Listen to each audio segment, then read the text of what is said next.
Days later, on the 1st of September, Hans Pichler complained in his diary, "In recent days it has become noticeably cold and, as a result, there is no chance to properly dry the damp blankets, boots and clothes." The following day, the 2nd of September, Göking wrote home in another letter, "At the moment we have terrible weather. It rained the whole night long and it does not look as though it is going to stop. It really seems as though it is gradually becoming winter." The implications of such seasonal changes were not lost on the men. Solomon Perel noted that as the colder weather was setting in, the soldiers of the 12th Panzer Division began drawing ominous parallels with Napoleon's fate. By contrast, at the highest echelons of the Nazi state, concerns about the changing weather were not permitted to alter belief in the final victory. On the 27th of August, after having been informed about the poor weather conditions on the Eastern Front, Joseph Goebbels noted in his diary, "It will not make it easy for us to win this war, yet once we have won it, then the difficulties we are now experiencing, which are causing the greatest concerns, will appear as only pleasant memories." In a similar fashion, the chief of the operations department of the Luftwaffe, Major General Hoffmann von Waldau, commented in his diary on the 9th of September, "We are heading for a winter campaign. The real trial of this war has begun. The belief in final victory remains." On the 30th of August, Halder conceded that the winter was likely to necessitate operations against limited objectives, and he therefore ordered a report from the operations department on providing winter clothing for this purpose. Far from the envisaged occupation duties of an inactive and scaled-down army, adequately maintaining the entire Osthia in the east throughout the winter would be vastly more demanding than anything previously conceived of, and necessitated certain prerequisites well beyond Germany's capabilities. Nevertheless, in a stark reminder of Halder's remarkably flawed strategic conception during the planning phase of Barbarossa, he accepted this momentous new undertaking with an indifference indicative of his blindness.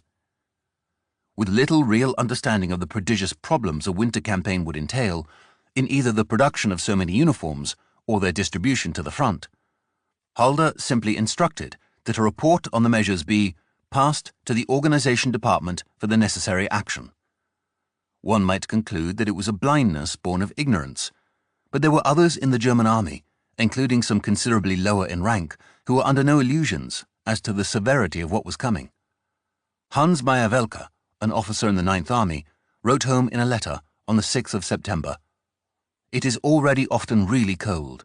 Thoughts are directed towards the winter, which will, in effect, mean for us a life cut off from Europe. I myself observe the whole development in silence, and wonder sometimes how naive men can be." Even as early as August, the British press enjoyed stoking the issue. A cartoon in the Daily Mail depicted a German soldier trudging through knee-deep mud as Hitler suddenly appeared behind him with a gift. "Look," Hitler says, "I've brought you a lovely fur coat." Ironically, even the scornfully mordant British press were assuming too much if they thought that the average German soldier would be adequately equipped for what was coming. The changing weather was not the only indication that time was running against German operations in the east. Stalin was anxious to augment the Red Army with as much British and American war materiel as possible, and by early September, the first large-scale deliveries of Lend-Lease materiel were at last arriving and being pressed into service. In addition to British armaments, the Royal Air Force transferred the 151st Fighter Wing to Vianga Airfield, 27 kilometers northeast of Murmansk on the Barents Sea. Ostensibly, its role was to provide training for Soviet pilots and ground crews in the newly arriving Hurricane fighters. Yet the proximity of Vianga Airfield to Finnish and German air bases meant a combat role soon became inevitable. On the 12th of September, Wing Commander Henry Ramsbottom Isherwood, a New Zealander, led his men in their first action, which resulted in 3 German planes being shot down for 1 lost Hurricane. Overall, Wing 151 conducted 365 sorties until its mission came to an end in November 1941.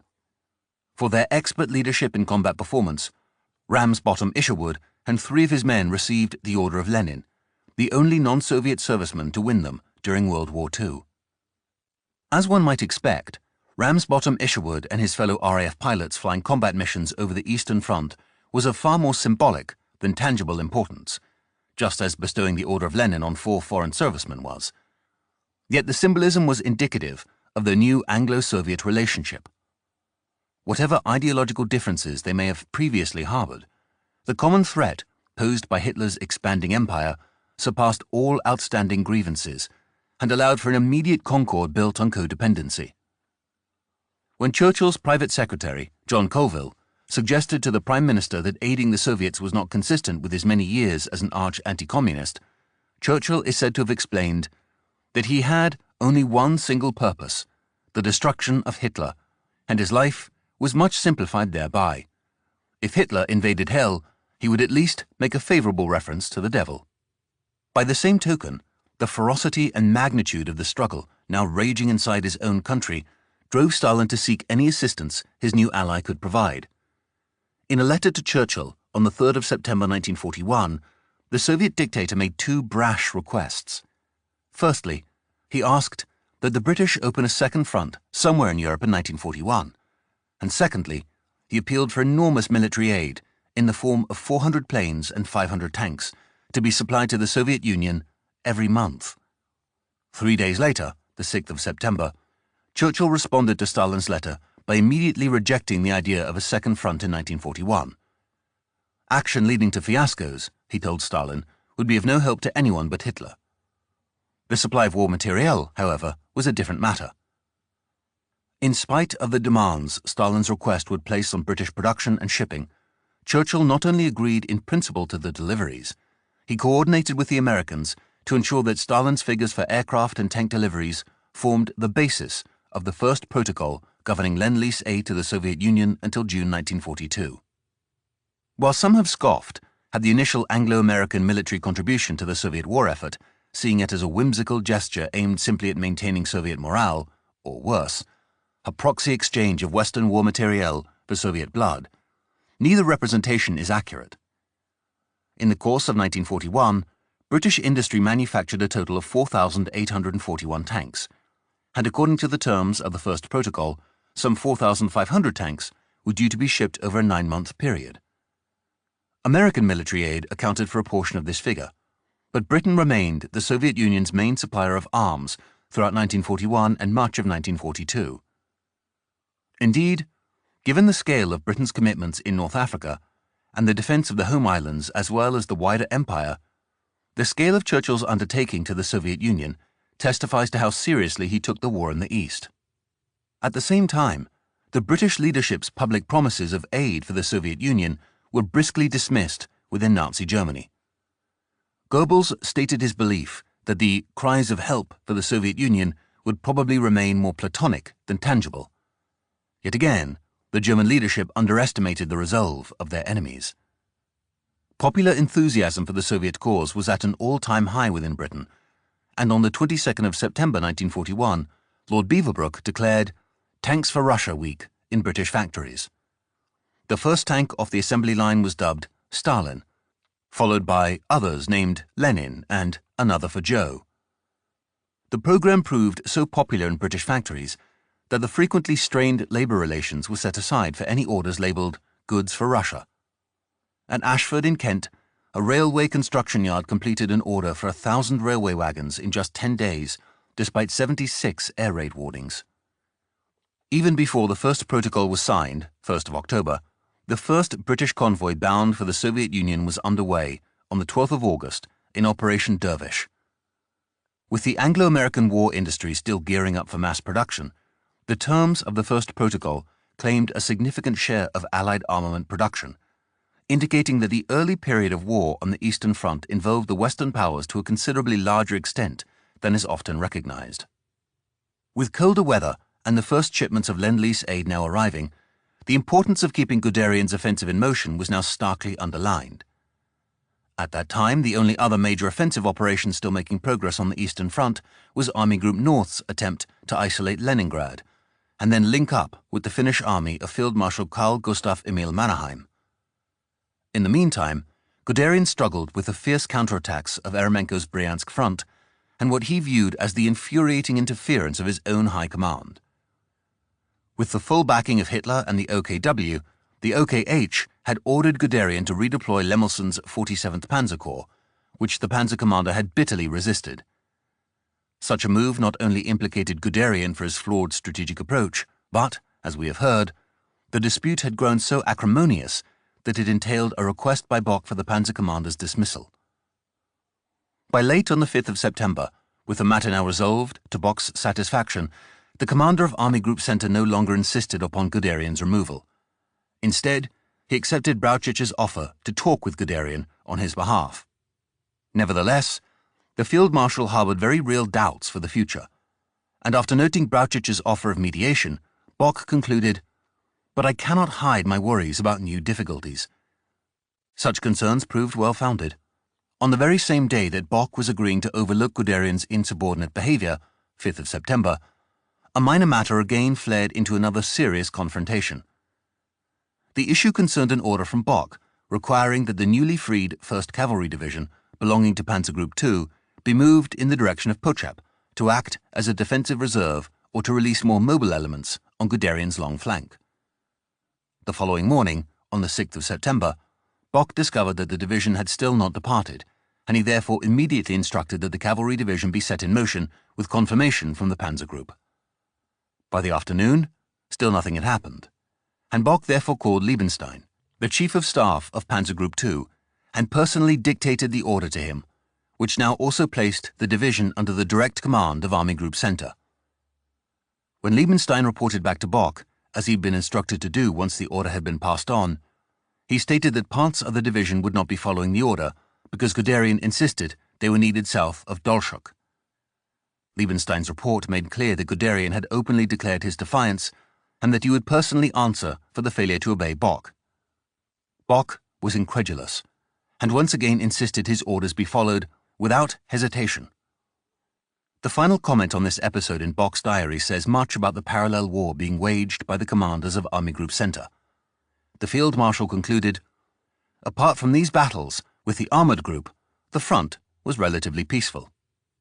In the early days of September, Eremenko's offensive intended both to put an end to Guderian's offensive momentum and then to fragment his panzer group before destroying the constituent pieces.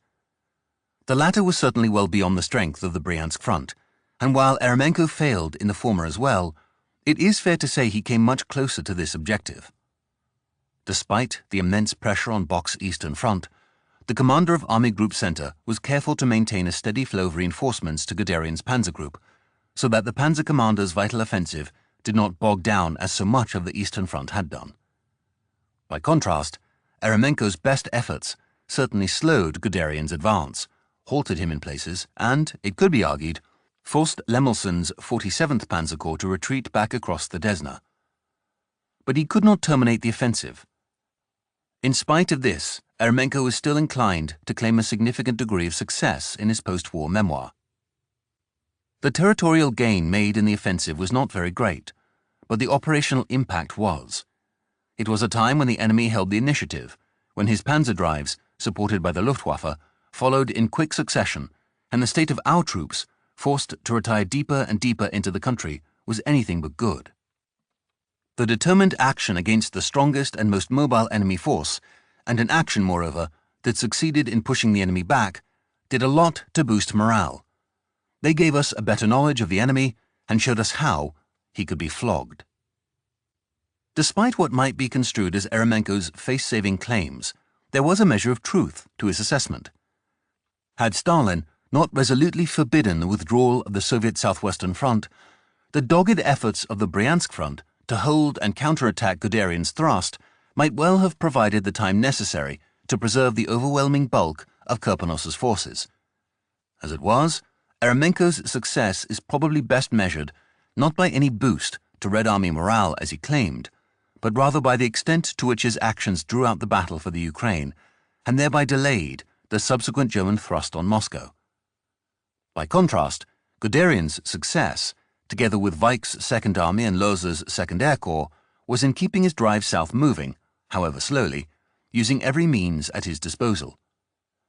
Yet not all Guderian's difficulties were man-made. On the night of the 3rd, 4th of September, a thunderstorm hit Guderian's area of operations and, as one Panzer Corps war diary noted, with one stroke all large-scale movement became impossible. It was the beginning of bad weather that would last for 2 whole weeks. As Curzio Malaparte, the Italian war correspondent in the Ukraine, wrote in a September dispatch, "All of a sudden, it starts to rain. At first it is a gentle shower, silent and almost furtive, but soon it develops into a regular hurricane, a veritable cloudburst. Around me I hear a chorus of yells and oaths. The German soldiers look up at the sky shouting and cursing. The artillery trains come to an abrupt halt. The horses slither about in the mud that is formed as if by magic. The lorries skid on the slippery surface. Oh, bollocks the rain!" yell the artillerymen and drivers, clustering around the guns and lorries, which are soon stuck fast in the mud. Rundstedt's private correspondence also made reference to the deterioration in the weather and its impact on operations in the Ukraine. In a letter to his wife, the commander of Army Group South wrote on the 4th of September, "The mail seems to be functioning badly. Today is a viciously cold autumn day with rain. In view of the bad roads, all our communications are cut. Even the air courier is not operating regularly. We are already heating with wood. I hope the situation is better with you. Otherwise, I am well. Only things are not going fast enough, and patience is not one of my virtues." On the following day, the 5th of September, Rundstedt added in another letter, "The weather is bad and exercises a paralyzing influence on everything. Otherwise, I am well. Of course, one wonders about the future." Clearly, Rundstedt was starting to have his own doubts about the progress of operations, and the difficulty of movement in poor weather brought these into sharp focus as the autumn beckoned. Keeping the roads open was paramount for continuing the advance, and Lemelson's 47th Panzer Corps press-ganged local Soviet civilians and captured POWs into doing the work. Yet unlike earlier storms, which had turned the roads to mud and then dried almost as quickly once the hot summer sun came out, in the days following the initial storm the rain was almost unceasing. On the 7th of September, the 18th Panzer Division's war diary noted that the past few days of rain had made the roads bottomless, and that 10 hours were required to move 20 kilometers. This became a major problem for the Panzer Division, as it was attempting to pull back to the west, and was under heavy Soviet air attack, leading to heavy losses. To make matters worse, the flanking 167th Infantry Division was being redeployed, and therefore stretching the 18th Panzer Division's line to the north. The division was desperately trying to pull back, but could not do so, and the threat of further enemy counterattacks posed the danger that the many bogged-down vehicles would be overrun by the enemy. With these terrible road conditions, it must inevitably follow that if the enemy remains as active as he had been up until now, the destruction of a great part of the division, or at least the vehicles, will result. As the situation worsened, the divisional command staff became more frantic and tried to have the orders of the 167th Infantry Division overturned. They also requested that the corps commander approach Guderian for an offensive to cover their withdrawal. The Panzer Division's war diary then recorded the exasperation of the commanding officer. "One must consider the terrain and not just give orders. I report to anyone who will listen. Division is cut off and will be lost if something is not done immediately." The division was not lost. In fact, the Bryansk front's offensive strength was seriously waning as Guderian's slow but steady advance stretched Eremenko's lines and hampered his ability to concentrate for offensives. Yet the sunken roads plagued the long motorized columns of Panzer Group II, which even in the best of circumstances tended to grind small roads out of existence. On the 5th of September, Bock noted that Guderian's only success was seizing the small town of Sosnitsa, and 2 days later he added that the Panzer Group's advance was only mediocre. By contrast, the typically less mobile infantry of the 2nd and 6th Armies was managing to force multiple bridgeheads across the Desna. The implications of the changing conditions, as well as the fatigue of the German motorized units and the fanatical Soviet resistance, discredit the references to Guderian's oft-lauded seamless blitzkrieg into the Ukraine in August and September 1941.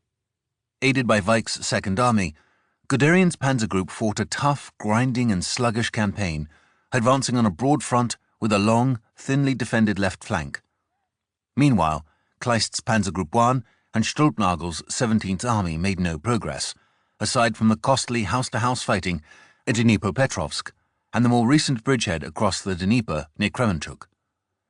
This is not to say that the offensive in the Ukraine did not enjoy a measure of success, and the potential rewards multiplied at an almost exponential rate the longer Stalin insisted on holding Kiev. But the German advance was by no means rapid, trouble-free, or inexpensive in blood and materiel. The condition of the roads upon which the advance was taking place not only posed a serious problem to the movement of Guderian's combat units, they also threatened his supply apparatus. Already in the planning stages of Barbarossa, it was made clear that the truck-based logistics system could only operate effectively up to 500 kilometers inside the Soviet Union, which, by chance, coincided with the Dvina-Dnieper line. Beyond that point, it was preordained that the further operations extended, the worse the supply situation would become. When one then considers the extremely limited transport capacity of the German railways in the occupied Soviet territories and the fallout rate of trucks, the supply situation was in crisis even before the intervention of bad weather. As it was, the heavy rain since 4th of September added another weight to the burden of maintaining operations towards the south. Already on the 4th of September, the Quartermaster General's War Diary for Panzer Group II noted, "On account of the transportation difficulties resulting from the unfavorable roads and weather conditions, the general supply situation is in question. The worst affected formation was Schweppenberg's 24th Panzer Corps, the spearhead of Guderian's offensive." On the 4th of September, the constituent 3rd Panzer Division reported that the roads could no longer be driven on, unbefahrbar sind, and that along some stretches of the supply route, most of the trucks remained bogged down in the mud. By the 7th of September, the division was reporting its fuel supplies as tight, and by the 10th of September, this had deteriorated to very critical. Guderian noted from his visit to 3rd Panzer Division on the 10th of September that the landscape was dotted with vehicles hopelessly stuck in the mud. He then observed how the customary march discipline had become impossible, and that the advancing columns were badly straggled out. Tractors, normally intended for towing the guns, now also had to tow the trucks, and in places even tanks could no longer move alone. Nor was there an end in sight to the bad weather. In a preview of what was to come with even greater force in October, rain continued to flood the fields and wash away the roads. From the evening of the 10th of September to the morning of the 11th of September, there was another severe thunderstorm, which lashed the front with a driving rain for most of the night. Guderian, who was attempting to return to his headquarters, took 10 hours to travel 130 kilometers. Meanwhile, on the 13th of September, the Nazi propaganda minister, Joseph Goebbels, conceded in his diary that, after almost 2 weeks with little respite, the god of weather is not on our side. Such conditions not only slowed movement, but with vehicles operating in lower gears and with reduced traction, fuel consumption rates spiked, resulting in even more demand for the limited stocks. Even on good roads, the German Mark III or IV tank consumed roughly 300 liters of fuel per 100 kilometers.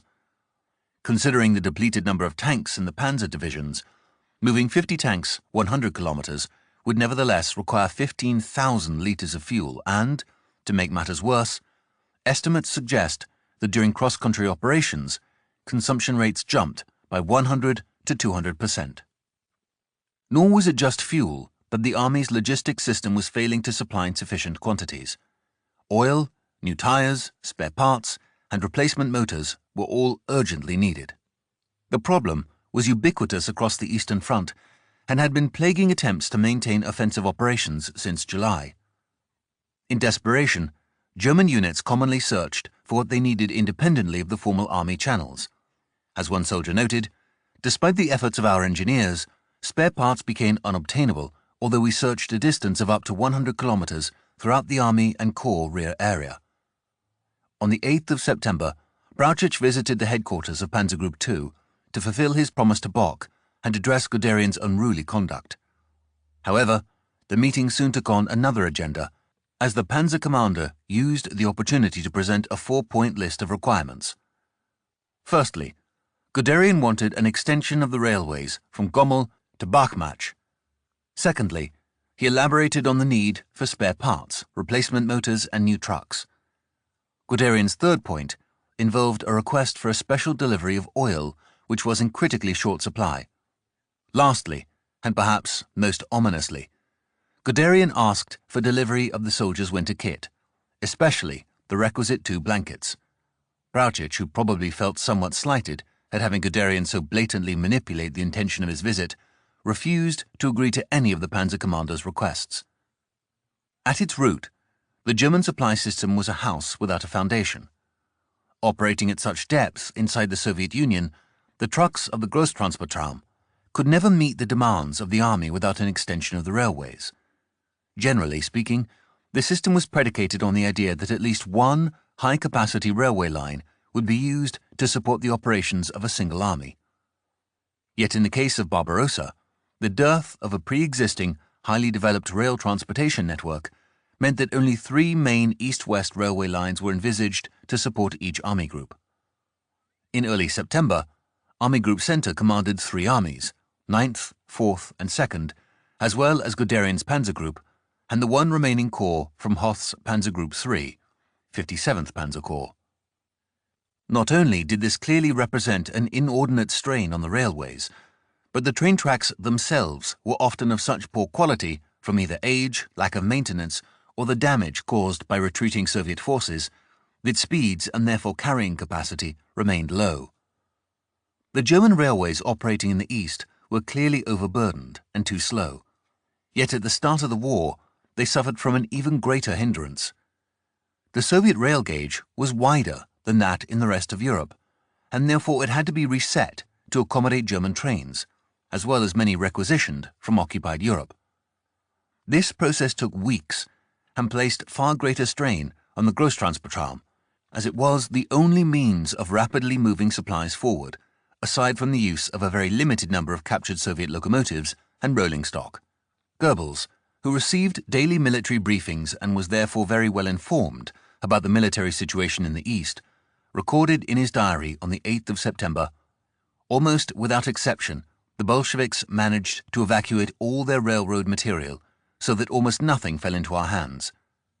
The results had a very telling effect on Army Group Center's motorized transportation. In the first 2 months of the war, 1 Panzer Division recorded the distances its supply vehicles traveled to secure supplies. In total, 303,982 kilometers were covered hauling ammunition, another 199,385 kilometers were driven transporting fuel, and 63,073 kilometers were traveled carrying spare parts. Considering the corrosive effects of moving such enormous distances on Soviet roads with their notoriously uneven surfaces, as well as the all-pervasive clouds of dust that overwhelmed air filters and ruined engines, it is not surprising that by early September, Panzer Group II was experiencing shortages in trucks and supplies. Indeed, supplies were being ferried hundreds of kilometers for an individual load. It was around 350 kilometers from the Soviet border town of Brest to Minsk, 500 kilometers to the Dnieper River, and some 700 kilometers to Smolensk. Not only did the trucks have to bridge the ever-growing distance between the railheads and the spearhead of the attack, but with the capacity of the railways proving grossly inadequate, there were more than a few instances in which the Quartermaster General was bypassed altogether, and the panzer groups independently dispatched trucks back to Germany to obtain what was required. This ensured that the trucks endured enormous wear and tear for a comparatively diminutive yield in supplies. Under such circumstances, there was a manifest difference between what the statisticians were projecting in the distant army headquarters and the reality of conducting operations at the front.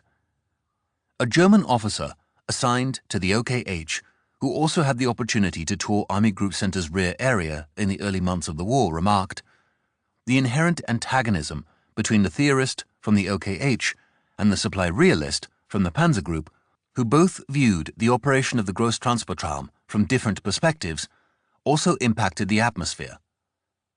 Guderian confirmed the increasing discrepancy between the means at the Panzer Group's disposal and the conditions they were forced to operate under. Describing events up to the 11th of September, Guderian wrote, "Only a man who has personally experienced what life on those canals of mud we called roads was like can form any picture of what the troops and their equipment had to put up with, and can truly judge the situation at the front and the consequent effect on our operations. The fact that our military leaders made no attempt to see these conditions for themselves and, initially at least, refused to believe the reports of those who did, was to lead to bitter results, unspeakable suffering, and many avoidable misfortunes. By the beginning of September, studies suggest anywhere between 1/4 and 1/2 of all trucks supplying the Ostia had been lost. And even more worryingly for the army, the inability to conduct more than emergency repairs led to projections that suggested many of the remaining vehicles would be lost after an additional 300 to 400 kilometers. Bereft of adequate supply, and in accordance with the OKH's planning to supplement the needs of the troops, German soldiers plundered their way across the eastern territories. Not only do accounts attest to the thoroughness of the German pillaging, which often left nothing for the impoverished inhabitants, there was also a maliciousness to their actions that led to much unnecessary hardship for the local population. A report from Army Group Center's rear area on the 31st of August stated, "The population, not only in Orsha, but also in Mogilev and other localities, has repeatedly made complaints concerning the taking of their belongings by individual German soldiers, who themselves could have no possible use for such items.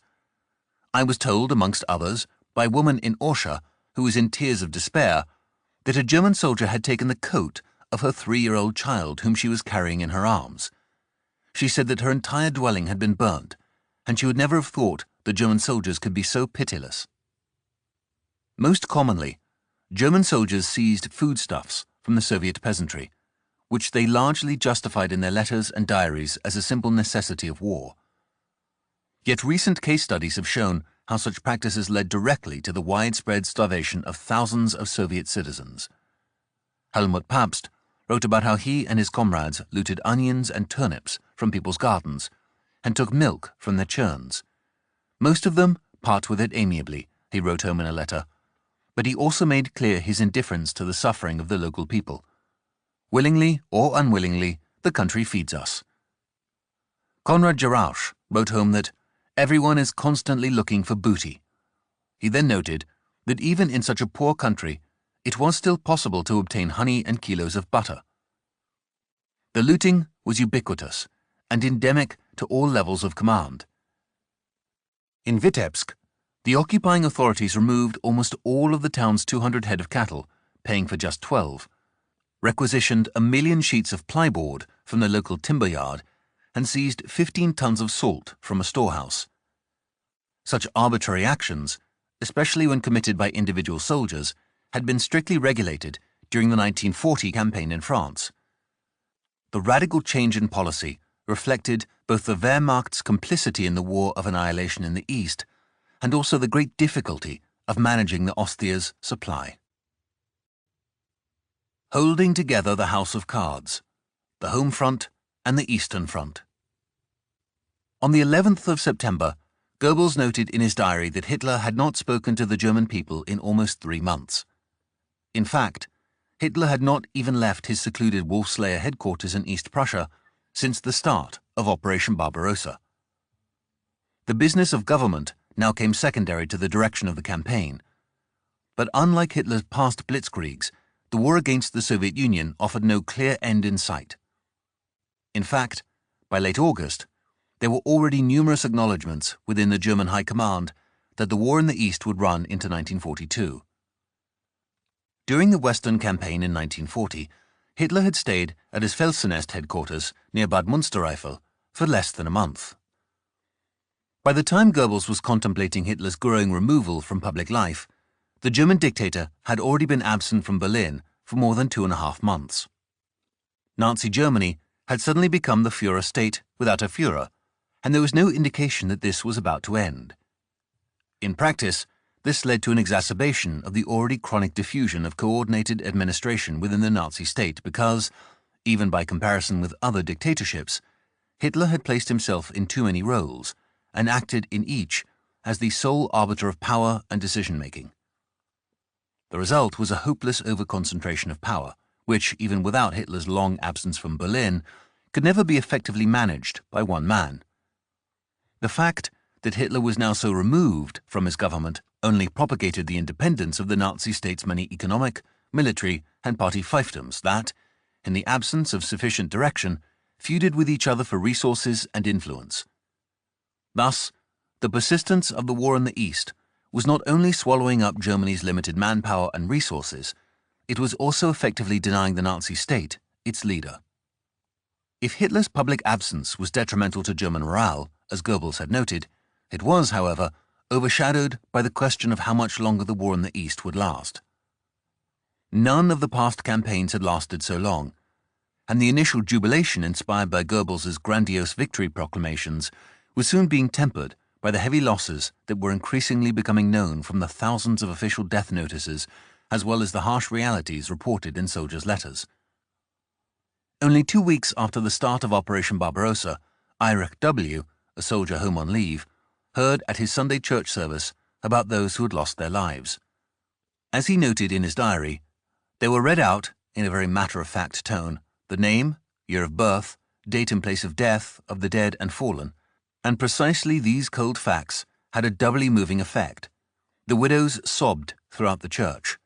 Hildegard Gratz noted that after Barbarossa had begun, suddenly everything changed. The radio carried on broadcasting news of victories, but the daily papers carried endless columns of death notices. Classified SD reports, the SD or Sicherheitsdienst, was a sub-element of Heinrich Himmler's SS. Undertaken to gauge the public mood, detected a rising apprehension about the costs of the war in the East.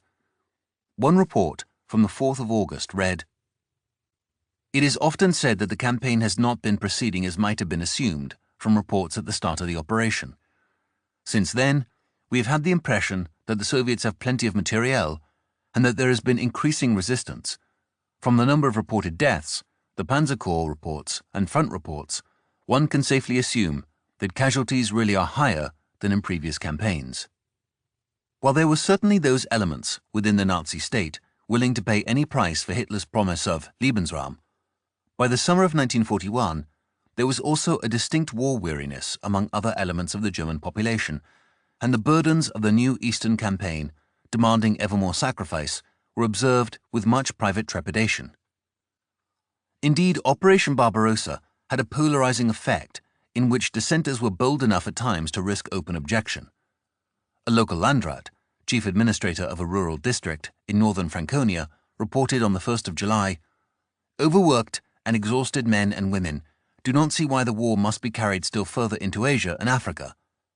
He then continued, at the end of August, "I have only one wish, that one of the officials in Berlin or Munich should be in my office sometime when, for example, a worn-out old peasant beseechingly requests allocation of laborers or other assistance, and as proof of his need shows 2 letters, in one of which the company commander of the elder son answers that leave for the harvest cannot be granted, and in the other of which the company commander of the younger son informs of his heroic death in an encounter near Propoisk." By the 8th of September, the classified SD reports were reporting the circulation of disturbing rumors, which in the face of unremitting victory pronouncements reflected a surprising degree of pessimism. Many people were talking about a freezing of the front or a positional war as being inevitable. The next SD report, from the 11th of September, went even further, referring to a fundamental change in the attitude of the population. Many people, it was reported, had begun to draw their own conclusions about the almost unchanged fronts and the weeks of inactivity in both the central and southern parts of the front.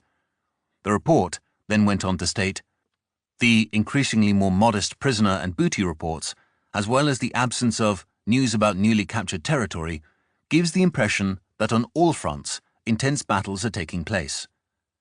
As an example, the report cited the sieges at Kiev and Odessa. It stated that people had begun questioning why these 2 cities had not been captured after both had been so directly threatened by besieging forces for such a long time. It was also noted that soldiers' letters were having a decidedly detrimental effect on the home front. They talked of increasing difficulties in the provisions, the unimaginably large reserves of the Soviet army in men and materials, and the loss of hope in a war-ending decision in the foreseeable future. Nor did the growing sense of melancholy go unnoticed at the top. On the 12th of September, Goebbels noted in his diary that the people had become skeptical about the military situation in the East, and that they held fears for what the coming winter would bring. Indeed, the Nazi propaganda minister had been concerned for some time that the victory reports from the Eastern Front were no longer having the desired effect. In late August, he noted how the quoted figures for Soviet prisoners of war were having almost no impact on the German people. Hauls of 30,000 to 40,000 captured Red Army men, and even groupings of up to 80,000 or 100,000 Soviet POWs, were no longer enough to stir emotions, and Goebbels knew it was his ministry's over-enthusiastic reporting of the war that was in large part to blame. Writing on the 5th of September, Goebbels acknowledged, "Our victory reports are no longer able to make a strong impression. This is for the most part because in the first weeks of the Eastern Campaign we showed off a little too much. We have destroyed the Bolshevik attack armies too often, or claimed that the Bolsheviks were no longer capable of grand operational maneuvers. The people demand that we finally deliver on our prognoses and promises. The system of news in the Eastern Campaign has been exceptionally difficult, which at its root comes back to the fact that we incorrectly assessed the Bolshevik powers of resistance, that we had mistaken figures for the Red Army, which we used as the basis for our whole news system." It was a frank admission, but an accurate one.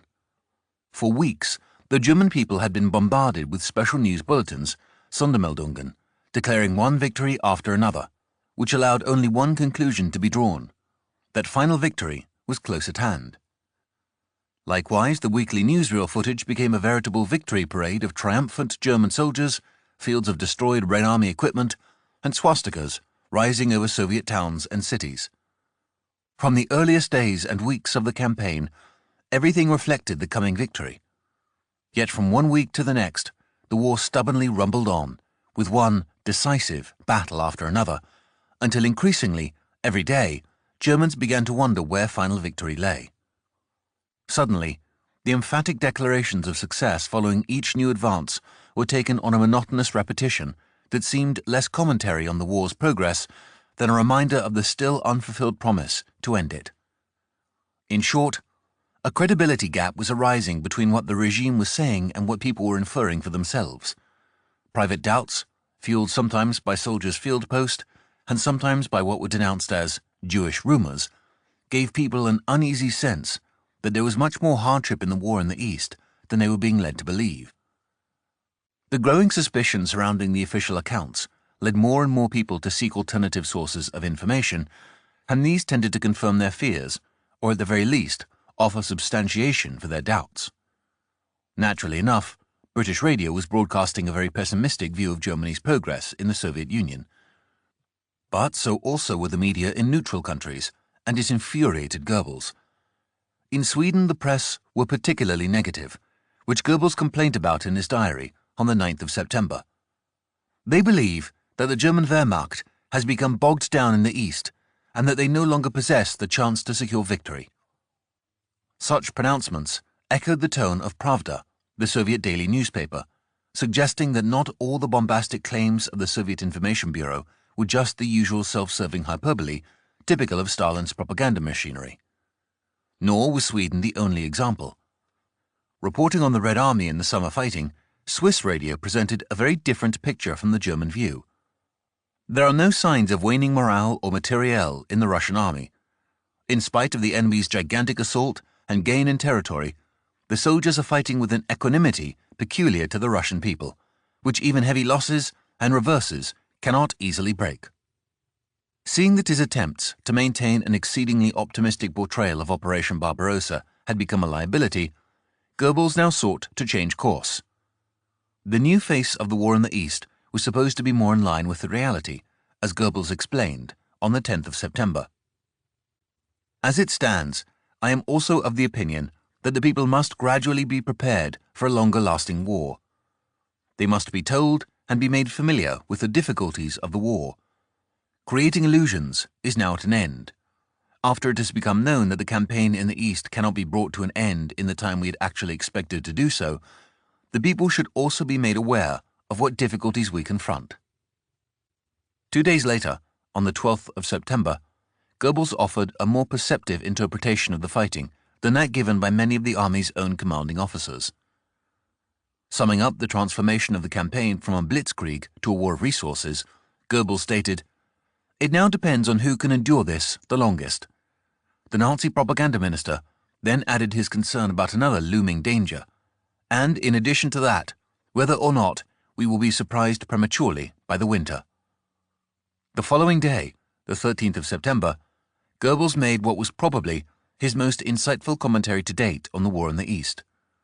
Summing up Germany's predicament by mid-September, he concluded, "Indeed, we are now fighting with our backs against the wall." What becomes clear from the summer reporting of the campaign is that Germany's successes were exaggerated, and that this was even being acknowledged within the Nazi state at the time. Only 2 weeks into the war, Hans Albert Gieses wrote home to his mother, "The war here is certainly a bit different from what is on the radio at home." Likewise, Albert Neuhaus wrote to his wife on the 20th of August, "No propaganda company can convey the impressions we have here and what we go through to the homeland." Yet even on the German home front, the people could see for themselves from the scores of black crosses adorning the Todesanzeigen, death notices, in the newspapers, that the conquests in the East were not always as effortless or as one-sided as the official propaganda maintained. Added to this were the stories which circulated about the dreaded black letters, officially notifying families of deaths at the front. Hildegard Gratz recalled, "There were these terrible letters, and the postman told stories of pitiful scenes of grief. It wasn't just a question of witnessing grief and suffering. The official line was that women were bearing their news with proud grief, but many of the women in their despair screamed out curses on this damned war." The changing fortunes of war were a principal reason behind the rising undercurrent of anti-Nazi sentiment within Germany and the multiplying numbers of people who were prepared to involve themselves in resistance activities. While the German population would soon be introduced to a new, more difficult war in the East, without what Goebbels termed the creating of illusions, the realities of the day-to-day fighting had long since dispelled any such delusions for the German soldiers. The notion that Bolshevism would collapse like a house of cards was almost immediately refuted by the vigor of Soviet resistance and the direct impact this had on German casualties. At the beginning of the campaign, opinions on the Soviet population and what the soldiers might expect were heavily influenced by years of Nazi propaganda. The Soviet people had been portrayed as racially inferior Slavs, led by a hostile Jewish clique that conspired to foment revolution and impose Bolshevism on the world. As the soldiers began their advance into the Soviet Union, they were confronted by a new world of extreme poverty, which seemed a self-evident repudiation of the Soviet Union's much-touted depiction as the workers' paradise. Not only was it the backwardness of village life that caught the soldiers' attention, but also the peasants themselves, who were easily categorized, according to Nazi propaganda, as simple-minded Slavs. The proliferation of this view confirmed the indoctrination of the Wehrmacht and the widespread embrace of Nazi dogma. By the same token, the primitive conditions in the rural areas acted as a form of substantiation for Hitler's many denunciations of Soviet communism, which also fortified the portrayal of the Soviet people as racially inferior. An OKW directive to the Ostheer, Mitteilungen für die Truppe, in June 1941, plainly sought to dehumanize the enemy. Anyone who has ever looked at the face of a Red Commissar knows what the Bolsheviks are like. We would be insulting animals if we were to describe these men, who are mostly Jewish, as beasts. Not surprisingly, such expressions flowed seamlessly into the perceptions of the men. Wilhelm Prüller wrote in his diary on the 4th of July, "It's not people we're fighting against here, but simply animals." Similarly, Karl Fuchs wrote home early in the war, "Let me tell you that Russia is nothing but misery, poverty, and depravity. This is Bolshevism."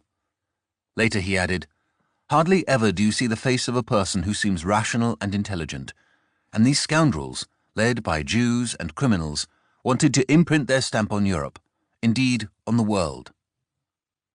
Hans Becker, a German tank commander in the Battle of Kiev, later wrote, "My first impressions were of a uniformly brutish and impoverished people, nearer to beasts than men. Yet after months of hard fighting, followed by years in Soviet captivity, Becker qualified this view. It took me some time to appreciate that, in common with other nations, all Russians do not fall into a single category. Yet for the overwhelming mass of the German soldiers entering the Soviet Union, racial stereotypes informed their observations and, as a result, radicalized many of their actions towards the population. Indeed, beyond the mere representation of the Soviet people as racially inferior, their treatment by the German army was governed by Hitler's well-known criminal orders. The first of these was titled The Decree on the Exercise of Martial Jurisdiction in the Area Barbarossa and Special Measures of the Troops. Erlass über die Ausübung der Kriegsgerichtsbarkeit im Gebiet Barbarossa und über besondere Maßnahmen der Truppe. This effectively permitted carte blanche within the Eastern Territories by absolving German soldiers of all ranks from prosecution for war crimes. This was followed by the Guidelines for the Treatment of Political Kommissars, Richtlinien für die Behandlung politischer Kommissare, which demanded that the army immediately execute all captured Soviet political commissars without recourse to any form of legal procedure. It was all part of the coming war of annihilation, which the army and the SS were to prosecute with such brutal effectiveness from the very beginning of the conflict. While there was an undeniable ideological bias governing German actions in the East that would, in many respects, never be expunged, there was nevertheless a certain qualification to Nazi propaganda that took place on the battlefield. Countless German documents and individual records make reference to the surprising and wholly unexpected fighting resolve of the Red Army. All of a sudden, the supposedly inferior Slavs were proving more than a match for their German counterparts in sheer bravery and willingness for sacrifice. It was the most obvious and effective form of discrediting the Nazi racial myth, and, for many in the Ostseer, a jolting awakening to the vicious realities of life on the Eastern Front. The fighting also contrasted boldly with official propaganda, which presented a picture of effortless victories and a rapid end to the war. Indeed, the commander of the 9th Army Corps recalled that, by the beginning of September, the official propaganda, which spoke at length about an end to the war, had to have had a negative effect because it did not relate to the situation as experienced by the soldiers.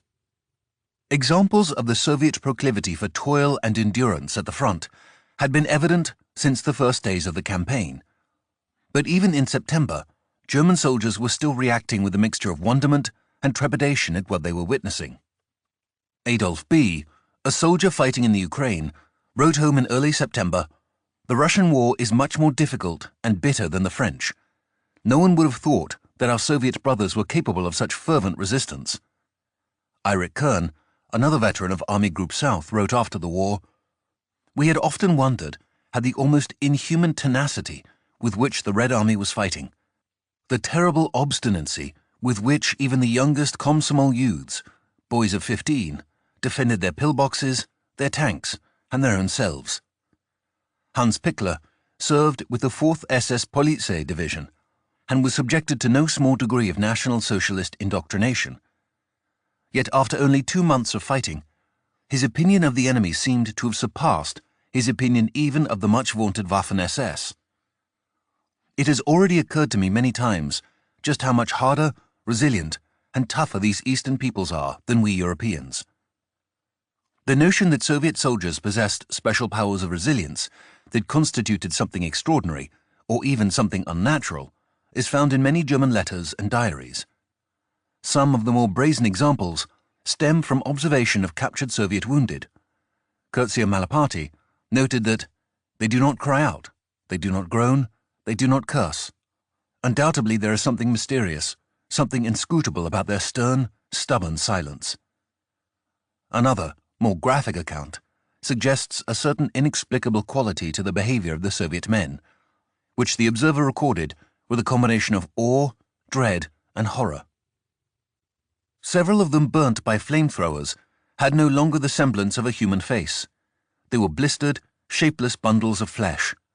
A bullet had taken away the lower jaw of one man. The scrap of flesh, which sealed the wound, did not hide the view of the trachea, through which the breath escaped in bubbles accompanied by a kind of snoring. 5 machine gun bullets had threshed into pulp the shoulder and arm of another man, who was also without any dressing. His blood seemed to be running out through several pipes. I have 5 campaigns to my credit, but I have never seen anything to equal this.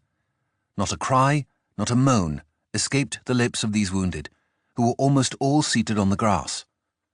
Hardly had the distribution of supplies begun than the Russians, even the dying, rose and flung themselves forward.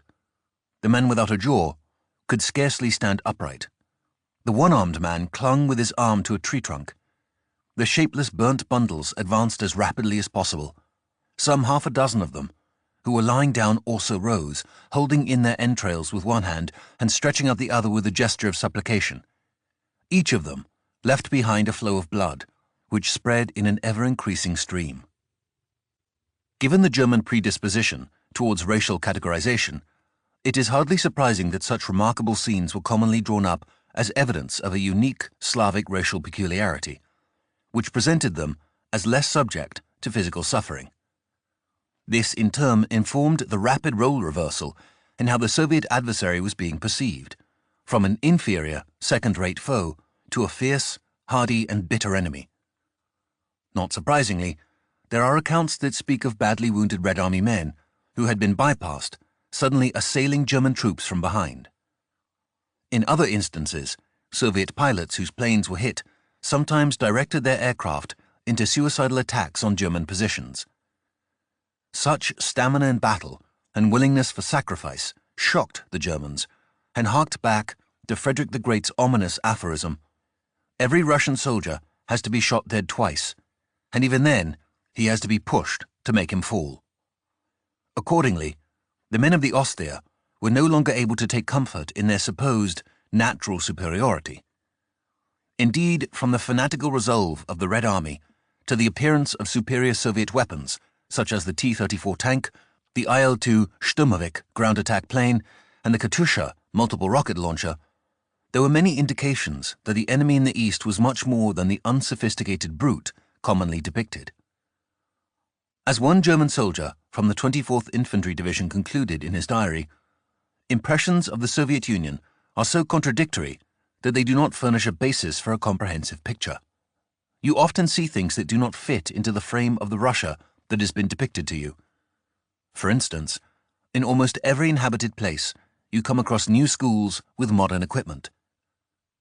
Similarly, a German lieutenant stated bluntly in a letter to a public official, "This country is full of contradictions." By the late summer of 1941, the men of the Ostheer, and to a lesser degree the German population, were discovering just how flawed their image of the Soviet enemy had been. The era of rapid advances had passed, and the bitter struggle that remained would absorb far more men in gritty positional warfare than the supposedly seamless operational maneuvers frequently depicted. The stagnation of the front was the most obvious symptom of the paralysis that had already ruined Operation Barbarossa's chances for success. It left the Eastern Campaign a wayward venture, incapable of securing its objectives, devoid of a strategic purpose, and without an end in sight. Given the dire circumstances, the stakes in the Battle of Kiev were extremely high for both Hitler and Stalin. The Red Army stood to lose 4 complete field armies with hundreds of thousands of men, while the Ostheer desperately needed to finish off the southwestern front in order to keep their offensive going and gain time for the planned attack on Moscow. As Guderian struggled south against Kirponos's forces, his panzer group was still acting alone. The envisaged second arm of the offensive by Kleist's Panzer Group 1 had so far failed to materialize, as its forces were split between competing objectives. Mackensen's 3rd Panzer Corps was still heavily engaged in the Dnipropetrovsk bridgehead, while Kempf's 48th Panzer Corps and Wittersheim's 14th Panzer Corps were attempting to refit and stockpile reserves for the push north of the Dnieper. The problem they all shared was a lack of supplies, and Army Group South's logistical constraints represented an intractable bottleneck. Mackensen's extremely costly battle at Dnipropetrovsk had priority, and even then was under-resourced, leaving precious little for Kempf and Wittersheim. The planned crossings at Kremenchug also had to be secured by expanding the bridgehead and reinforcing the bridges. In the meantime, the same inclement weather plaguing Guderian's operations in the north, was also hampering Kleist's resupply. This was such a problem that after the war the commander of Army Group South cited it as the chief reason, second only to the Russian winter, for the failure of German operations in 1941. As Rundstedt explained, "But long before winter came, the chances had been diminished owing to the repeated delays in the advance that were caused by bad roads and mud. The black earth of the Ukraine could be turned into mud by 10 minutes' rain, stopping all movement until it dried. That was a heavy handicap in a race with time. It was increased by the lack of railways in Russia for bringing up supplies to our advancing troops." While time was a constant concern for all the German army groups in the east, Army Group South had been delayed much longer in the initial border battles, and therefore began its advance into the vast expanses of the Ukraine considerably later. As in Bock's area of operations, compounding the problem was the shortage of east-west railway lines. Army Group South operated 2 such lines with which it had to supply 3 German armies, 6th, 17th, and 11th, 2 Romanian armies, 3rd and 4th, Kleist's Panzer Group, and the contingent forces of the other Axis partners. In September, both railway lines became blocked, the southern line because of flooding, and the northern one owing to congestion, meaning that in the course of the month, the daily quota of trains was met on only 12 days. Even more frustrating for the field commanders was that some of the trains arrived at the front only partially loaded. With the inefficiency of rail transportation, trucks became the only alternative for moving supplies long distances. Here, Rundstedt suffered as much as Bock, owing to the alternate ills of dust and mud, which placed exorbitant demands on his vehicles. As one witness summarized, "Such is war on the steppes of the Ukraine. Dust, mud, dust, mud." Yet by the first half of September, the dust clouds were replaced by a late summer preview of what the autumn would become. Indeed, Major General Hoffmann von Waldau claimed that by the 11th of September, the rainfall in the Ukraine was the worst since 1874. After days of rain, the flat landscape began to transform into an inescapable bog, which stretched on as far as the eye could see. "The war is being fought in the midst of a sea of sticky, clinging mud," concluded Curzio Malaparte at the time. Kleist's trucks suffered accordingly. Kleist's Großtransportraum had taken such a battering during the summer advance that, after a brief pause for refitting at the end of August, it could only be raised to 60% of establishment before being pressed back into action to help address the Panzer Group's critical supply shortage. By early October, despite absorbing countless Soviet trucks from the spoils of the Kiev pocket, the number of Kleist's trucks was still in decline, with less than half of establishment available, 48%. Although the dreadful Soviet roads and early September rains exacerbated the shortage of supplies within Panzer Group 1, and the Dnipropetrovsk bridgehead tied down an entire Panzer Corps, there was still an urgent need to send a force to meet Guderian's 2-week-old drive south. For this reason, a meeting was held on the 8th of September, which was attended by Brauchitsch, Rundstedt, Sodenstern, Colonel Friedrich August Weinknecht, and Kleist's Chief of Staff at Panzer Group 1, Colonel Kurt Zeitzler. At the opening, Zeitzler provided Brauchitsch with an overview of the situation at the Dnipropetrovsk bridgehead. It was not an encouraging picture. Zeitzler stated that the sole bridge supplying the 3 German divisions was constantly under attack and had already been damaged and repaired 15 times, 10 times by Soviet artillery, 3 times by bombers, once by a shot-down plane crashing into it, and another time by the stormy weather. The engineers working there had already lost 450 men, while in the bridgehead itself, losses were averaging more than 300 men a day. In one of 5 Soviet attacks led by heavy tanks on the 6th of September, the forward positions of the 198th Infantry Division were overrun, resulting in heavy German casualties. By the end of the day, 1 company of the 308th Infantry Regiment was reduced to just 20 men. Meanwhile, even as the commanders of Army Group South were meeting with Brauchitsch, Soviet planes were engaged in heavy aerial attacks against the vital bridge across the Dnieper, as well as forward German positions. By the end of the day, no fewer than 22 attacks had been recorded, each undertaken by 6 to 8 bombers or fighters. To relieve Mackinson's beleaguered corps in the bridgehead, the Panzer Group had been hoping to advance a panzer division from Kempf's or Wittersheim's corps across the Dnieper at Kremenchug and assault directly into the rear of the Soviet positions downstream at Dnipropetrovsk. Yet the necessity of effecting a junction with Panzer Group II had absolute priority, and nothing was to be spared for secondary operations towards Dnipropetrovsk. Zeitzler therefore suggested that elements of the 17th Army's right wing be dispatched in the same manner to relieve the pressure on 3rd Panzer Corps. Otherwise, he warned, given the daily losses, the bridgehead will gradually burn itself out. Brauchitsch would make no firm commitment and merely promised to refer the matter to Hitler. Clearly, if the bridgehead could in fact be relieved by striking the Soviet forces from behind, in other words, from the eastern bank of the river, the whole point of forcing a crossing at Dnipropetrovsk had become pointless.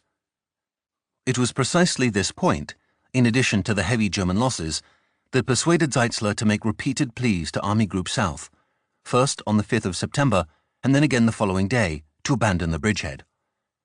Yet his arguments had been rejected by Rundstedt, who was under direct orders from Halder to hold the bridgehead. In discussions about the coming offensive by Panzer Group I, it was determined that the junction point for the two panzer groups was to be at Romny, almost 200 kilometers north of the Dnieper at Kremenchug. Zeitzler then reported on the strength of the panzer group. Although its wheeled transport had received only a few days' respite at the end of August, the tanks within Kleist's 4 panzer divisions had been granted a relatively long period of rest and refitting. Accordingly, on the 8th of September, Zeitzler was able to report that 3 of the panzer divisions could again field 100 tanks each, and the last 79. Yet, as was the case all along the Eastern Front, the absence of spare parts and replacement motors made most repairs highly provisional, and Zeitzler emphasized this point to Brauchitsch. Soon after operations are set in motion, the fallout of machines will again begin, and this time in even greater numbers than in the first part of the campaign. Fuel stocks sufficient for the offensive were in the process of being collected, and did not appear to represent a problem. However, the same could not be said for munitions. Owing to the enormous demands of 3rd Panzer Corps, very little was left for the other 2 Panzer Corps, and thus they would have to be committed to battle with very limited reserves of ammunition. Zeitzler also addressed personnel losses within Panzer Group I, reporting that since the start of operations, some 22,000 men had been lost, for which only 13,000 replacements had been received. Most ominous was Zeitzler's conclusion. In summary, one can say that in comparison to the beginning of the campaign, the materiel and personnel stand of the Panzer Group is weaker by about a third. A further third has been lost due to the handing over of the 11th Panzer Division to the 6th Army, the SSAH to the 11th Army, and the 60th Motorized Infantry Division, which battered from the Dnipropetrovsk bridgehead, will not be available for 14 days. Consequently, after Kleist's comparatively long refit, and before his Panzer Group had even commenced its vital offensive to forge a union with Guderian, Panzer Group I, according to Zeitzler, was only 1/3 of its starting strength. Rundstedt, however, did not share Zeitzler's appraisal of the Panzer Group's waning strength, and, without offering any explanation, simply labelled his assessment exaggerated. On the same day, the 8th of September, another meeting took place at the headquarters of Army Group South, attended by Brauchitsch, Rundstedt, Sodenstern, Halder, Hüsinger, and Zeitzler. Here, Sodenstern set out the operational objectives for the coming offensive. Panzer Group I would have to advance as far as Romny, and then hold a line extending south as far as Lubny, through which resurging Soviet forces could be expected to launch strong breakout attempts. South of Lubny, Sodenstern indicated that 4 infantry divisions of Stülpnagel's 17th Army would be deployed to hold the line, while a further 6 divisions were to take advantage of the much hoped-for operational freedom to the east and advance on the industrial city of Kharkov. The date set for the launch of Army Group South's new offensive was the 11th of September. Before the chiefs of the OKH departed, Rundstedt expressed his desire to unite all German forces taking part in the battle under one command, and therefore asked for the transfer of Guderian's Panzer Group II and Weich's 2nd Army to Army Group South. Halder, however, rejected the idea. 2 days later, on the 10th of September, the issue of abandoning the Dnipropetrovsk bridgehead again came up for discussion. Only this time, it was Sodenstern who contacted Zeitzler. The Chief of Staff for Army Group South was clearly seeking advice on the best method of dealing with the problem, and, unlike the Army Group's previously inflexible position, it now seemed that all options were on the table. Sodenstern asked whether the bridgehead should be held, reinforced, or given up. Zeitzler was incredulous. In his opinion, that matter should have been dealt with days ago, and, although he had earlier advocated a withdrawal, he now elaborated on the difficulties of pulling back. There were 13 artillery detachments operating inside the bridgehead, and the time required to ferry just one detachment across the river amounted to about 10 hours. Accordingly, removing the whole artillery component would take some 5.5 days. It was for precisely such practical issues that an early decision had been required, not only to effect a timely withdrawal, but to prevent the Panzer Group from reinforcing the position in accordance with the Army Group's instruction to expand in order to secure the bridgehead. Now, after so many casualties, and with the offensive about to begin from Kremenchug, it no longer made sense to Zeitzler to attempt a withdrawal. Rather, he again requested that elements of the 17th Army be used to relieve 3rd Panzer Corps as part of their drive to Kharkov. Sodenstern ultimately discussed the matter with Rundstedt and agreed to support Zeitzler's recommendation. In many ways, the German decision to undertake the bridgehead at Dnipropetrovsk was a fiasco with many parallels to the Yelnya salient, and should have led to some hard questioning within the army. Both had proved costly battles, demanding constant supplies of men and materials, but ultimately serving no real strategic purpose. Yet in many ways these were only symptoms of a wider problem within the German High Command. From its very inception, Operation Barbarossa was attempting too much, and even if that was painfully obvious by September, as Goebbels' diary and the German public opinion would suggest, there was hardly any acknowledgement of this fact within the highest ranks of the army. There was no process of inquiry, no change in personnel, and no reappraisal of methods. Accordingly, nothing changed and nothing was learned, allowing men like Halder, who was so directly implicated in Germany's overextension in the East, to go on advocating ideas and operations which were simply beyond the capabilities of the Ostwehr. Clausewitz had written about the diminishing stages of an attack and the need for a strategist to be wary of the potential for overextension. In an expansive theater such as the Soviet Union, this was especially true. But in World War II, the German Wehrmacht had reforged itself with a powerful new cult of the offensive, which tended to justify every new territorial gain without the requisite consideration for either the cost of an objective or its overall importance to the wider aims of the war. Understanding how the Wehrmacht's commanders came to such illogical and ultimately self-deceiving conclusions about the war in the East involves many precepts of the Nazi worldview, which they so brazenly shared. There was an utterly irreconcilable differentiation made between the strength of German arms and the qualities of the Nordic fighting men and the Bolshevik foe. The long summer campaign, although hard-fought and bloody, was nevertheless viewed as an outstanding string of German victories, and, however ominously the strategic implications may have loomed, it must be remembered that most commanders, even at the highest levels, only concerned themselves with the operational level of command. To the extent that problems impacted their continuing operations, there was the ardent belief in the power of individual will, which counted as much for a general as for a soldier in the field. Meanwhile, on the other side of the hill, the Red Army was repeatedly characterized as being near the end of its strength, and there was the feeling that one last push, however desperate for the Germans, could at last produce the final result. Soviets were, after all, Slavs, and their strength was believed to stem more from mass than from any aptitude for warfare comparable to that of the Wehrmacht or the German General Staff.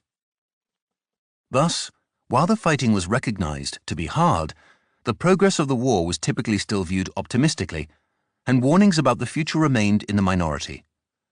Nevertheless, such warnings did exist. As one panzer commander stated in July 1941, the relentless onward march into the Soviet Union and its associated casualties held the potential for Germany to be destroyed by winning. In the summer of 1941, this was precisely what was happening. 6. The Battle of Kiev. The biggest battle in the history of the world. Adolf Hitler. Even before Hitler's new War Directive 35 was issued, authorizing a renewed offensive from Army Group Center in the direction of Moscow, Halder was already busily working out the details. In order to concentrate the maximum strength for the coming operation, Halder sought a removal of panzer and infantry divisions from Army Groups North and South in favor of Bock's command. In the north, Colonel General Erich Hoppner's Panzer Group 4 would have first to transfer the 1st Panzer Division as well as the 2nd Motorized Infantry Division, while Leningrad, after much debate within the German High Command, was now to become a secondary theatre. In the south, Rundstedt was sent a more complete list of what he would have to relinquish to Bock after the conclusion of the current battle. In total, 3 infantry divisions from Reichenau's 6th Army, 2 panzer divisions to include the 11th Panzer Division, the other was as yet undecided, and 2 motorized infantry divisions. At Army Group Center, Bock was delighted that his old wish to attack the main grouping of enemy forces and then to proceed to Moscow was back on the agenda, and this time with Hitler's blessing. Yet upon inspection of the attack plan, Bock had considerable reservations. In essence, he was concerned that the opening encirclement was too tight and needed to be screened to the east by a secondary force pushing much deeper into Russian territory. I asked Lieutenant Colonel Helmuth von Grollmann of the Operations Department at the OKH to make it clear from the start that the planned tight turn by both of the attack's offensive wings does not correspond to my view in this case. This has to be screened to the east. Yet Bock's criticism touched on a major point of contention from July. At that time, Hitler had expressed serious misgivings about the practice of large encirclements that, in his opinion, did not allow for decisive results. Not only did Bock have reservations about the strategic approach to the offensive, but he also wanted more forces to carry it out. In the north, he requested the strongest possible forces from Colonel General Ernst Busch's 16th Army, operating as part of Lieb's Army Group North. Bock claimed that, without such support, the attack by Strauss's 9th Army would be too weak and that outflanking the enemy will be out of the question. He approached Brauchitsch about this, but in the aftermath of the recent strategic crisis, the commander-in-chief of the army proved evasive and was unwilling to make any promises that did not already have the approval of Hitler or the OKW. At the same time, Bock complained that Army Group South was causing difficulties because Reichenau's 6th Army had built bridges that could not support tanks, and consequently, the transfer of the 11th Panzer Division could not take place. As Bock concluded in frustration, "I'm not getting much help in putting the new operation together, and yet everything depends on it." The following day, the 11th of September, the new OKH directive for Operation Typhoon arrived at Army Group Center's headquarters, but its content only infuriated Bock further. "Nothing of what I recently said to the Commander-in-Chief of the Army was taken into consideration," Bock complained in his diary. Their support of the 16th Army was vaguely worded, and while Guderian was being sent to Orel, which Bock considered too far to the east, the other attack wing was to concentrate in the area of Vyazma, a town in the middle of the enemy system of positions. Thus, in Bock's opinion, one of the attacking wings was closing too soon and the other too late. Bock set out his concerns in a letter to Brauchitsch, but after 2 days without a response, the commander of Army Group Center phoned Halder and at least secured an agreement regarding Vyazma. While the inner wing of the attacking forces would still close near Vyazma, the outer wing would continue east to Gazatsk. If Bock thought he had made some progress towards resolving the strategic complications dogging his upcoming offensive, the following day, the 14th of September, was to leave him dumbfounded. The OKH informed Army Group Center that all panzer forces, inner and outer wings, would have to concentrate at Vyazma. Bock was incredulous. He complained first to Hüsinger about turning his tanks in front of the Russian anti-tank ditches and then to Halder. In the case of the latter, Bock was merely told that he should not take the directive too seriously. Yet after having received no understanding from the OKH for his concerns, and indeed having had Halder go back on his word from only the day before, Bock was not about to be mollified by placatory words with no substantive meaning. As it was, Bock remarked bitterly, "As at Belostok and Minsk and at Smolensk, those above are now once again showing a tendency towards very limited action and thus throwing away sweeping strategic success. It was a harsh rendering of events, and the suggestion that attempting even larger encirclements of the earlier battles could have led to greater success ignores the profound problems Bock's army group confronted just closing and eliminating those attempted. Accordingly, Bock's charge that limited action in Operation Typhoon was preventing grander-scale operations from producing sweeping successes does not appear consistent with either past battles or the manifest state of the Ostseer. At no point did Bock discuss the depletion of the panzer forces, nor the worn-out condition of the troops. Moreover, considering the long and costly experience of supplying the encirclement at the eastern edge of the Smolensk pocket, the prospect of another far-reaching operation in October appears optimistic to the point of folly. Beyond Bock's own weaknesses in troops, panzers, and logistics, there were also numerous Soviet armies opposing Army Group Center, which could not be eliminated without costly fighting. While the prospect of another embittered dispute within the German command must have appeared tiresome to those involved, the uncertainty it introduced into the planning process did have one benefit.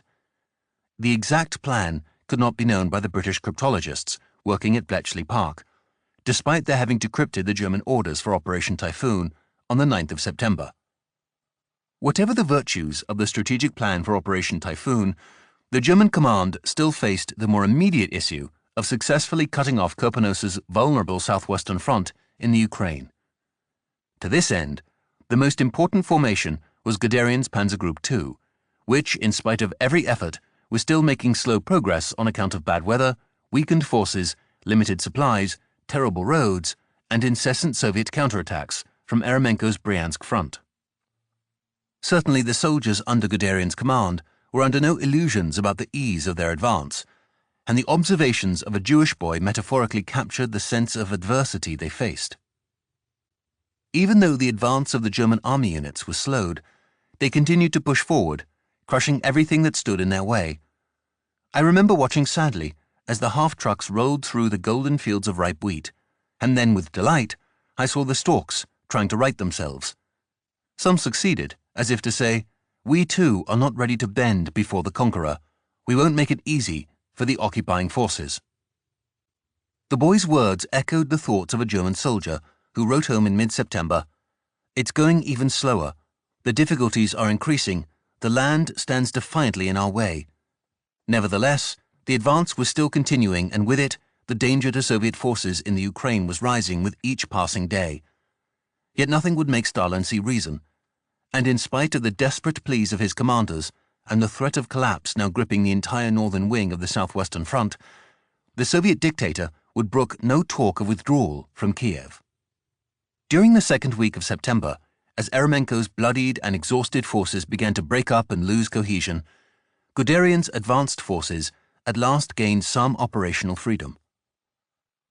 On the 8th of September, the 4th and 3rd Panzer Divisions seized a crossing over the same river, and on the 9th of September, Konotop fell. Guderian was on hand to observe these battles, but even as he noted their successful outcome, he also underlined the cumulative effect of constant operations. According to the Panzer Group commander, the limited combat strength of all units showed how badly they needed rest and recuperation after 2.5 months of exhausting fighting and heavy casualties.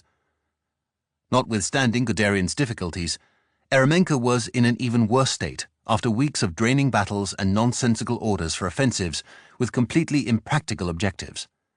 As a result, dangerous gaps began to appear in his lines, and on the 9th of September, Bock took great satisfaction from Second Army's very good progress in seizing Chernigov and Guderian's significant progress in the direction of Romny. The German successes exacerbated the crisis within the Soviet lines, and on the 10th of September, in spite of pouring rain, the 3rd Panzer Division seized its opportunity and undertook a bold thrust deep into enemy territory to capture the crucial town of Romny directly off the march. Fuel supplies barely sufficed for this operation, yet the small number of serviceable panzers in Model's division made it possible. Once in Romny, fuel stocks were described as very critical, and as a result of the sunken roads, new supplies were moving very slowly. Nevertheless, The rewards of having captured Romney were immediately apparent. The town was supposed to have been shielded to the north by a new defensive line built along the Roman River. However, the elements of speed and surprise allowed the 3rd Panzer Division to bypass these fortifications almost without a fight. Moreover, Romney itself was a major staging area for the Red Army and contained vast stocks of food and munitions, as well as a consignment of 80 cubic meters of fuel. All of this was captured intact and acted as a vital source of forward supply. Yet for all these benefits, the real significance of the thrust to Romney was the alarming speed at which the trap now appeared to be closing on Kirpenosa's southwestern front. On the same day, the 10th of September, Langemann-Erlenkampf's 4th Panzer Division captured Bachmach, about 60 kilometers northwest of Romney, and the infantry regiment Großdeutschland reached Puteval, about the same distance to the northeast of Romney. While the wretched conditions hampered all movement by road, they also dramatically cut the ability of Loese's 2nd Air Corps to provide air cover to Guderian's attacking forces. Soviet aircraft, on the other hand, were operating from dry airfields and made heavy attacks on Schweppenberg's 24th Panzer Corps. On the 9th of September, the 4th Panzer Division endured repeated enemy attacks with only weak fighter support, and on the following day, there was no cover at all from the Luftwaffe. Given the state of the roads and the bottlenecked bridges, this resulted in what the divisional war diary termed heavy losses. Indeed, on the 10th of September, the division's Panzer Regiment numbered just 34 tanks, consisting of 12 obsolete Mark IIs, 13 Mark IIIs, and 9 Mark IVs. As the offensive now pushed forward at a rapid pace, Guderian had to extend his already elongated flanks to the south. Nering's 18th Panzer Division, freshly extracted from its entanglement on the eastern bank of the Desna River, now proceeded to extend itself towards the south, taking responsibility for a defensive zone no less than 60 kilometers in length.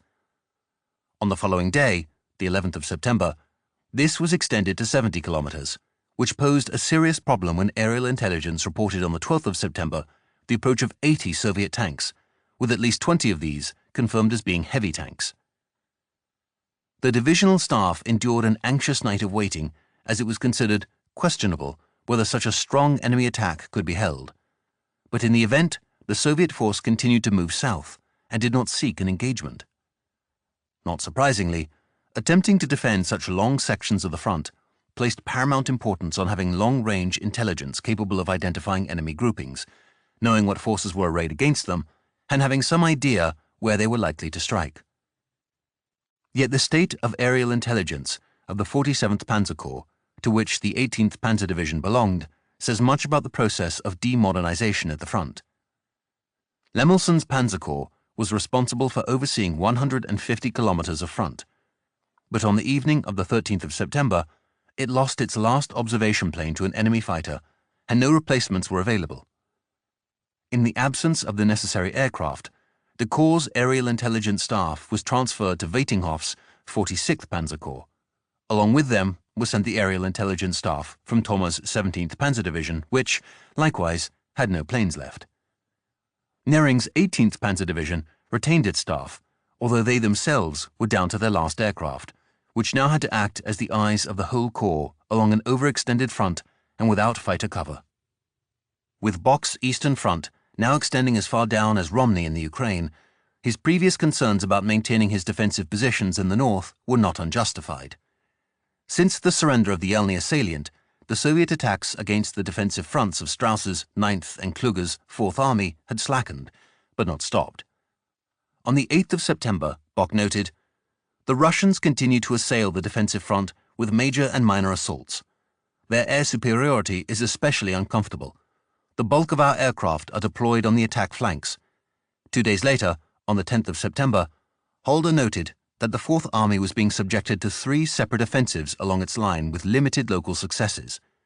The following day, the 11th of September, Bock noted, "Heavier Russian attacks against Kluge's army, and while Strauss's front was quieter, the Field Marshal wrote, 'There are indications of an attack.'"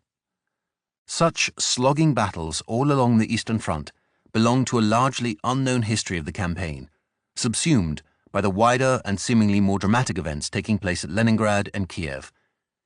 Yet it was the nameless battles set among the long stretches of barren front that consumed thousands of German lives and gave real meaning to the dangers of a drawn-out war. To cite just one example, the 14th Motorized Infantry Division, serving in Hoth's Panzer Group 3, which was subordinated to Strauss's 9th Army during the defensive battles, suffered 2,200 losses in just over 2 weeks between the 23rd of August and the 8th of September. Indeed, for the Ostwehr, the attritional battles were already becoming routine. On the 12th of September, Bock commented in his diary, "On the defensive front, the usual picture. The enemy is organized for attack opposite the familiar sectors of the 4th and 9th Armies, and here and there attacks, sometimes with tanks." Among the lower ranks, the same daily battles elicited a different response that was anything but routine and better characterized by the torments of anguish they endured. Horst Schlesiner wrote of his experiences within Army Group Center during the September defensive battles. One battalion commander spoke about Flanders in the World War. "The features of our current situation have many similarities with that time. Wet and dirt, the sodden ground, the heavy artillery battles, the fighting in trenches and positions. It is the worst form of war. Hard days are coming. The last man is forward in the position and fights against the suffocating masses that are thrown against us. The Bolsheviks will be sacrificed hecatomb by the stubborn hate of their leaders. But it is masses. Always new units repeat the attacks that will often be prepared by hours of pounding fire. Not infrequently, they manage to break into our positions." As the defensive battles rumbled on along Army Group Center's front, the attacking infantry divisions of Weich's 2nd Army were in an analogous state to those of the 9th and 4th Armies. Weeks of heavy fighting without relief had left the constituent combat units exhausted to the point of collapse. Even senior officers now recognized the limitations of their men and pleaded for a respite, which Bock would not permit. General Heinrici, the commander of the 43rd Army Corps, commented bitterly in his diary that the state of his forces was not commensurate with the ongoing demands of the offensive into the Ukraine. He described his troops as dead-tired, battle-weary, and weakened. Nor did he mince words when it came to Bock's insistence on attack. Heinrici attributed this to short-sighted people who think only about their own operations. As for his fellow officers in the 43rd Army Corps, Heinrici noted, "Everyone concerned is speechless." In his opinion, the men desperately needed a few days' rest, but Weichs was under strict orders to continue. Resigned to doing his duty, Heinrici concluded in disgust, "One must shake one's head." While the situation within Army Group Center was fraught with constant pressure, internal tensions and the heavy toll of consecutive operations, the contrasting picture within the opposing Soviet fronts, especially in the south, was considerably worse. Kirponos's armies were overstretched, undermanned, and increasingly lacking in essential supplies. Not that this in itself preordained their defeat. Soviet forces had been operating at a severe disadvantage to the Wehrmacht since the first days of the war, and while there can be no doubt that the general quality of the Red Army had suffered over the course of the summer, German losses, combined with the rapid process of demodernization within the Ostwehr, meant that by September, the gap between the rival forces was marked far more by professionalism than by materiel. Indeed, already by the late summer, Germany was fighting a poor man's war in the East, with shortages in many key indices that could not be made good. In fact, most would remain for the rest of the war. Notwithstanding the stark decline in Germany's formerly lethal system of rapid operational maneuver, the real problem for Kirponos's southwestern front was strategic. His front had been slowly undergoing encirclement since late August, and yet he was strictly forbidden to conduct a withdrawal of his forces or even to redeploy them in such a way as to mitigate the danger. Zhukov, Vasilevsky, and Shaposhnikov had all, to varying degrees, attempted to intercede with Stalin and avert the looming disaster. But the Soviet dictator was determined he would hold Kiev at any cost. From Kirponos's point of view, the slow strangulation of his armies was the failure not simply of Stalin's astonishingly inept judgment, but also of the men within the Stavka, who, in spite of well-founded fears for their personal well-being, were nevertheless prepared to prioritize their obedience to Stalin over the loss of hundreds of thousands of men in a calamity without precedent. With Guderian's panzer forces suddenly advancing unchecked as far as Romny, Kirponos felt he could wait no longer. On the 10th of September, The same day 3rd Panzer Division took Romny, Kurpanos sent a communiqué to the Stavka reporting the presence of German panzers deep in his rear and warning that the responsible 21st and 40th Armies could no longer stand their ground or restore the situation. Accordingly, the front commander called for an immediate transfer of forces from the Kiev region to shore up defences along the path of Guderian's advance. But he then went further and boldly requested a general withdrawal of front forces, which he knew directly contradicted Stalin's orders. As recently as the 7th of September, Shaposhnikov had been shamed and censured by Stalin for advancing this same course of action, and the obsequious chief of the General Staff was not about to repeat his mistake or risk exciting Stalin's temper. Thus, he replied to Kurpanos's communiqué with a repudiation of the facts, which he himself knew to be fallacious. Shaposhnikov insisted that the armies of the southwestern front should maintain their current positions and labelled Guderian's thrust into the rear a mere sortie. It was a fraudulent action, which suggests that blame for the impending Soviet crisis, so often attributed squarely to Stalin's incompetence, deserves to be shared, at least in part, by his closest cronies. While Shaposhnikov's reply absurdly tried to assuage Kurpanos's fears by altering the facts, Stalin took a more direct approach when he phoned the commander of the southwestern front and told him, "Your proposal to withdraw forces we consider dangerous. Stop looking for lines of retreat and start looking for lines of resistance and only resistance."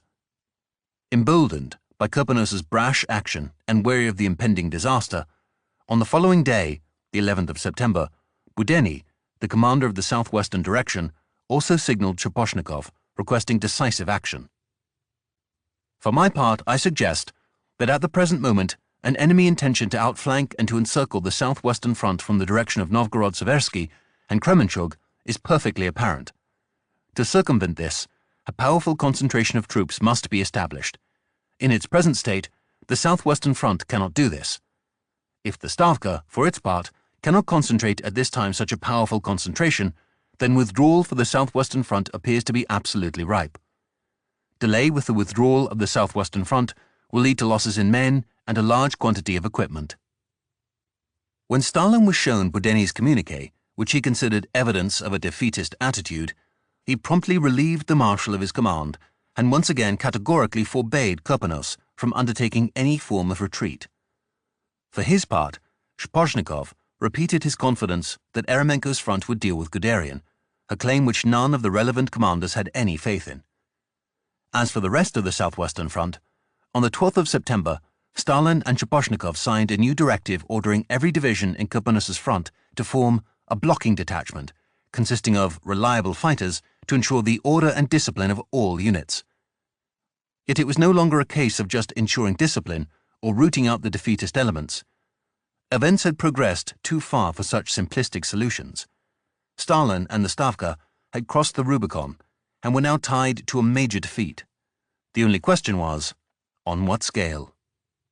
With Guderian's forces so deep in Kurpanos's rear, there could not be any ambiguity about Germany's strategic intention, and this made Bock impatient to see some form of movement from Kleist's panzer group, lest the Soviets begin escaping through the still considerably sized breach between Romny and Kremenchug. By the 10th of September, Bock had obtained his objective in the south, Romny. However, with the absence of Rundstedt's own offensive, he shrewdly began to fear that more would be expected of him. This Bock resented, because he knew it would draw Guderian's strength still further away from his centre, where the latter attack towards Moscow would have to proceed. Indeed, on the 10th of September, Bock sought an early start to Kleist's breakout from the Kremenchug bridgehead, but he was told it was not possible on account of the rain in the south. Thus, the long-awaited southern offensive was due to begin as planned on the 11th of September. The appalling conditions and unceasing rain, however, hindered the movement of Kleist's divisions into their staging areas for the attack, and consequently, the breakout from the bridgehead was postponed until the 12th of September. Bock received the news with no small measure of frustration and may have felt inclined to point out that his own forces had been pursuing an offensive in the same conditions for more than a week. Yet before Kleist could break out from the Kremenchug bridgehead, it was the Soviets who went on the offensive in the south. On the 10th of September, Soviet forces from the 38th Army launched a heavy counterattack which, Halder noted, enjoyed some success. By the 11th of September, the fighting had become extremely fierce. The Soviets attacked with up to 100 tanks and, although 68 of these were reportedly destroyed in the fighting, the German line was forced back.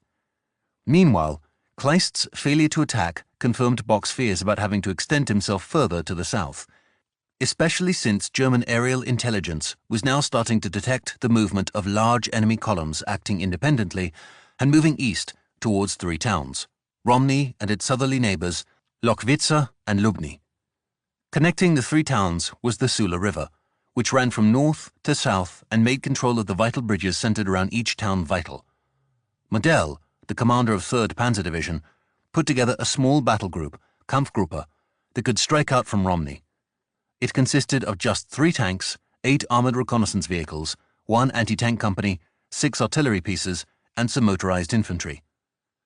The battle group's diminutive size reflected both the end of Model's strength and his overextended supply lines, which made the expedition an especially dangerous one. In spite of the sizable stock of Soviet supplies captured at Romny, Model's battle group was still desperately short of fuel and reinforcements. The rain was almost unrelenting, and on those occasions when it did stop, the roads did not dry as quickly as they had in the summer. Thus, the forward movement of Guderian supply trucks was reported to be hardly possible, and Model's tiny battle group was all that remained to deliver the coup de main from the north.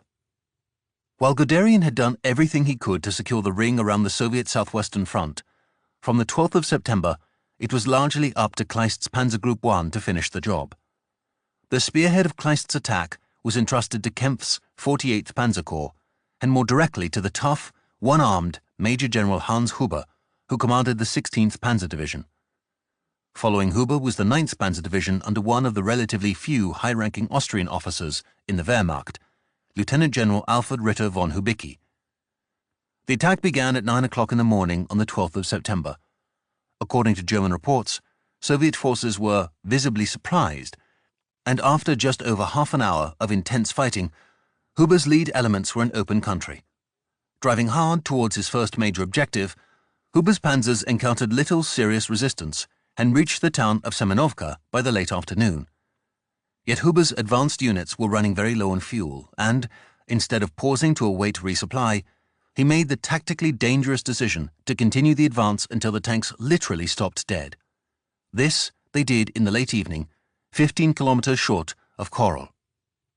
While the 16th Panzer Division enjoyed rapid success on the first day of the offensive, Hubicki's 9th Panzer Division was less fortunate. The approach roads to the Dnieper crossing consisted of the now familiar sea of mud, which halted most movement and meant that the majority of the division could only be moved with the aid of tractors. Hubicki had done the best he could, but by the end of the day, his division was only partly across the Dnieper, leaving Huber's immobilized division a long way to the north and operating in total exclusion. As precarious as Huber's position appeared, the fact remained that there was no Soviet force in the vicinity with either the strength or mobility to take advantage of his predicament. The Germans' position also benefited from the fact that they had built 2 16-ton bridges over the Dnieper, which, unlike the pontoon bridge at Dnipropetrovsk, allowed for far smoother movement and supply across the river. Indeed, on the 12th of September, it was not just Kempf's Panzer Corps that was filing into the bridgehead. Wittersheim's 14th Panzer Corps was utilizing the southerly bridge to concentrate Major General Friedrich Kern's 14th Panzer Division into staging positions north of the Dnieper, while Kempf's corps had the vital task of making contact with Schweppenberg's corps in the north. Wittersheim's corps was charged with first advancing to Mirgorod and then helping to safeguard the eastern perimeter of the pocket. As Wittersheim himself noted, "In this situation, we must risk a great deal. Susceptibility in the flanks is of no consequence." Similarly, at Army Group South, Rundstedt alluded to both the potential of the new operation and its uncertainty. On the first day of the offensive, the 12th of September, he wrote to his wife, "I'm very anxious to find out how our new operation will work out. It could be a very big thing." On the morning of the 13th of September, Model's small battle group advancing south of Romny took the important town of Lochwitza, as well as its bridge over the Sula River. Yet with dense enemy concentrations headed for the town, the battle group desperately needed further reinforcement, and Model opted to send everything that remained of his panzer regiment, which in any case amounted to only a handful of tanks with some infantry. In the meantime, the battle group requested and received aerial support from Lowes's 2nd Air Corps to slow the approach of enemy columns. As Guderian followed events at the spearhead of his attack, he became convinced that more strength was needed in the south, especially given the prospect of Soviet attacks from the east as well as the west. He requested that the northerly stationed 18th Panzer Division, guarding 80 kilometers of the Panzer Group's long eastern flank, be relieved by infantry and sent in motion towards Romny. Bock, however, wanted this division for his upcoming offensive to the east, and he held well-founded fears that the march south would entail a great deal of wear and tear, as well as mean it would arrive too late to address Guderian's immediate concerns. Halder agreed with Bock, and Guderian's request was refused. As one may expect, the Panzer commander did not take this decision well, and with nothing left available to move south, Guderian later complained, "No consideration was given to the confused situation on our eastern flank or to the potential dangers that threatened from that quarter." Even if Guderian's concern were legitimate enough to warrant even more reinforcements, it only demonstrates that, despite the one-sided nature of the encounter playing out in the Ukraine, German forces were still judged as insufficient for the purpose. While Medel's units were preparing for their first defensive battles against the fleeing Soviet troops, on the 13th of September, Huber's division, having been refueled during the night, was able to press on to the town of Lubny. At this point, the forward elements of the 16th Panzer Division were only 40 kilometers from Medel's men at Lochwitza, and seemingly on the verge of closing the ring. But from here, they would advance no further. On the first day of Huber's offensive, they had fought their way across 70 kilometers of enemy territory, and by the time they reached Lubny, they had been on the march for 2 days and 2 nights. In this time, they had blazed a strip across the Soviet supply lines, seizing 1,500 Soviet POWs, 600 trucks, 70 guns, 20 tractors, and 3 planes. Yet in Lubny, they were to meet fanatical resistance. The town was defended by some formations of the NKVD, an anti-aircraft unit, and a hastily organized workers' militia. German reports also speak of many civilians, specifically women, taking part in the fighting. They were armed and took up positions on roofs, from cellar windows, and behind makeshift barricades. German tanks were engaged at close range by Molotov cocktails. The fighting was to continue into the night and following day, tying down Huber's forces and preventing their further advance. The OKH had expected the link-up of Guderian and Kleist's panzer groups on the 13th of September, and even if that hope had now been dashed, with Kleist's other panzer divisions surging northward, it was only a matter of time. It was also discovered that the movement of large enemy concentrations in the area of Lochwitza consisted mainly of rear-area troops without heavy equipment or even much combat training. With knowledge of German tanks behind their positions causing scenes of panic, there were desperate attempts to flee eastwards, sparking the first signs of disintegration in Kirponos's southwestern front. At the same time, in the north, the slower-moving offensives of the German 6th and 2nd Armies were also making progress as Kirponos's whole northern wing steadily fell apart. To the south, elements of Stülpnagel's 17th Army, which had been holding open the Kremenchuk bridgehead, also began filing out of the breach towards the north. The 11th Army Corps, with the 125th, 239th, and 257th Infantry Divisions, was subordinated to Kleist's Panzer Group on the 13th of September and deployed to help ensure a strong eastern perimeter of the pocket. Meanwhile, Hubicki's 9th Panzer Division superseded Wittersheim's 14th Panzer Corps by capturing Mirgorod ahead of Kuhn's 14th Panzer Division. Even without having sealed the encirclement front by the 13th of September, the progress of the battle in the Ukraine had rapidly reached a point of no return for Kirponos's forces. The largest battle of encirclement up to that point on the Eastern Front had been the Battle of Smolensk in July and August. But the particulars of the Soviet predicament in the Ukraine were markedly different, and not just in terms of scale. At Smolensk, there were numerous Soviet reserve armies within striking distance of the German pocket, and they exerted enormous pressure on box motorized formations to keep open a narrow escape route for the almost cut-off Soviet forces. At the same time, the retreating armies, who operated as one of the first mobile pockets on the Eastern Front, were not impeded by any higher orders expecting them to maintain untenable positions to the west. At Kiev, There were no substantial Soviet forces to be brought to bear against the eastern flank of the pocket, and the armies that had been hammering Bock's eastern front were now exhausted and drained of manpower. More importantly, they could not be moved south for fear of exposing Moscow. Not only was there to be no substantial relief force to assist Kurpanos, but his armies were tied to their positions by the Stavka's unyielding insistence. With no further prospect of resupply, a retreat up to 200 kilometers to the east over awful roads and a major battle to be fought at the end of it in order to break out, every day wasted before ordering the retreat doomed literally tens of thousands of Soviet men. The debacle so obvious to many in the Soviet High Command had now occurred. Germany had been handed a triumph, far in excess of what its exhausted armored forces could have achieved without Stalin's obduracy and incompetence. To make matters worse, there was still a wanton lack of comprehension as to the extent of the crisis. Indeed, Stalin still hoped the situation could somehow be salvaged and Kiev held. It was a forlorn hope, ensuring that what Hitler dubbed the biggest battle in the history of the world would also be his greatest triumph. Running rings around the Red Army. Guderian and Kleist join hands.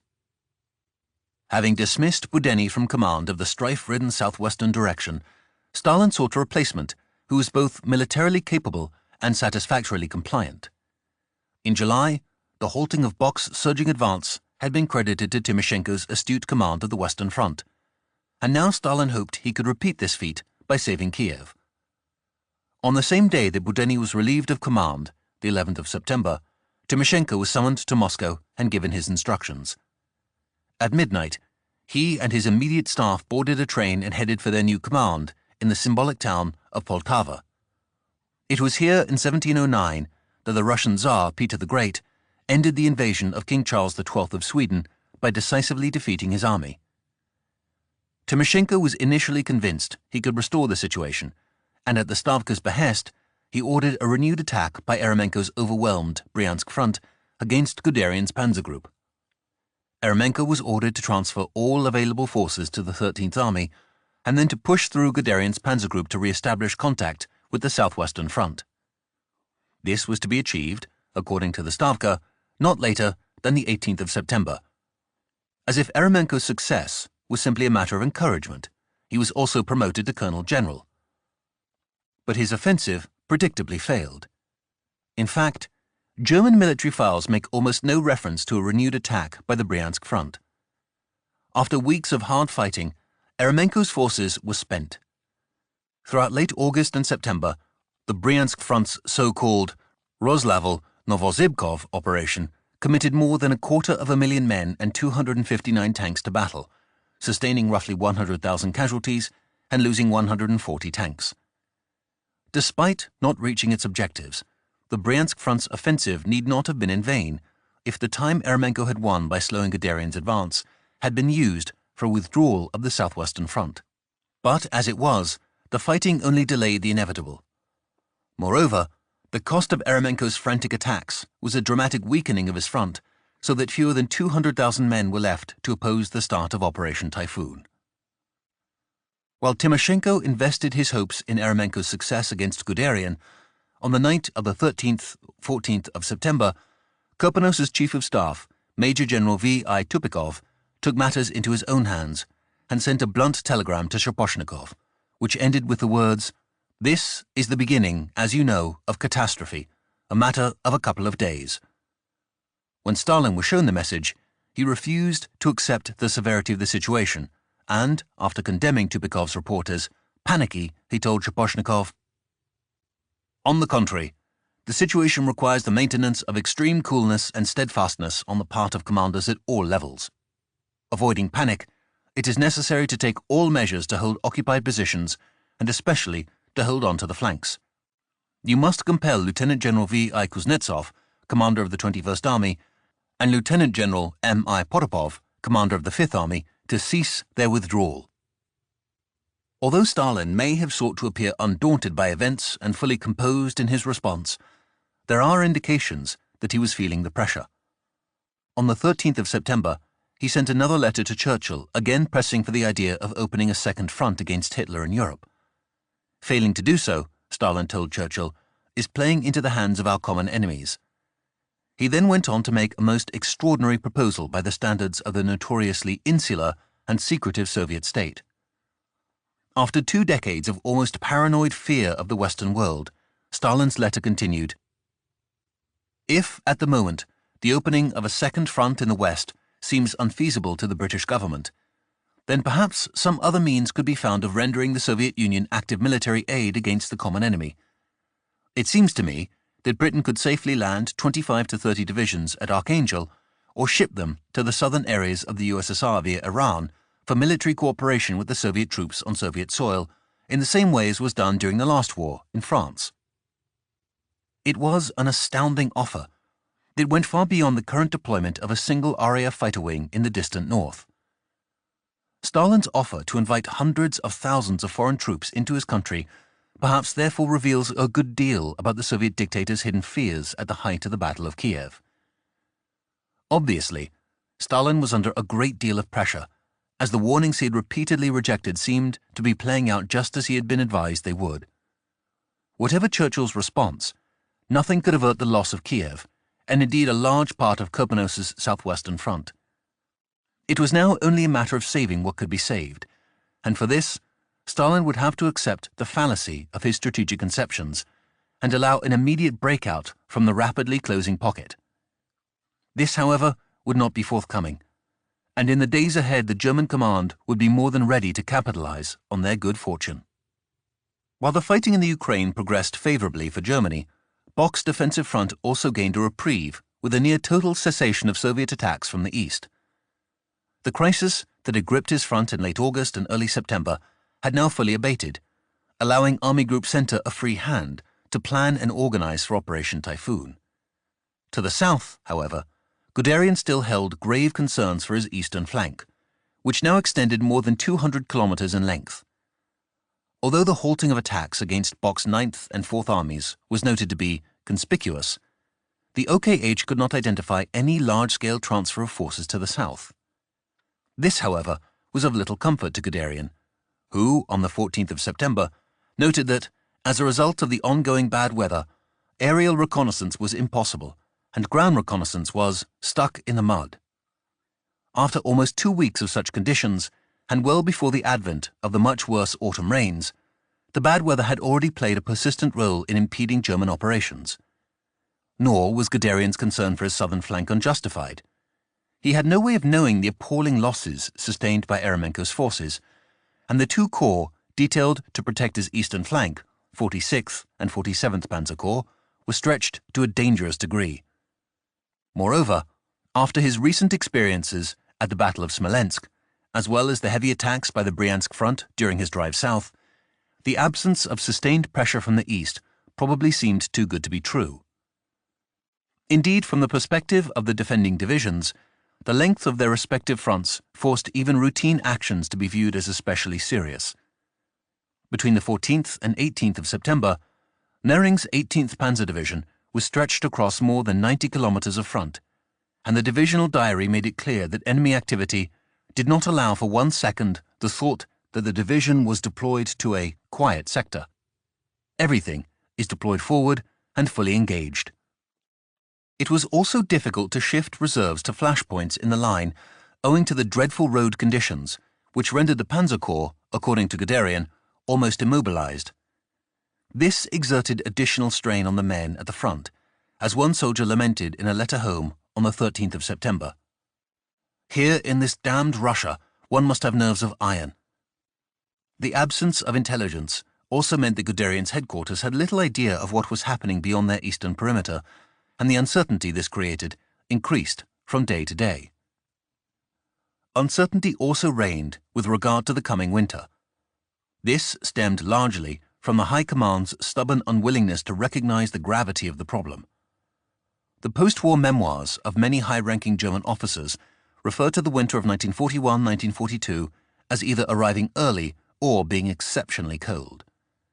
The argument typically advanced is that uncontrollable natural forces, commonly referred to as the fabled Russian ally General Winter, presented the Ostheer with an exceptional set of circumstances that could not have been foreseen. Despite its acceptance in many early histories of the 1941 campaign, this rendering of events was greatly embellished and became a convenient crutch for many former commanders in explaining their otherwise wanton lack of preparation for the winter. Already on the 5th of September, Goebbels, who headed the annual German winter aid program, noted in his diary, "Above all, in the large empty areas of the front, the coming winter in the East will probably mean very heavy losses." Indeed, the very idea of a so-called general winter was ridiculous, as one former German officer in the OKH noted after the war, that it is cold in Russia at this time belongs to the ABC of an Eastern campaign. In July, expectations of an early victory led the OKH to plan for just 56 German divisions remaining in the East during the winter period. By early September, the base figure for the winter occupation force had been revised upwards, but only by 50%, even though it was now generally recognized that the war would continue well into 1942. Inexplicitly, winter planning was still being conducted only for a force of some 750,000 men, although the Ostheer currently numbered some 3 million soldiers. Even for this much lower figure, German preparations would prove inadequate, reflecting the totality of the OKH's failure. By the 14th of September, Model had moved his divisional headquarters forward to Lockwitza, where his weakened Panzer Regiment was now holding the town against what was reported to be strong enemy concentrations moving eastwards. However, it soon transpired that these large formations consisted primarily of supply troops who lacked heavy weapons and did not appear to operate with a cohesive command structure. Thus, in spite of their superior numbers, these units proved woefully ineffectual in forcing a breakout even against Model's small force at Lockwitza. While larger towns guarding strategically important crossings over the Sula River were now in German hands, the pocket's cordon was not always hermetically sealed. Indeed, on the 14th of September, the forward command post of Schweppenberg's 24th Panzer Corps suddenly found itself under attack from a Soviet column fighting its way eastwards. The command post was in danger of being overrun and was only narrowly saved by the timely arrival of a German relief force. On another section of the front, the 1st Cavalry Division was holding the line when it was suddenly attacked by powerful enemy forces, including Soviet T-34s and KV-1s. The only defense against these heavily armored tanks was the powerful 88mm anti-aircraft gun. But as one soldier who participated in the battle explained, the problem was that the 88mm batteries were not always in the right place, and our 14th Company could not, with its smaller cannons, always pierce the Russian armor. We were utterly helpless in those situations. Warfare against tanks we had hardly practiced, because it was not our job on horseback. The best we could do was to get out of the way, seeking cover in the wooded areas, and hope for the best. Yet fleeing before an enemy attack was strictly forbidden, and the men of the 1st Cavalry Division were soon ordered to stand their ground. With the vital support of Stuckers, the fighting went on for 24 hours, after which the soldiers' report continued. We were simply exhausted, and also had many casualties, not only in the way of men, but horses as well. On my way to my horse, I could not avoid seeing the truck full of young corpses. It was just ghastly, and those were only a few from our immediate area. Blood was literally running down the side from the floorboards of the truck, and the driver was, despite the heat, white as a sheet. Shells were still flying about, but we were ordered to get ready to march, not for retreat, but en route to Kiev. So it looked as if the Russian counterattack had been stopped, but at what cost? We marched on, leading our horses, looking constantly to the skies for attackers, and wondering how long this senseless slaughter could go on. With Model now in Lockwitza, and still no contact with Panzer Group 1, the wily commander of the 3rd Panzer Division, who within 2.5 years would rise to become the Wehrmacht's youngest field marshal, sent a small detachment south towards Lubny and union with Huber's 16th Panzer Division. The force ran a gauntlet of disparate Soviet units until it arrived just north of Lubny and made contact with a company of engineers from Huber's division. A signal was sent, and Model's headquarters received the instruction, 14th of September, 1941, 18:20 hours, link up of 1st and 2nd Panzer Groups. Anticipating success, Model instructed that the password for his forces on 14th of September be Tannenberg. In fact, Medel's supposed link-up was more symbolic than real, given that wide open spaces were still being freely traversed by Soviet forces. Yet on the following day, the 15th of September, major units of Hubicki's 9th Panzer Division pushed north to make firm contact with Medel's division just south of Lokwitza. That evening, Halder noted in his diary, "The encirclement ring is closed." The battle that he had fought so hard to avoid in July and August was now entering its final phase, and already it promised to deliver an unprecedented windfall in men and materiel. Indeed, observing the scale of events, Halder may well have privately reconsidered his former opposition to Hitler's southern alternative, especially given the renewal of optimism within the OKH that Operation Typhoon could still capture Moscow before the end of the year. For Bock, the achievement in the south was still a tremendous gamble, and he was certainly not prepared to rescind his previously bitter denunciation of Hitler's decision to divert the attack away from Moscow. Commenting on the closure of the encirclement front, Bock rejoiced that the battle at Kiev has thus become a dazzling success. Yet the commander of Army Group Center then sounded a far more demurring tone, questioning the cost of Hitler's battle in the south and what it meant for, as Bock saw, the essential goal of the campaign. As Bock prudently cautioned, "But the main Russian force stands unbroken before my front, and, as before, the question is open as to whether we can smash it quickly and so exploit this victory before winter comes, ensuring that Russia cannot rise again in this war." Clearly, the magnitude of events in the south had not distracted Bock from the fact that the Soviet Union still commanded vast forces and might yet still rise again in this war. With the union of Panzer Groups 1 and 2, the ring around the Soviet southwestern front had at last closed, trapping 4 whole armies, the 5th, 37th, 26th, and 21st, with a total of 43 divisions. It was an immense pocket extending 200 kilometers from the point at which Guderian and Kleist joined hands to the city of Kiev, and encompassed a total area of about 20,000 square kilometers, making it about as big as the German state of Saxony or present-day Slovenia. At Hitler's headquarters, there was jubilation and no small sense of vindication for Hitler after his uncompromising stand against the generals. Goebbels noted on the 16th of September that Hitler was in the best of moods and looked towards the future with optimism and certainty. Indeed, after Hitler's last great clash with the OKH over plans for the invasion of France, the dictator once again found himself with cause to doubt the expert advice of his military professionals. Indeed, it was not only Hitler who was now more inclined to trust his inner convictions, irrespective of outside circumstances or advice. The small inner circle of generals belonging to the OKW was also positively influenced in this direction.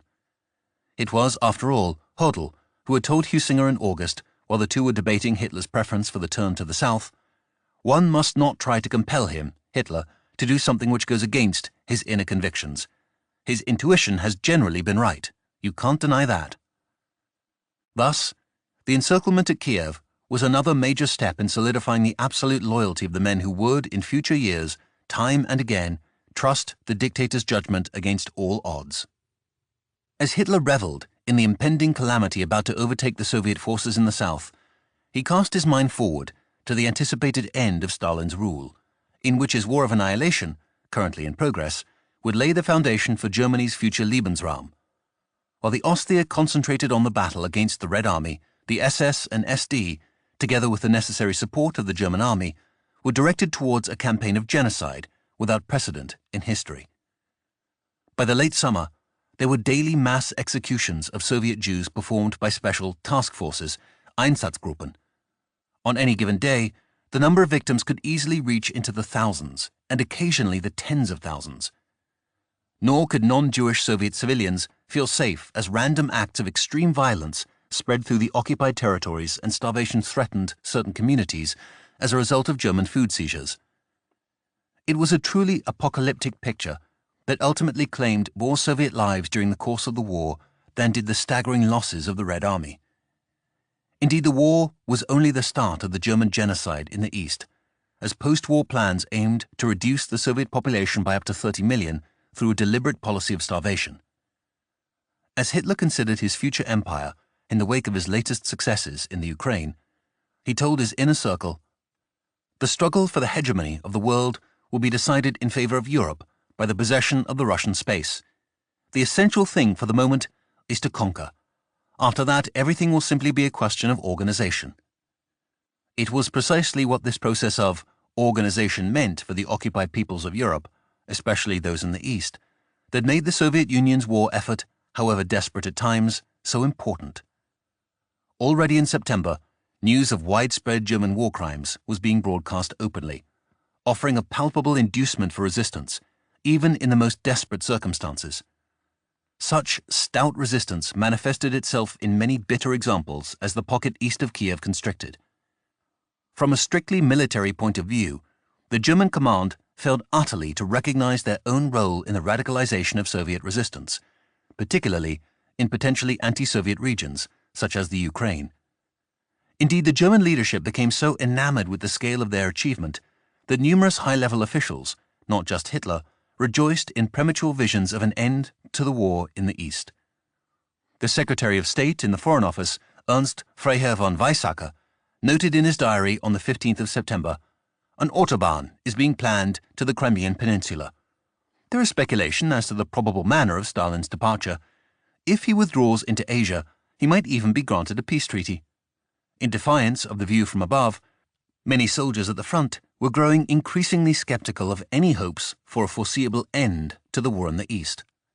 One soldier wrote home in a letter on the 19th of September, "In the future, I want to stay away from all these prophecies about the length of the Russian campaign or the whole war."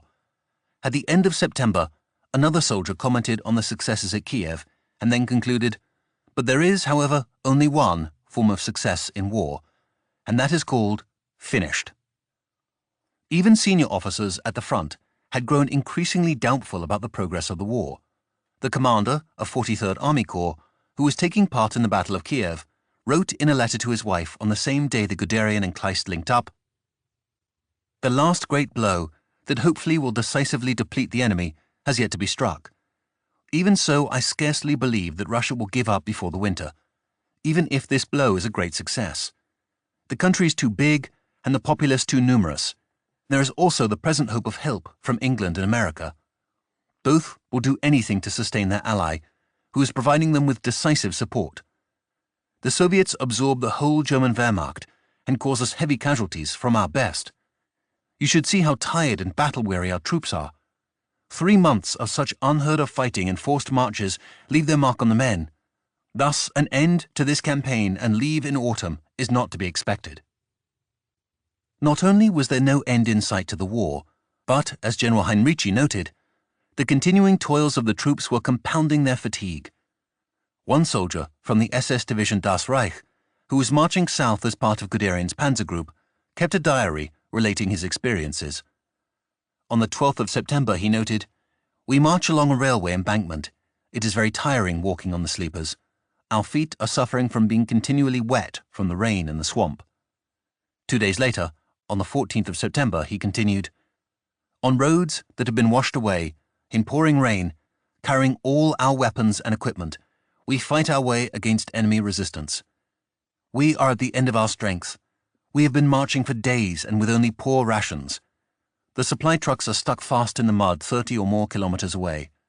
Many of the comrades have only socks to cover their feet. Their boots have fallen to pieces. Others go barefoot and their feet are torn as a result of the marches. Soaked to the skin, we dig in and our slit trenches fill quickly with water. The rain continues to pour down. We are lying in water, and yet we are thirsty." Nor was it just the rigors of the march that the men were forced to endure. On the same day, the soldiers' company was attacked, sustaining serious casualties. As the diary stated, "We come under fire. Everywhere there are calls for stretcher bearers. Our company suffered 14 killed and 17 wounded." German casualties on the Eastern Front were the most tangible indicators of Soviet success, despite their own setbacks and substantially larger losses. However, the tendency of some historians simply to set forth baseline figures and make clear-cut comparisons favoring Germany is deceiving. One must not forget that Germany and the Soviet Union operated in different strategic circumstances, which bore a direct correlation to their ability to absorb and sustain losses. The Soviet Union's far larger population as well as its lower time and capital investment in training its soldiers, meant an individual loss was of lower aggregate cost than the same result would entail for Germany. Moreover, while Germany had to deploy soldiers to all corners of Europe, as well as fight a small but draining war in North Africa, the Red Army was almost completely free to concentrate on one front. Thus, German losses took on a heightened and disproportionate significance, especially given the rapidly rising potential and belligerency of the Western powers. Overall figures for German casualties in the East until the 16th of September were approaching 500,000 men and constituted 14% of the entire Osthia. In total, some 460,169 soldiers and non-commissioned officers had been killed or wounded, while another 16,383 officers had been lost. These figures, however, do not include those listed as sick. If an example may be extrapolated from the 2 divisions of 9th Army Corps, which had together sustained 8,000 casualties up to the 5th of September, but counted another 2,000 as ill, then real losses within the Osthia were around 20% higher. This would have raised the total number of German troops deemed unfit for service to well over 500,000, constituting a sizable portion of the initial 3.4 million strong invasion force.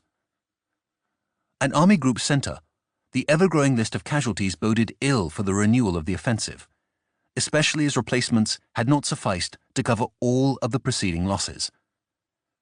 By the 15th of September, Weich's Second Army had suffered the least of Bock's armies, having avoided the grueling defensive battles of August and early September.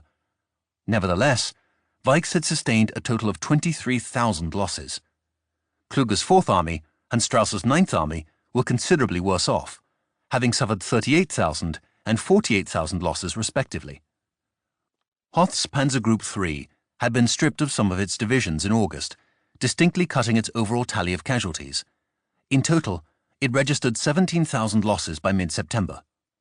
Finally came Guderian's Panzer Group II, which, after almost 3 months of constant attacking, had by far the highest rate of losses of the 4 panzer groups on the Eastern Front. Altogether, it had lost 32,000 men. For each of Army Group Center's major formations, losses in the tens of thousands had a perceptible impact on the combat strength of their units. As Eremenko noted in his memoir, prisoners from the 10th and 11th Companies of the Nazi 107th Infantry Regiment, 34th Infantry Division, testified that their companies had consisted of 160 soldiers and 5 officers each before the fighting broke out. On September 8th and 9th, the prisoners said the companies had no more than 60 soldiers each and some officers, and as little as 30 soldiers and no officers by September 12th. Nor was Eremenko's claim simply the product of Soviet propaganda. On the 16th of September, Halder noted the good progress of the battle in the Ukraine, but then added simply, "Unfortunately, losses." On the 9th of September, Ernst Gicking, a soldier from the 52nd Infantry Division in Weich's Second Army, noted with some alarm that the 2nd Company in his battalion had only 68 men left. Another soldier from the 19th Infantry Division in Reichenau's 6th Army wrote in a letter that casualties in his company had reached 75%. Meanwhile, on the 15th of September, Goebbels reviewed the cost of the defensive battles on Bock's front and concluded that losses there had been extensive. This, he explained, was a result of the massive concentrations of Soviet artillery, as well as the fact that the troops had been fighting on the defensive for weeks and could not be pulled out of the line. He concluded, "There are companies there that have only 16 men left." One soldier traveling behind the front saw numerous German cemeteries with 20, 30, 40 graves following one after another. Hans Schaufler, a tanker and Langemann-Erlenkamp's 4th Panzer Division, noted that the road south leading to the link-up with Kleist's Panzer Group was littered with innumerable quantities of destroyed Soviet weapons, but next to these were also the reminders provided by the graves of fallen comrades. Indeed, even without access to official figures, the men could see for themselves what the war in the Soviet Union was costing the Wehrmacht. Already in August, one soldier perceptively noted, "In Russia alone, more will have fallen than in all other countries together. By that, of course, I mean only our fallen." The frightening number of fatalities and the constant loss of comrades led to a morbid fatalism about the prospect of death. Konrad Jarosz wrote in a letter on the 21st of September, I too am very burdened by the many reports of dead young men. One often has to pull oneself together in order not to fall into unthinkable thoughts.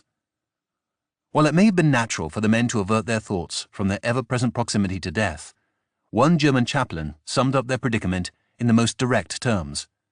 Yes, many of us won't see our families anymore and are doomed to spend our eternal rest far from the fatherland. 4 days after the chaplain had written his letter, on the 12th of September, Colonel General Eugen Ritter von Schober, the commander of the 11th Army operating on Rundstedt's southern flank, was killed near the front. He was in a Fieseler Storch aircraft, on a visit to the front when his pilot unknowingly landed on a Soviet minefield, killing both men. Schober was buried in the city of Nikolaev on the 16th of September.